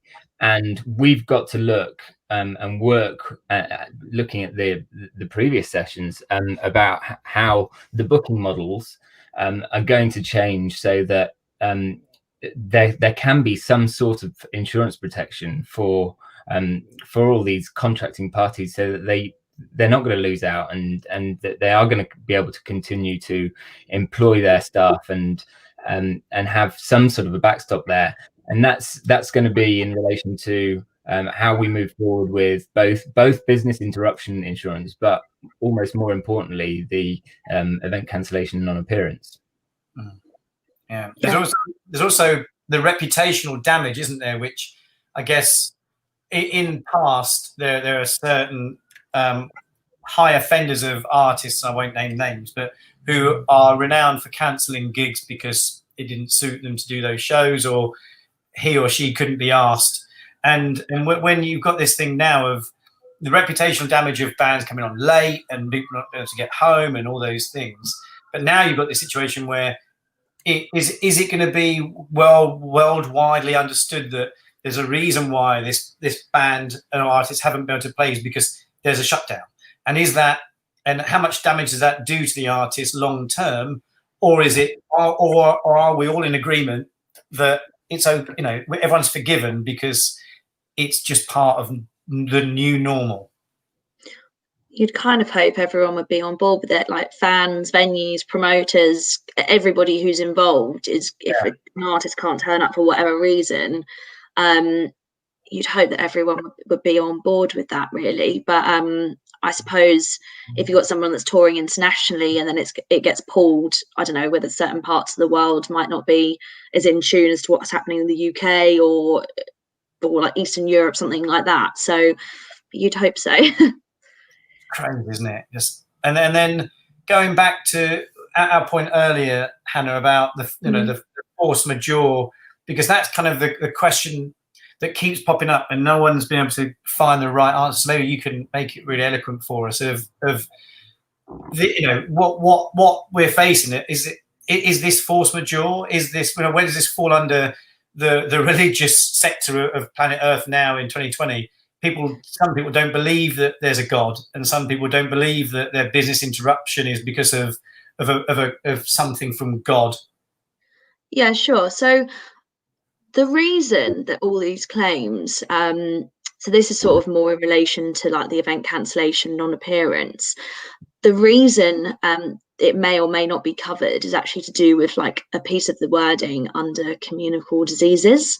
I don't know whether people on this call have heard about Hiscox recently. They've like written in a tiny bit of cover for communicable disease, but because this disease wasn't around prior to January or February, or in China in December, it's not written into any insurance wording.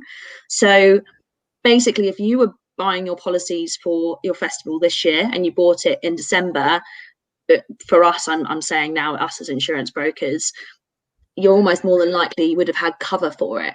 But because they started putting the exclusions in place, I think it was sort of mid-February, March, that kind of time, they were then excluding that as a disease because they knew what it was. Whereas that's the process that had to happen, really. So it's kind of, I think people were thinking, oh, it's not being paid because of force majeure, but actually it's because of that part of the wording that is to do with communicable diseases. I've said it too many times. So yeah, that's sort of where the discrepancy has come from, really.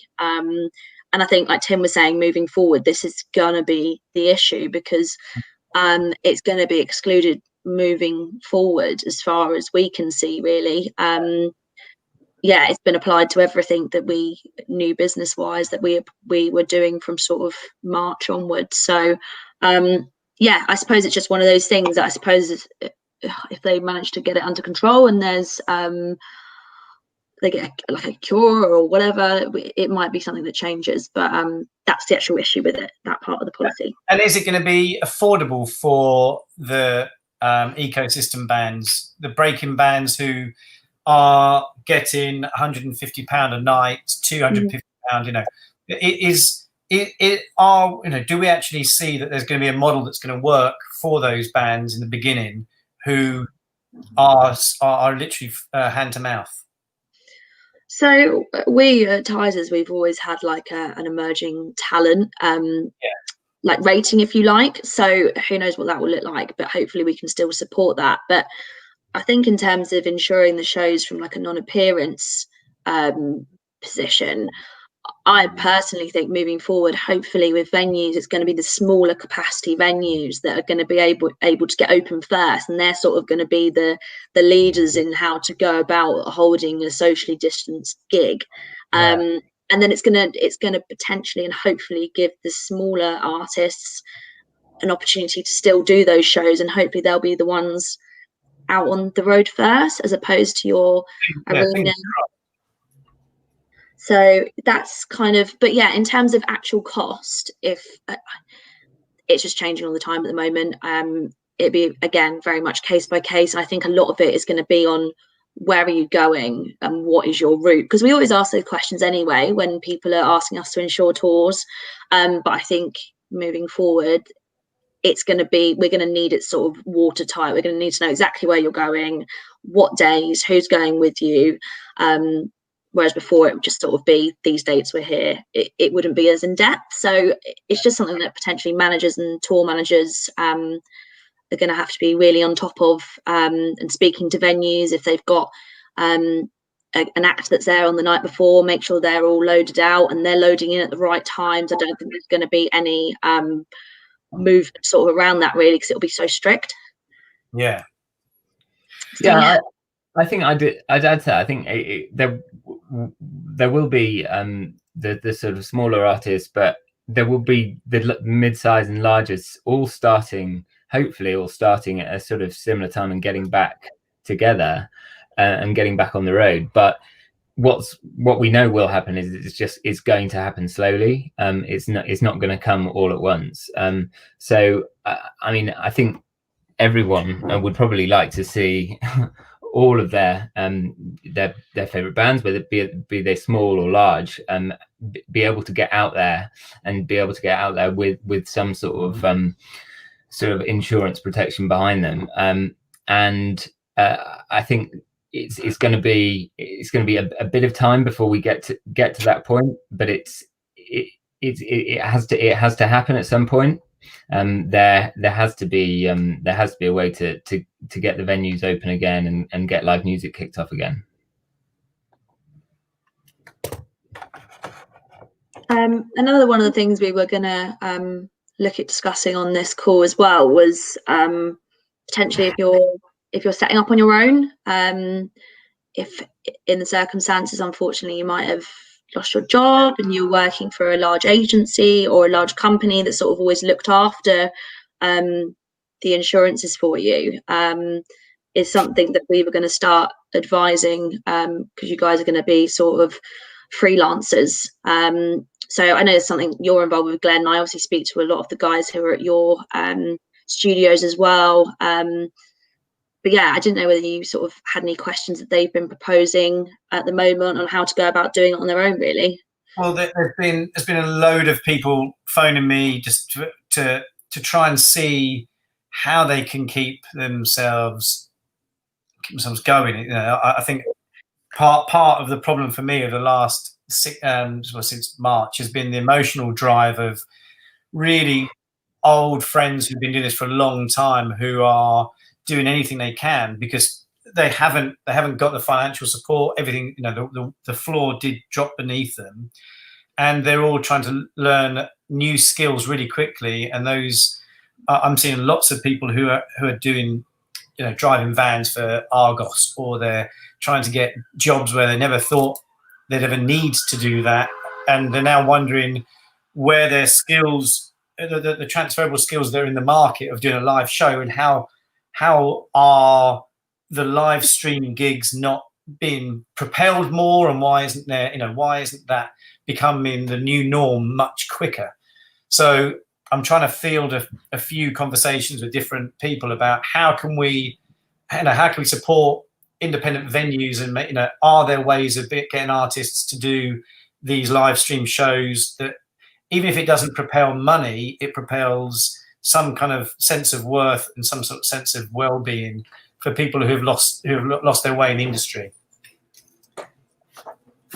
Yeah, absolutely. I think sort of adding to that, on a positive note, is a lot of people in this industry are just really inventive, and have come up with some amazing new things. Like, we've had loads of queries saying, well, we normally do this, but we're going to look at doing pop-up cinemas in the meantime, because it all sort of still fits into the skill set of being able to put on some sort of live event, whether it be in front of a crowd of 5,000 people or people on a laptop watching. But yeah, I think it's an interesting one, as to how do we support these people moving forward. And I suppose it's the income, really, from an insurance perspective, whether we're able to do that and whether insurers are going to be able to do that. I don't know whether you've got anything else to say on that, Tim. Yeah, I think it's going to be about timing, isn't it? Because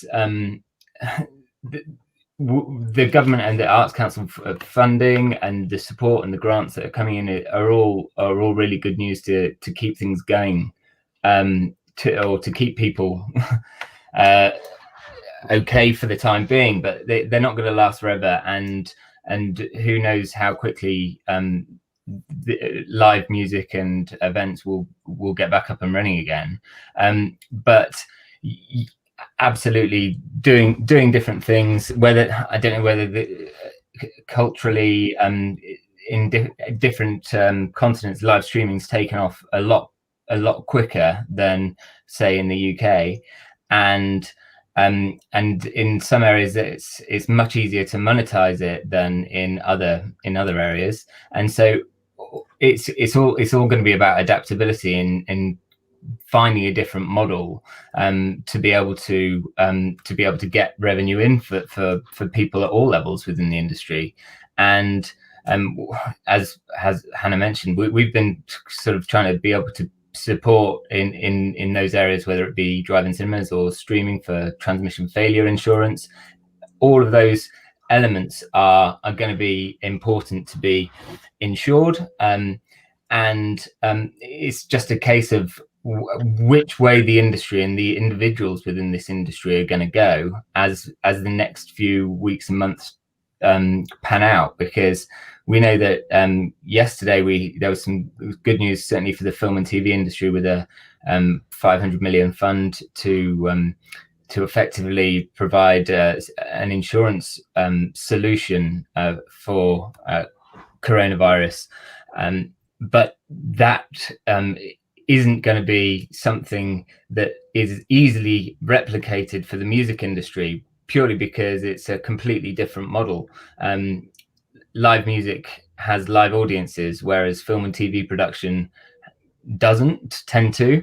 It is more behind closed doors, so it's going to probably take a bit more time for those sorts of things to get back and running.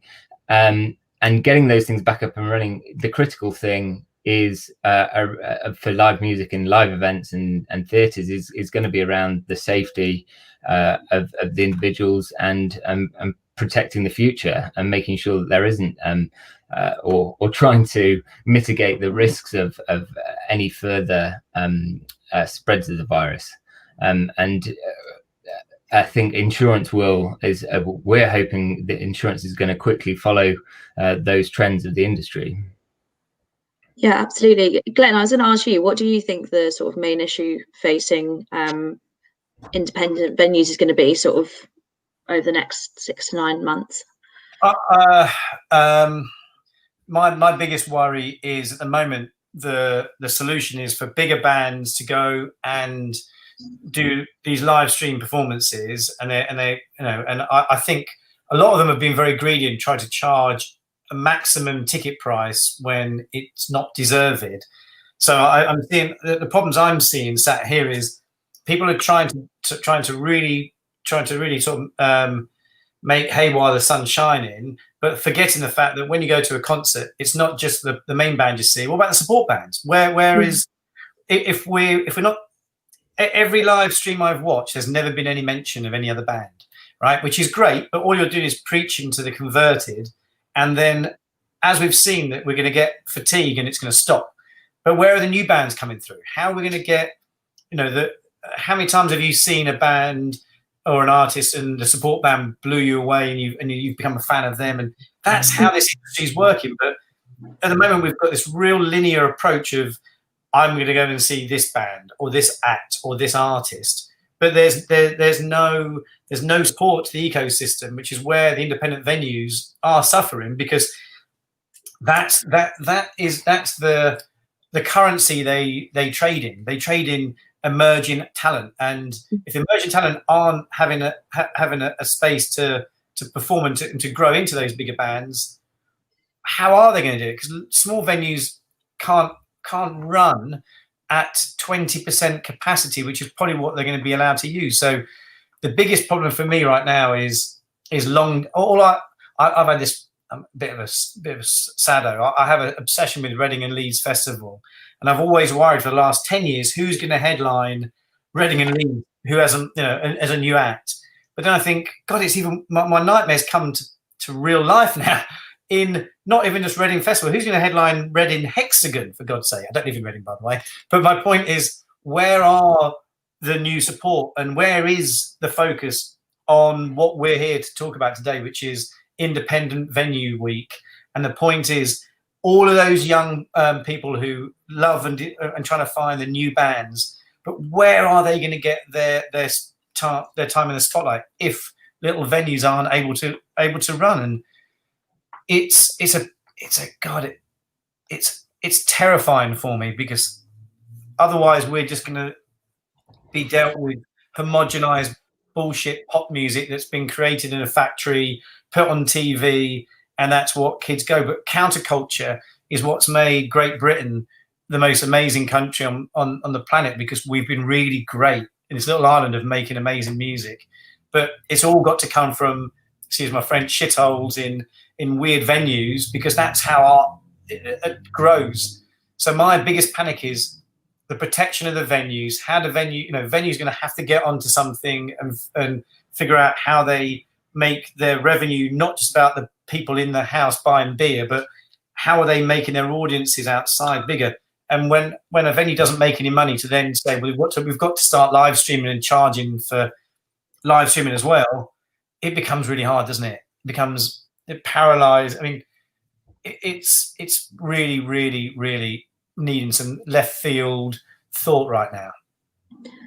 I think as well, just to add to that as well, you've got all these sort of smaller acts that prior to COVID were like potentially on the line of like breaking, or like had some really good momentum behind them. And I think now, I think managers and promoters and venues alike are trying to, they obviously want to keep that momentum going, but it's very difficult to grow your fan base and keep your fan base if you aren't doing any gigs and are obviously struggling to have new content to release, because you can't, I mean, now you can, but for nearly 12 weeks, you couldn't be in the same room as somebody else. So it was really difficult, but maybe that's, someone's just written in here about bringing the support to make it a real gig event, unless venues did something where they just did support acts and brought them all together, but you have the same audience there. I don't know, but I agree with you. I think it needs something inventive, someone to come up with something to support this. The meeting before this was literally about that. So fingers crossed, somebody very smart is on the case, because they've realised that the inertia of a band's career is what's in jeopardy right now. You know what? Elton John is fine. You know, the Bon Jovi, they're fine. It's all of the new artists who are coming through who are finding it hard to reach new audiences, because there isn't that that platform for them. So I think small venue, you know, how we can help small venues and how and managers and record labels to think outside the box is more important now than because radio's at maximum capacity, right? Radio can't take any more, can only take on so many bands and play new things, and their figures are, you know, the Radar figures were astounding, weren't they? Through lockdown, everybody got back to radio. And so to be a radio plugger now must be the most in-demand job on planet Earth, because that's their lifeblood. But there's not, they radio stations can't take on enough bands per year to pull it through. So fingers crossed, there are people out there who are working on a solution to think about those like what do you call it, emerging talent? Yeah, emerging talent. That's because when we talk about who are the next Foo Fighters, well, there's a load of them, potentials, but how are they going to get there? And it's going to differ between all different venues as well, because different venues will have different layouts and infrastructure behind them and supporting them, and some of them and we've worked with a number that have been able to, have been fortunate enough to be able to sort of expand and build out sort of marquees and things off the back. But city centre venues are completely different. Everybody is going to face their different challenges. All of them are going to need to sort of work out a way to do it and to be innovative, to get those bands gigging again, and so that the fans can get out there as well. So we're just hopeful that it will be sooner rather than later, and as safe as possible, so that we as just one small part of the music industry can provide some sort of a solution to support it. I just thought of a weird question for you both. Yeah. You're talking about insurances for all of the artists performing. is there going to be an insurance cover for attendees? What do you mean? As in, the band's show is going ahead that night, but if someone in the crowd, someone can almost pinpoint. So say they had the coronavirus test the morning of the show, and they were clear, and then 2 days later they have caught, they then caught the coronavirus, and they are, whatever job they do, if they're an accountant, are we going to be starting to see a situation where people are worried about their own job security by going into large rooms of other bodies where this trace and track element is I'm not sure if it's going to work, but the point is, are you going to start seeing people wanting to take out their own insurance to go to those kind of mass people events? I don't know whether that would be some sort of, the thing is, without boring people to death about the technicalities of insurance, they would either be looking at insuring their the cost of the ticket, to say they couldn't go or they had to leave, whether they wanted to make a claim for that, which I'd have to probably come back to you on. The other thing is, if they then wanted to, because there has to be a loss for it to be insurable, right? So the other scenario I can think of is if they then go to a gig, that 2 days later they take the test and they've got coronavirus, and then say they've got a job where they're a key worker and they can't work for 14 days, and that then implements their income. I don't know. It's something we'd have to look into, I think. It might well be something that we start getting queries with. I personally think that the people who are vulnerable are just they will stay at home. I think the younger generation will probably embrace it. But then, like you said, you've got that implication of, if they've got it and they can't work because of it and they lose 2 weeks or whatever it is, that's going to be catastrophic for some people.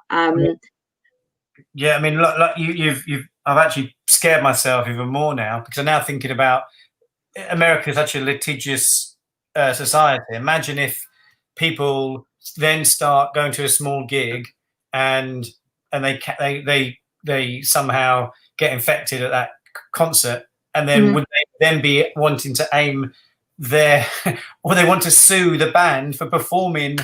You hear of dreadful stories, and God forbid, those awful things like the band The Great White, who had a fire, and then it because so many people died at that concert, but they were even suing Coca-Cola and Budweiser because they were selling drinks at the venue where the fire happened. And you start thinking, wait a minute, what happens if someone can evidence that on the morning of that show I was clear, I felt really sick the next day, I got checked, and then look, I'm going to sue the promoter, the band, the venue for giving me the virus? Are we going to start needing bloody certificates at the door where they say that they're clear? I don't know.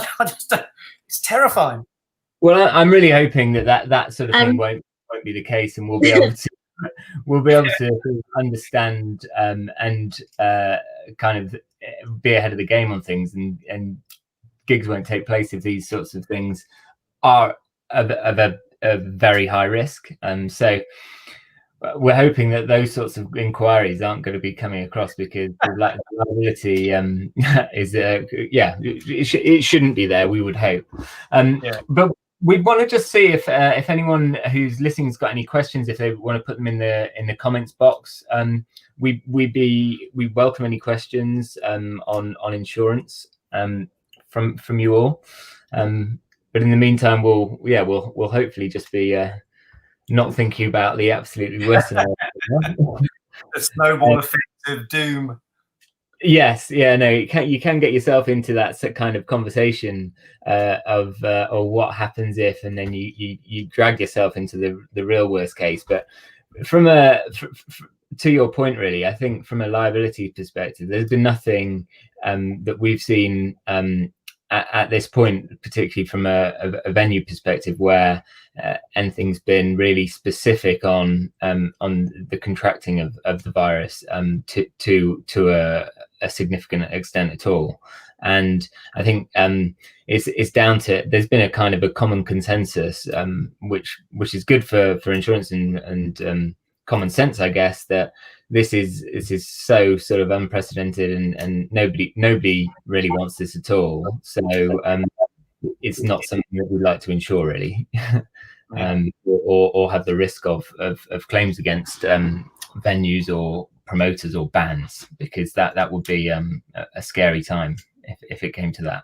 I think luckily it would be very difficult to prove it, and for those kind of claims you've got to prove negligence as well. So I think as well, I hope if it comes to that, the government would have released some kind of basically advice on how to open venues, and then from an insurance perspective, as long as you're adhering to all of that, then claims would still be protected. Is kind of how I see it. But I think, again, this is one of these questions that it just changes all the time, and until they release something on that, sort of like health and safety advice like you would have for your normal venue insurance for your employees, that kind of thing, it's just going to be a new section of that handbook, essentially, on how to socially distance gigs at your venue depending on capacity.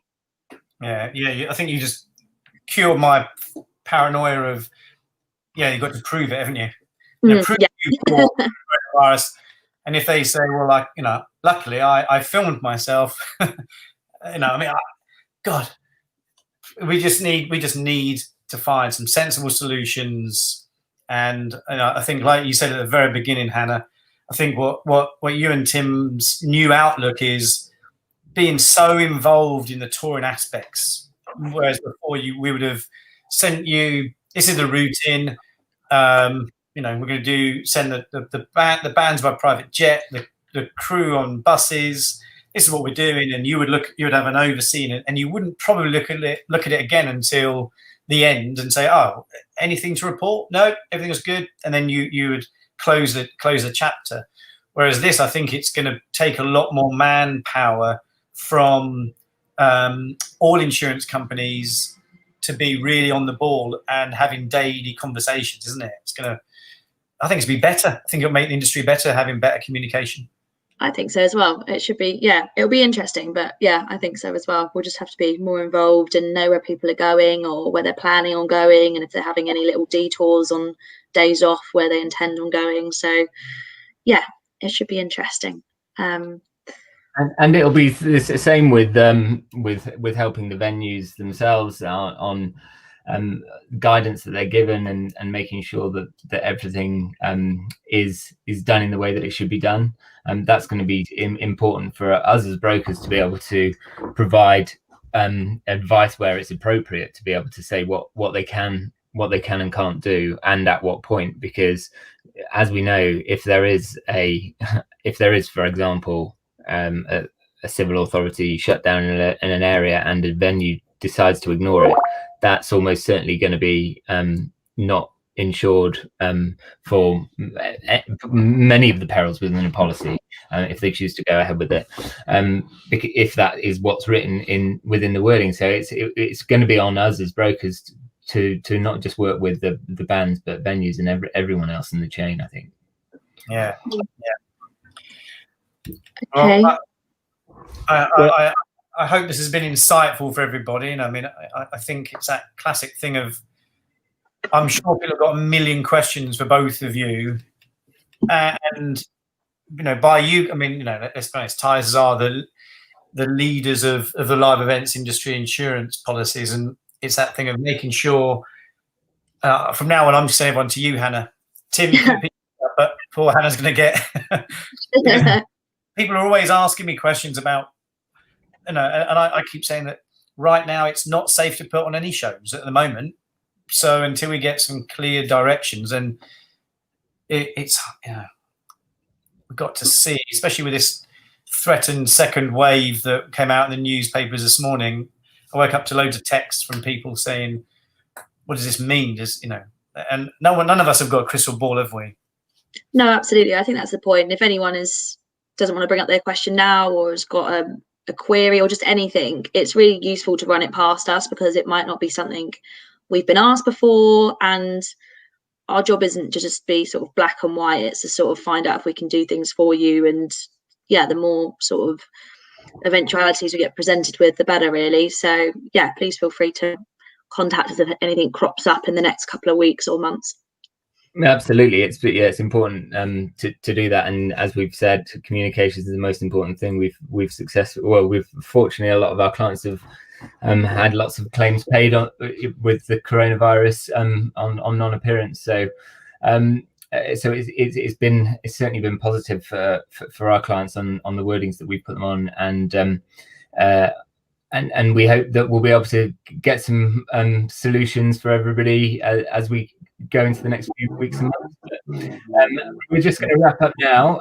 So just like to thank you for listening. Thanks, Glenn, Hannah, and we will look forward to hearing from you if you've got any questions for us. Cool, thanks, guys. Cool. Bye. Bye. Thanks.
You can be in a room where you're nice with people, but then also you can feel so many different emotions that, you know, that you may not necessarily be able to calculate or comprehend in a, I don't know, in normal life.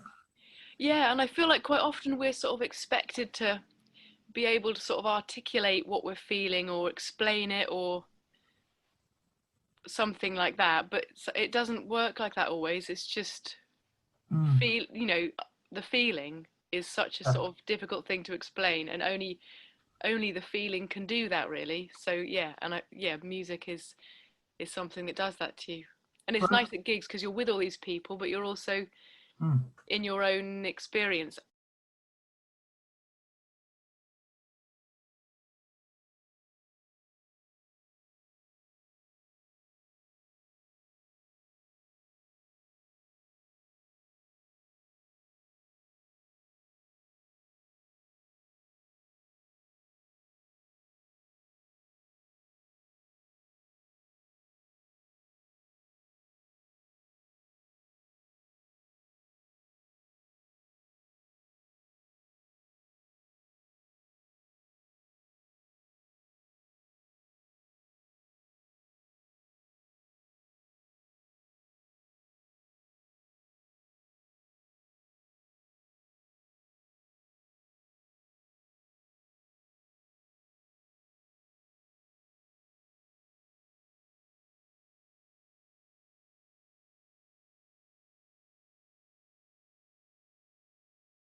Hi, everybody. Hello. Hi, guys. Just thank you guys for sticking around. The ones of you still watching this. We are going to talk a little bit about the US market and what it takes to plan a tour, or if it's even possible right now. My name is Cecilia Nelson. I work with Independent Venue Week in the US, and I have since we started doing it, since 2018. Can we do a round of introductions, and can we start with Jackie, who I believe is muted? Hi, Jackie Becker. Thanks for having me on. And I'm part of 11 Productions based in Kansas in the United States. And I independently book concerts around the Midwest. And Serena? Hi, I'm Serena from SAS Entertainment. Thanks again for having me on. For the past 8 years, I've been an artist manager, and in 2014, I set up SAS Entertainment with my business partner, Steve Hughes. We're predominantly an artist management and tour managing company, and over the past year, we've worked across multiple tours and festivals, including 4 major arena tours with Jason Derulo, Boyzone, Westlife, and Little Mix. And Moose. I'm Moose. I am the managing partner at Marauder and executive director at NIVA, National Independent Venue Association, and I work really closely with Cecilia on a daily basis. Yeah, I just realized I forgot to say I work at Marauder. That's why I work with Independent Venue Week. But that seemed like the thing to lead with in this conversation, right? All right, you guys. I think before we sort of jump into talking about the current state of things, which is obviously interesting and unprecedented and chaotic, to say the least, let's start maybe by talking a little bit about specifically independent venues and promoters and their role in international touring in the States. Jackie, I thought maybe we could start with you. Like, how do you see the role of independent venues and promoters specifically? Oh, I mean, I think we, have a very important role, and I think not all of us want to be corporate people. And as an independent promoter, it gives me the freedom to work at any space, at any level, in any area. And I like that opportunity to be able to find new spaces, create new spaces. And the importance of an independent, there's a lot of artists that are also looking for that, coming from overseas and knowing that you can, especially in the Midwest where I work out of, I can kind of connect the dots from major cities to get you from place to place. Serena, is this something that you like? Is that something you recognize coming from the other side of the pond? Absolutely. I mean, the US and the UK have always had a really special relationship, especially with live music. And I think since the Beatles, every UK artist has wanted to come over and crack America and tour coast to coast. I mean, the US is such a huge market for UK artists.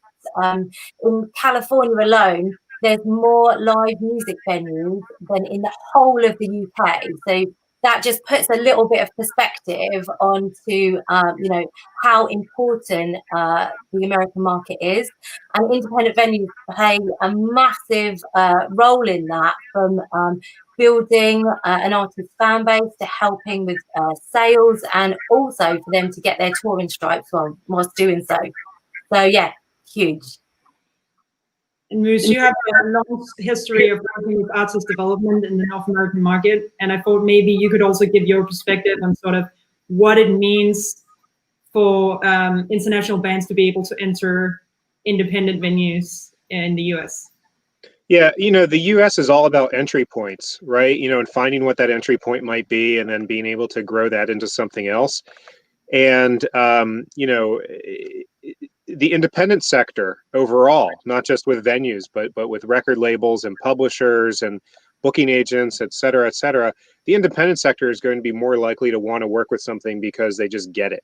And they're willing to take a risk, and it's more for, there are economics that are part of it, but it's very passion driven and exploratory. I think this is where trends start. This is where people get their first taste of something new. It could be a new genre, it could be a new artist, it could be a first tour. And also, you know, the independent promoters and venues are more likely to go out of their way to book a tour around somebody's specific needs, as opposed to just taking a package and putting it into rooms and selling it nationwide as one simple package. And if you are at a certain level, that might be your only entry point, is to reach out to several dozen individual different promoters across the country and then hope that they can put you on with somebody local, because that's ultimately the game when you're talking about developing artists. All right. So I think, you know, obviously, I like what you said about taking risks, because I think we all can agree that independent promoters and venues tend to be more likely to take risks, but there are certain kind of risks right now that a lot of them are not taking, and it's a health risk. So let's maybe parlay into that a little bit and start talking about the barriers that are right now. I mean, there's an obvious ones, like you're not really able to cross the border that easily, but the barriers that are for international artists to come to the US right now, and the barriers in like planning it. Oh, hi, Gomez. Hi, everyone. Sorry. No worries. Welcome. Thank you. Actually, I just posed a new question, but maybe you can give us a super quick introduction before we keep going. Of myself? Yes, please. Gomez, I own 2 music clubs in Chicago, Subterranean and Beat Kitchen. Helped create Civil along with the owners of the Hideout and many others, Chicago Independent Venue League. And good enough, right? Great. Thank you. Thank you so much. We're just about to start talking about the barriers to touring right now. And there are some obvious ones, but maybe Moose, you coming from NIVA and sort of having the overview and the lay of the land right now. What are the main barriers for international artists to be able to let it, like, one thing is touring, obviously a lot of stuff is getting canceled, but planning a tour right now, what is stopping? Yeah, you know, for international artists, it's always been difficult to be able to plan that first tour. And, you know, the second and the third get a little bit easier because you have a foundation and you have some relationships. But I think that artists that are in the entry point phase are going to have the most difficult time being able to book anything right now, because it's not just a matter of forming relationships. It's a matter of taking up a potential spot that somebody who already has that relationship could sell out. And we're going to see this tier up as venues are able to reopen in the US, because those artists that would normally play, say, a 600 capacity room might choose to play a 300 capacity room and not take any chances. And of course, at this point, I'm talking about when we're able to hit 100% capacity. And right now, without being able to, with many venues not being able to open, but those that are playing at restricted capacities, you know, it's the economics just aren't functional. And then you factor in all of the other unknowns that come with getting on a plane and everything else. I mean, I don't think that there's going to be an international tour for the next several months, certainly.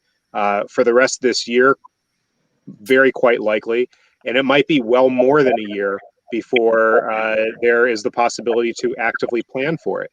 Yeah. And then, of course, if you're already established and you have these relationships, you're going to be competing with people that are based locally. And the conversations we're having from NIVA on a national perspective are how impossible it is for the US to be able to reopen without the full country being reopened, because currently the shows that are being booked are even the ones that are holding dates are mostly holding dates around you know, that artist's immediate region, right? We're not talking about really long, robust tours at this point.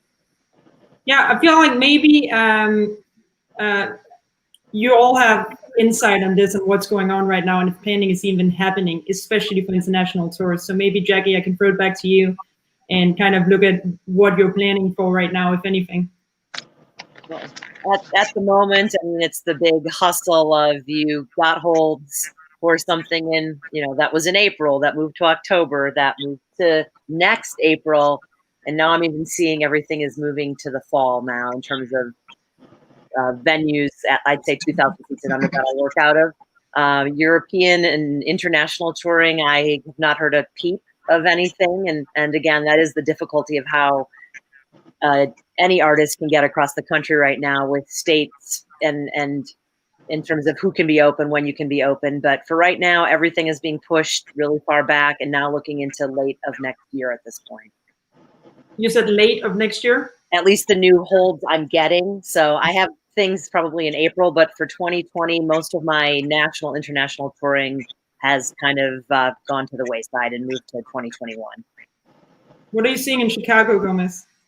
Oh, the same. You know, it was a month ago, 6 weeks ago, I'd say we were already confirming a lot of the spring, skipping fall. People are just, you know, it's such a challenge to route those tours that they don't want to waste the time doing it in a fall, only having to redo it again in the spring.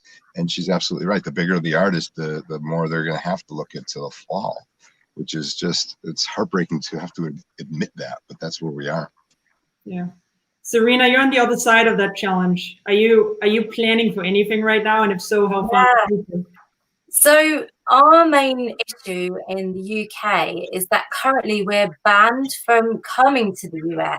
And that is the case with Ireland and also with the Schengen zones, which encompasses most of Europe, or 26 European countries. So even if you thought, oh, maybe I could get away with starting in the UK, going into Europe, and then going over from Europe into the US, it's still not possible.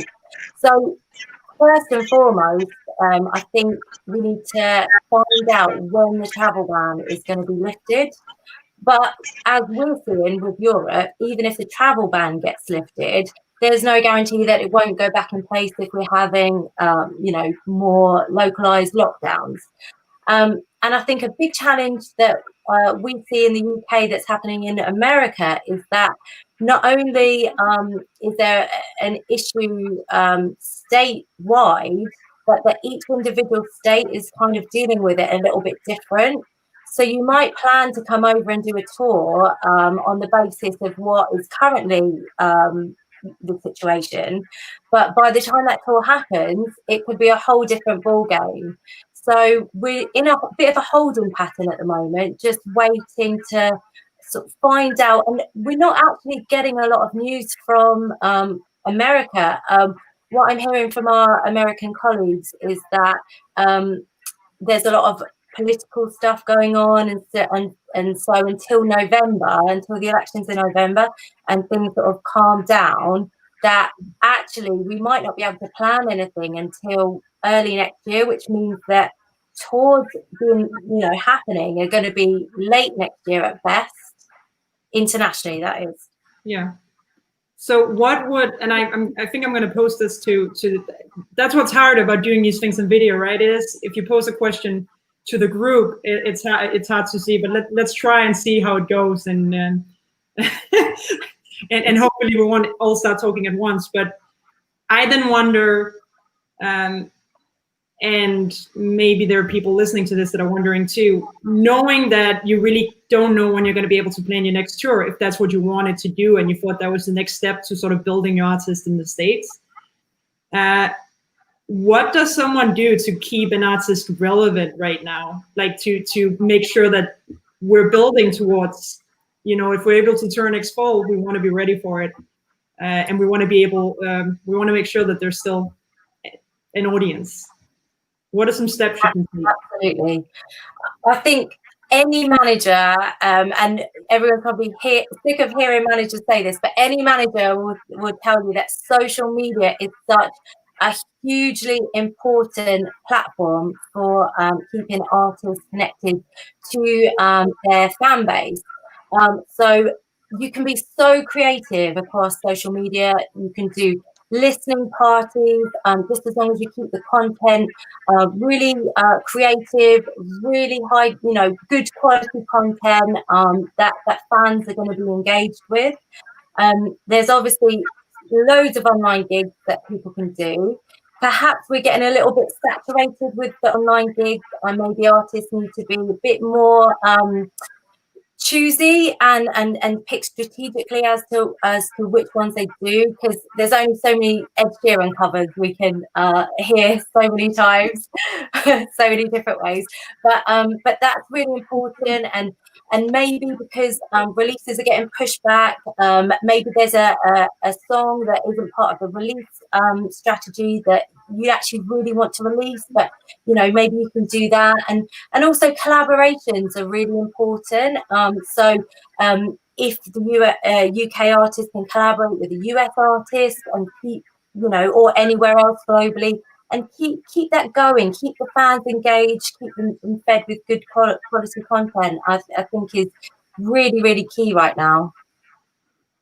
I'd go a little bit deeper and say that I think that the British artists and managers and record labels are probably better prepared than Americans are as far as being able to build up an audience in the US at this moment. And part of that reason is because from a developmental perspective, it's already had to be worked of how are we going to reach Americans and how are we going to keep that that conversation going across multiple singles being rolled out without being able to tour. And you know, most artists aren't necessarily touring the US for the first several years of being active.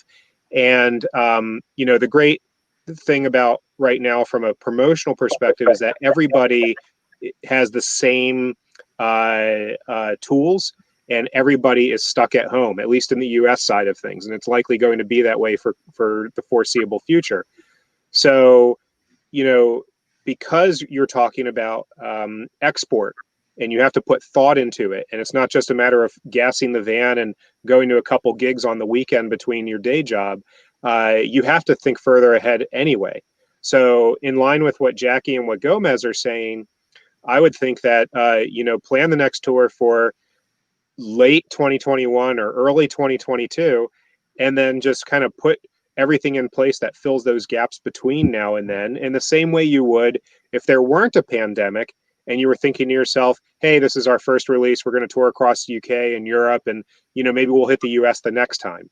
Well, now it's more important that the US is looked at as the next time for all the reasons that Serena just said. And you know, certainly with Brexit, you know, being taking shape, and the U.S. having the issues that the U.S. currently has, you know, anything that Brits are doing that are off the island are going to have to take a lot more thought right now. Yeah. So now we're talking about planning for future, but we're also, I think, all uncertain of what the landscape is going to look like if we can't plan anything until 2022. So I thought, you know, let's maybe talk about what's being done right now to make sure that there are rooms to return to. And I thought, Gomez, since you were sort of involved in getting Civil off the ground, and can you maybe talk about what it takes to, what you guys are doing right now to try to just make sure it can reopen? I think it's what we're all doing, even with within NIVA. It really has to be at a national level. This is a national issue, and it's only the federal government that has money. City of Chicago's been broke for decades. State of Illinois too. So we are looking to push the Restart Act, and now even a better program, a better bill or act would be the SOS Act and Save Our Stages Act. And all our effort is in that right now. That's what we have to focus on. That's what we have to push for and hope for some relief. We are now talking about being shuttered possibly through the fall of next year. And there are some serious carrying costs in that. And like we've been telling the world, it's like we don't want to a handout. We're not looking to keep our profits that we had before. Just help in keeping our overhead paid for so that we can sustain this, everybody together, right? It's the quote, this like, hey, we're all in this together. Yeah. Some of us are in this a little differently than others, and artists too, right? I mean, I get it. It's all of us in this industry. It's not just the venues, but that, you know, that naturally, that's my primary focus, is keeping the venues afloat until we can open. Yeah. Jackie, I think you might be coming. You move from venue to venue. You might be coming from this from a bit of a different perspective. Can you weigh in too? Oh, I mean, I care about every single venue that I work out of, and it's just heartbreaking every day to realize the over 100 venues that I can go into and put a concert in just aren't able to open and may not be for a really long time. And so, yeah, all of us are doing the best we can through the help of NEVA and trying to push the SOS Act and the Restart Act. And, you know, we saw a really great surge by, you know, citizens of our country to push and let our legislators know, but it's currently really in the hands of our legislators because that's where the money's with the federal government right now. And they need to hear us and see us and know that what our industry is, which, you know, we're as venues and as promoters, we're feeders to everything else in our community. You know, you go to a concert, so then you also buy a coffee, you shop, you know, you wander to the record store down the street, or you go eat at a restaurant or stay at a hotel or an Airbnb. And we're such an important part of really each scene and each city and where the money is spent. And if we're not open and we're not doing events,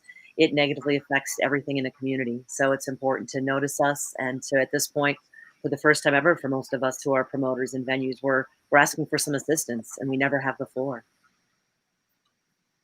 Yeah, Moose, maybe you can help us backtrack a little bit, because now we're talking about acts that we hope are going to get passed in the US, but we have obviously a lot of British people tuning into this. So maybe talk a little bit about the difference between operating a creative business of any kind in Europe versus the US. Yeah, you know, all the stereotypes are true, right? Like, you know, the US is very much a capitalistic society. We are generally out for our own. We don't have government support, at least not on the developmental level. And, you know, everything you see on the news is probably not that exaggerated to what we're actually dealing with as far as the haves and the have-nots. And, you know, when you're talking about, I'll talk about live music in particular, you know, NEVA didn't exist prior to the pandemic hitting. And there had been discussions as far as organizing. And I did a panel with Gomez about a year ago. And I remember Gomez saying quite clearly, don't wait for there to be a time of need before you're working with your neighbors. And because, you know, Gomez and his peers in Chicago had dealt with some issues locally, and they had to rally together and they had to form civil to be able to make that fight. And those words ring true, right? You know, so the pandemic basically forced on a national level that community that had existed on a peer level. But for us and the independent promoters and the independent venues, even people locally might be friendly or neighborly, but they're still competitors.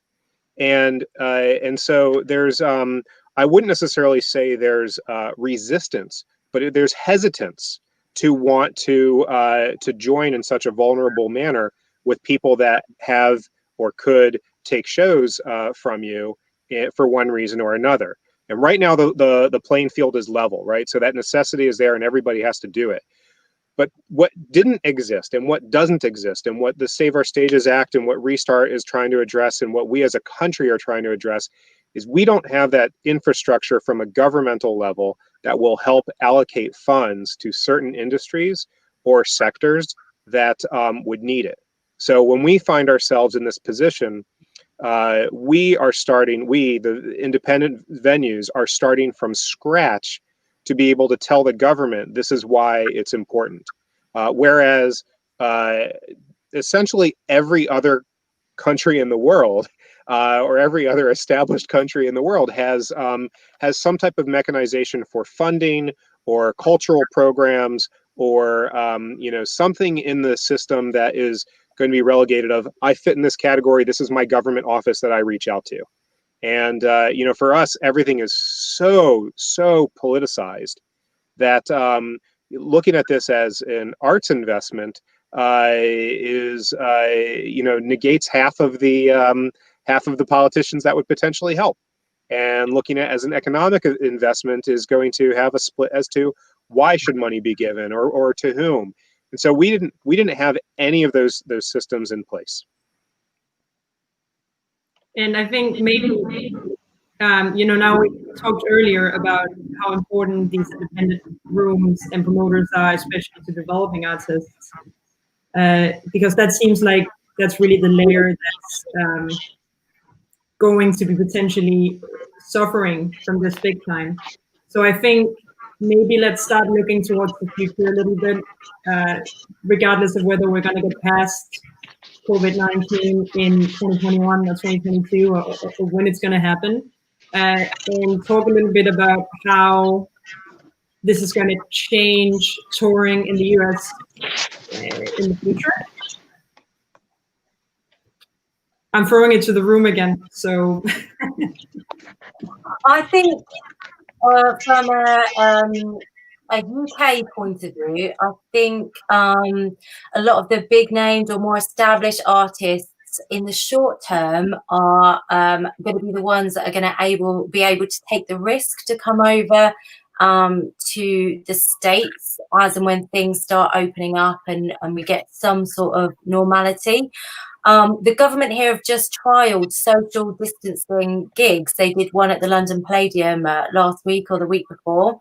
It was at a third the capacity. All the audience were wearing face masks. They saw that it was possible to have a socially distanced gig, but the artists couldn't really tell what the audience were feeling because they were in seats with their face masks, and it was, they filmed it and they showed it on telly, and it was all a bit dry. So I think when things start opening up again, if we're going to have, if we're not going to be at full capacity, the bigger artists are going to probably be able to offset that with higher ticket costs. The smaller artists, the emerging artists, the independent venues, I think they're going to really struggle. But what I do hope long term is that there is a renewed love and respect and passion for live music, because we've all been a bit guilty. We would like to go to a gig, but actually we've got YouTube and we've got something on Netflix or whatever, and actually I think that we're now going to crave live music, and so I really do hope that in the long term we're going to see a benefit from sort of being cut off from live music at the moment. Yeah, I agree. I mean, the issue at hand is getting to the other side, because once everybody's on the other side, everyone who's sitting around right now just stressed and not figuring out how to make bills and what dates you can book and what dates you can't book, that world's going to be just in the past and quickly. So as people are able to book shows, it'll be a welcome environment for everybody. I mean, I can't speak on behalf of Jackie and Gomez, but I know they would much rather be doing anything rather than political activism, and that's what every single venue and promoter and staff member and fan and artist has been doing for the last few months in the US, right? Like, we've been trying to tell everybody, like look at us, you live for us, help us. I've always said that there's really nothing that compares to the relationship between an artist on that stage and their fans. And it's what drives me every day in my career and why I love what I do so much, because it cannot be replaced. Even if you want to try to open a venue at 25% and sit in a seat and wear a mask, there is nothing with having this row of fans right in front of your face, and you can touch and see them and feel them and hear them and sing along, and you fall in love at a concert. You may go with your best friends. There's so many things that happen at a concert that cannot be replaced. So yes, we're all waiting eagerly for that opportunity. But again, in the United States, it's not safe right now, and you can't really be open at 25%. It's not a good experience for an artist. Venues can't there's no money to go around at 25%, and that feeling isn't there. So I think we're all waiting eagerly to hope everyone wears their masks in our country, and we can try to get to a place of new normal. There won't be an old normal, but there has to be a new normal. And, if I'm going to say it, I think the independent promoters, independent venues are some of the hardest working, craziest people out there. And we're going to push as hard as we can to find new ways and find new rhythms to get us there.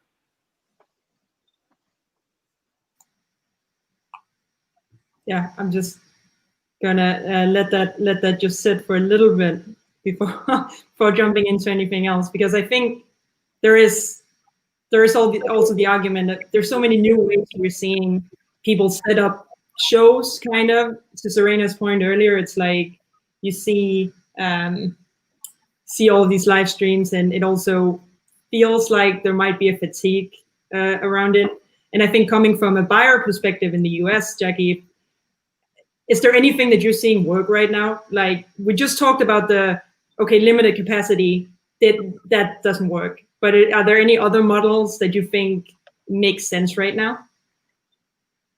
I mean, I can tell you what I'm seeing. I think, there have been definitely a lot of the streaming things that have been happening, but I think there's fatigue in that. But there have been some success with different artists. And so, we've been doing that and pushing that through some of our venues that have the strongest social media presence, so we can help those artists and keep them relevant, because we do have to support the musicians too. That's, I think, the biggest piece in all of this is the creators of this, and we have careers because of these creative people. So we want to try to help and do the streams when we can. And if we sell a couple tickets, great, to help keep these artists that we love and care for, that have been a piece of our venues for so many years, still hopefully finding a way to share their music. We've seen some success, I think, across the country with some of these drive-in concerts, but again, there's difficulty with that and keeping people in their spaces and whatnot. But I think those are the things I see right now would be the streaming and then the drive-in concerts. Beyond that, I personally, I think that's the big thing too. You're seeing, like, do you open a little bit, or are you part of the problem then? And I want to be part of the solution. So most of our venues are closed right now because we want to be part of the solution so we can open sooner. Yeah, Moose, what are you seeing with the NIVA membership? Are the same two things, live streaming and drive-in, or otherwise nothing? Yeah, I mean, again, everybody's in the same situation, right? The entire country's in the same situation. So even though there's mandates being made from a city or a state level, and different states are opening to different degrees, for the most part, you leave your home, you risk getting sick, right? That's kind of how that's exactly how it's working. It's something the rest of the world has figured out. And so when you have an organization that has well over 2,000 members that are each able to make their own business decisions, you're going to have some people that are making decisions that serve their needs, and you're going to have others that are making decisions that might be more community minded, and that's just the nature of being independent. But I think overall, what we've experienced and what we've had discussions with is very much in line with Jackie's line of thinking. And though how Jackie said it is very much what I agree with, which is you want to be part of the solution, not the problem. There's other reasons to want to wait until it actually makes practical sense to fully reopen as well. And it's also more respectful to your staff. And there's a lot of questions as far as these government programs and unemployment and what happens if you reopen and you hire back your staff and then you have to close again in 3 weeks or 3 months. And, where are you going to get this staff from? I mean, I'm speaking a little bit anecdotally here, but most of the people that I know that were of a certain age that lived in a major city have, if their lease terminated, they're back home, right? So you're having a lot of exodus of workers as well, and people that are moving back in with family or somewhere cheaper than what they otherwise did. I mean, if you're no longer able to walk down the street for a show, is it worth paying 3 times the rent than what your friends are for living an hour outside of the city center? And all these things are coming into play. So being able to reopen at full capacity is really the only solution here. And it's why all of these dates, when we're talking about how to plan another tour and when the next thing is going to happen, I think if you're coming from overseas and you're planning on being in the US market, it's why it makes more sense to make a real plan for further down the road. And let's not even get into whatever's happening with the government transition or lack of a transition and visas and everything else that will likely fall into place. But just as far as reading the room a little bit, you have to realize that there's so much uncertainty here, and we as a country are not doing anything that would make it seem like this is going to end anytime soon. So you know, you have to just kind of be mindful of that when you're making your own plans. Yeah, I think it circles back to what we talked about in the beginning, right? Are you able to plan anything right now? And if you are, what are those things? And I think you said, you know, visas, let's not even get into it. And we probably shouldn't, because none of us are lawyers. But I guess there's a point there as well to be made that it's not just what's happening right now. It's not just immediate changes because of the virus. There are some like other things going on with visas in the US right now, especially work visas, which it hasn't really affected the O visa yet, which is generally what artists would enter on. But I think, I mean, at least as an O visa holder myself, I'm holding my breath for the day that there's an executive order signed that O visas out, or O visas can't cross the border again, you know?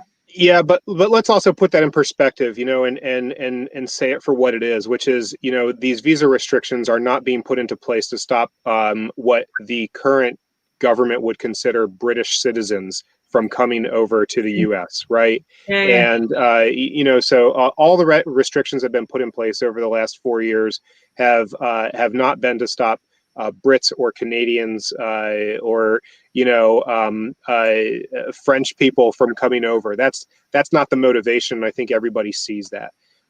So you know, the next 5-6 months of this current administration, and should it continue or should it not continue, there's still going to be a lot of governmental issues that need to be resolved. So the process of applying for a visa, with or without this current administration, is not going to get any easier in the short term. And people need to allow a significant amount of time to navigate that process, whether it's new restrictive regulations or new less restrictive regulations. It's still going to be an adaptation process to be able to make that work. Of course. Yeah. I think just reminding you guys that if you do have questions, you can put them in comments. I believe this is streaming on both Facebook and YouTube. And then I think, you know, let's talk a little bit about, one thing is being able to tour, and obviously we're a group of people here who are just yearning for that to restart. But maybe let's talk a little bit about the artist. Is it any kind of artist that is going to want to tour again, or can you imagine that some people just might find other ways of building their careers and building their audiences? I think, you know, it speaks back to what does the future look like, and is everyone actually going to want to get back into it? Because I think we all do, but is there a scenario where some artists wouldn't want to? I think personally, most artists need to be in front of an audience, face to face, as Jackie mentioned. And I think as soon as we can physically start touring safely, I think artists will start flocking to getting those tours booked in. Not just financially, although they do obviously earn a considerable amount of income from live tickets and from merchandise sales, which happens on tour as well. But I just think as an artist, 99.9% of the artists that I know will they're just itching already to get out and start touring.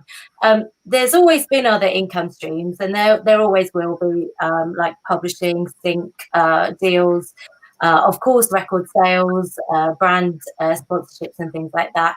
So I think that will still continue, but you know, for it comes in artist veins, you know, the getting out, performing in front of a crowd, doing a great job, feeling the love, you know, is what they were born to do.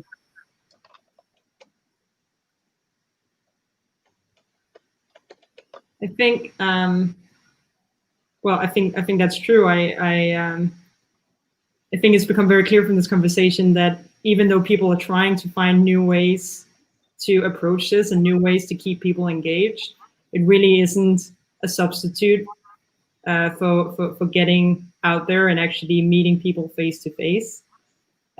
So I think if that's what we're preparing for, maybe let's talk a little bit about now the venues in the US are actually sort of organizing, venues and promoters in the US are organizing not just by city and state, but at a national level for the first time ever. And we touched briefly on it earlier in the conversation, but I think let's go back to it. Moose, in what ways, Moose as the current executive director and Jackie as a member, what do you guys think? How can NIVA be a resource moving forward, especially sort of if we get, regardless of whether we get what we want right now, we get the acts passed or not, let's talk about the future and what that's going to look like for the organization. You know, I'm actually going to answer this from the perspective of IVW, because when we brought Independent Venue Week to the US a handful of years ago, and there was, you know, I don't really think that the market had a strong understanding or knowledge of what the difference was between this one club here or that club over there. And, you know, the whole intent of Independent Venue Week was to be able to say, hey, listen, when you spend your money, when you book a tour, when you cover a band's show or whatever it is, know that this venue here is independent and there's a reason to support them for that reason alone. And that the other ones nearby might not necessarily be. And it's a point of pride, right? You know, to be able to say, look what we're able to do with the community support and with the support of those around us that believe in it. And I think that's very reflective of entrepreneurial spirit and American, you know, road is paved with gold and all the other stuff that we as Americans, you know, get pumped about, that, you know, the bootstraps and all the other stuff that that you hear us talk about all the time. And you know, what with the creation of NIVA from as a trade organization, what that does is it takes it outside of just the presentation and the marketing and the public perception of it, and it makes it more functional. And it allows the venues and the promoters across the country to be able to join forces in a more functional manner and take on causes that are important. In this specific case, the cause is the cause of existence, right? If right now, you know, we have our own studies as NIVA that have shown 90% of independent venues and promoters will not make it through the first 6 months of this pandemic without financial assistance. We're 4 months in right now, and I guarantee you, if I tab over to my inbox, I'm going to have a note from somebody saying this is it, or here's a new closed venue, or, you know, because it's happening too regularly right now. And you know, so post pandemic, or I could even go so far as to say post this current congressional session, which is wrapping up in the next week or two. You know, the fact that the independent venues and promoters are organized and are working together gives us collectively a much better voice when decisions are being made that previously had been on our behalf, but didn't consider any input and didn't have necessarily a contact point or a place to start. And you know, I'll try to do this and be politically minded here and not throw anyone under the bus. But you know, Cecilia, because you and I worked very closely together at the onset of this pandemic, we as Independent Venue Week tried our best to reach out to many very, very important players in the live industry, and we're essentially told time and time again some variation of when they want the voice of the independents, they'll reach out. And now, as NIVA with over 2,000 members, you know, we have a voice, and we have a presence, and we have support, and we have industry support, and we have support of other trade organizations from different sectors, the entire music industry needs us to succeed, and they've been showing that with their support across the board. Yeah, Jackie, as a member, do you just echo everything you said, or are there any other courses that you think you could see Niva take down the line? And realize it's probably a hard thing to think about right now, but let's play with the thought. I mean, for me, you know, I kind of laugh because Independent Venue Week, I tweeted like in January, I was like, oh, and you know, Independent Restaurant Week, I wonder if there's an Independent Venue Week. And I didn't even know about NIVA, you know, until then. And so I did sign up pre-pandemic, but I didn't even know about it. And someone reached out to me on Twitter, was like, come join us, you know, and I think because we're independent, you go it alone. You're like, we got this, we can do it. We don't need help. You know, we want to do what we want to do and do it our way. And I think that independent spirit is what never maybe united all of these venues across the country.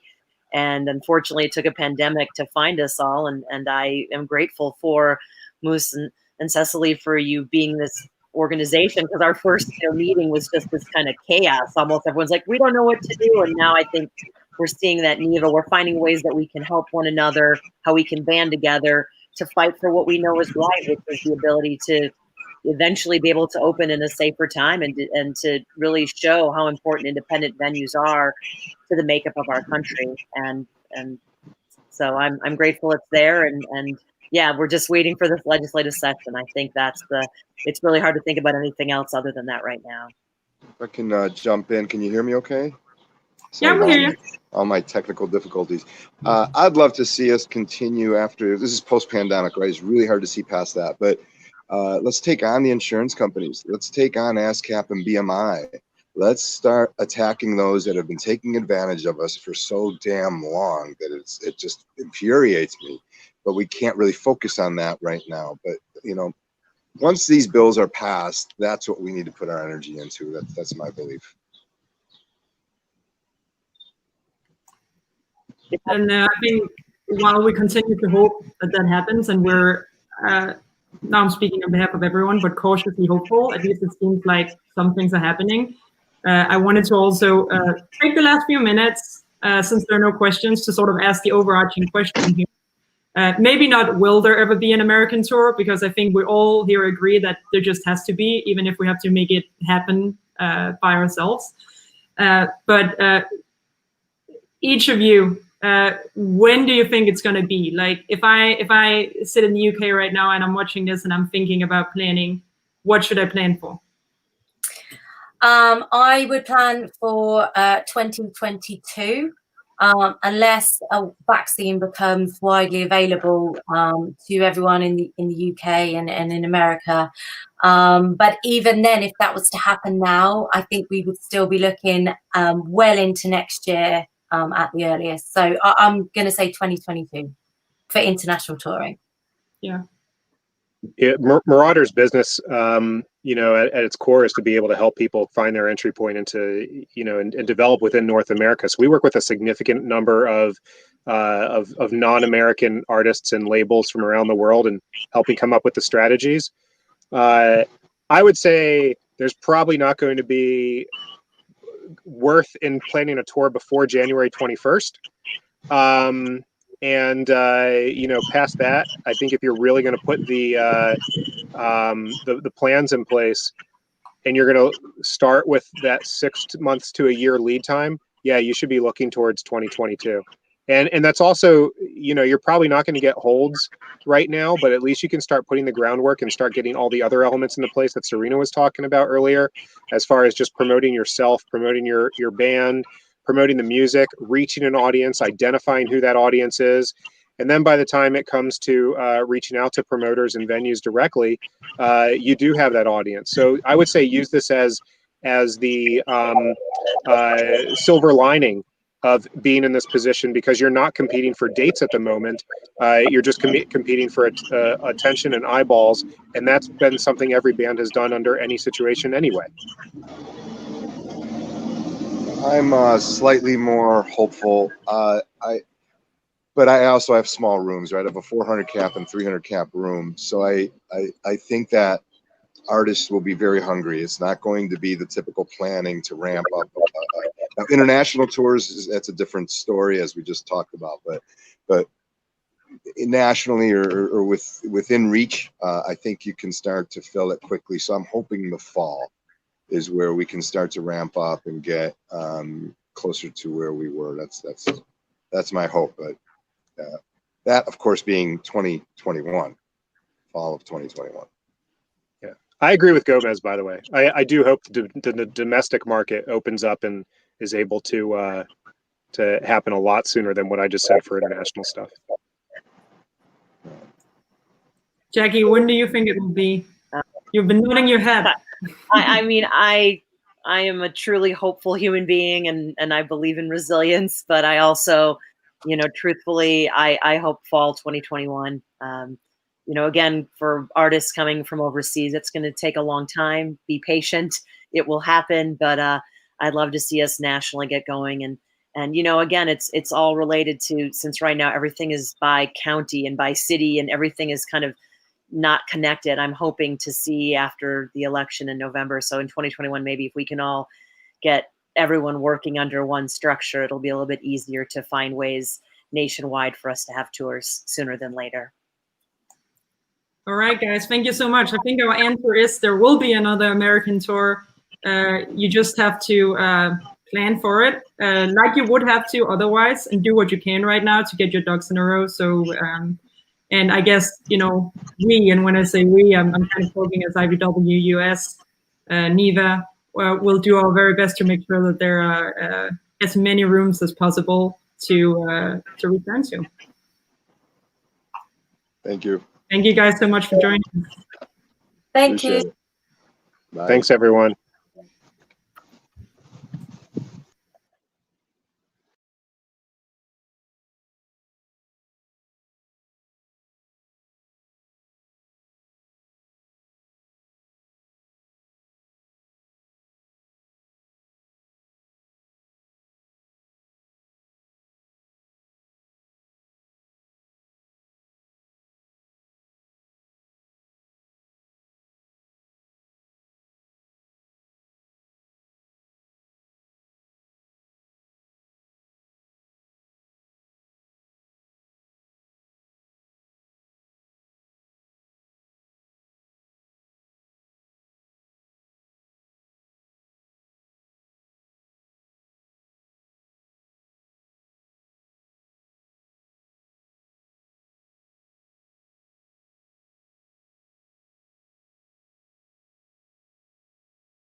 Hello. Hello, Oscar. Hello. In a different part of the country to the rest of us down here in London. The end of day one. It seems to have flown by, I think. Yeah. And been really insightful. So thank you to every single speaker that has been part of the day, to those who've done afternoon sessions. We're just going to do a little quick wrap up here now, I think, just to recap, but just to remind you all also that the sessions that have taken place today and tomorrow are all being recorded and will be up on the website. So we'll let you know about those. Yeah, just to recap on the first panel today, COVID relief and recovery. I think it was something that was quite interesting about having, you know, an unexpected break, shall we say. Many venues have been looking, and you know, this has also happened before the pandemic, as to how they can, you know, how they can use their space for different uses, how they can do things more sustainably. Obviously, touring is going to look very different. That was something that was kind of starting to be picked up on before this as well, but it's given people the time to actually kind of take stock and, you know, when things do open up, how they can go forward with that. And then just to recap on our second panel, which was welcoming everybody into your community, which was moderated by Amy LeMay. We heard from Chris, who's a disabled artist, and we heard about how he's even turned down gigs because they haven't taken into account his accessibility needs, and what more venues can do to make themselves more physically accessible for people with disabilities, but also accessible to all kinds of different communities. It was interesting from Big Jeff as well, and to hear him talk about how live music helped him feel more welcome in the city that he lived in, and helped him feel, it helped him socialize, and has helped him just generally speaking with his mental health. Yeah, and the main sort of point of that panel was that often people from different communities feel that they can't be what they can't see, and it just really highlighted the importance of making the live music community more accessible intersectionally across all different communities, so people feel more welcome. Yeah, and I think the it was a point really well made on that panel as well, Oscar. If you can't see, you can't be. Then that's definitely something we can pick up on. But the last morning panel was shaking up the booking model post-COVID, and that was a really insightful chat. And I think what's really come out of the lockdown is how many people have come together to start group discussions to look at the process and who's been affected in what ways. And I think it's really interesting to look at the promoter perspective. And certainly with IVW, we are Independent Venue Week, but a lot of the venues that we deal with, a lot of the people that we deal with are promoters, and they either promote within a particular venue or they promote across different venues, and how they're putting deposits down up to 6 months ahead of a show, how they didn't get that money back, and they're losing money before they've even seen any return. And I think that's a really important point to note. But what does seem to be transpiring is that everybody really at the grassroots level, at that independent level, wants a fairer deal for all, and that seems to be across the board, whether you're an artist, a manager, an agent, a promoter, or a venue. So there's some exciting opportunities there, I think. And it's just been fantastic to have our friends over in America, Cecilia and Moose from Marauder, and Neva joining with Jackie, Selena, and Gomez talking about the American touring model. I didn't know that there are more venues in California than there is across the rest of the UK. And I think there's a lot to be worried about. There's also plenty of people trying to remain hopeful, but we're still in this bizarre dystopian world when nobody really knows. So I think if we can carry on having these discussions and people keep buoying each other up, then hopefully we'll get to the point where we can start returning to some kind of normal. Yeah. So as well as all the amazing panels we've had today, we had a couple of breakout sessions. The first one was with Load In, run by the amazing Charlie there. And we hope you can see how excited, why we're excited as we are to be using this, and how it can be implemented in your venues as well. You know, the streamlining of all the advancing is just, yeah, me and Charlie are just blown away by it all and cannot wait to get started. And on that note, we have started sending out the email invites, so please check your inbox. The email will come from, I think it's support@loadin. It won't be addressed from me and Charlie, but if you reply to us, or reply to that email, it will come through to either one of us, so we will get your responses. We also had the session with Tysers on insurance, so thank you to Tim, Hannah and Glenn for being a part of that. Again, really good to see the different perspectives from an insurance point of view for the implications for venues, for artists, for promoters and freelancers, and also for gig goers. I think it's, you know, really super important to consider their safety and their insurance as well. We are running alongside those breakout sessions. We also had the agent one-to-one meetings with a lot of you. So thank you very much to all the agents that took part, and thanks for bearing with us. We had a few technical hiccups earlier, but we got there. And I guess, you know, a massive, huge thank you goes to the crew at the Brunel Social Club for running everything seamlessly today behind the scenes. We could definitely not have done this without you. My technical ability is minus. So yeah, that's below zero. So thank you very much to you guys, and thanks to everyone that's been watching today. And we cannot wait to see you again tomorrow morning, 9:50. Have a great rest of the day. Thank you. Bye. Cheers, everyone. Bye.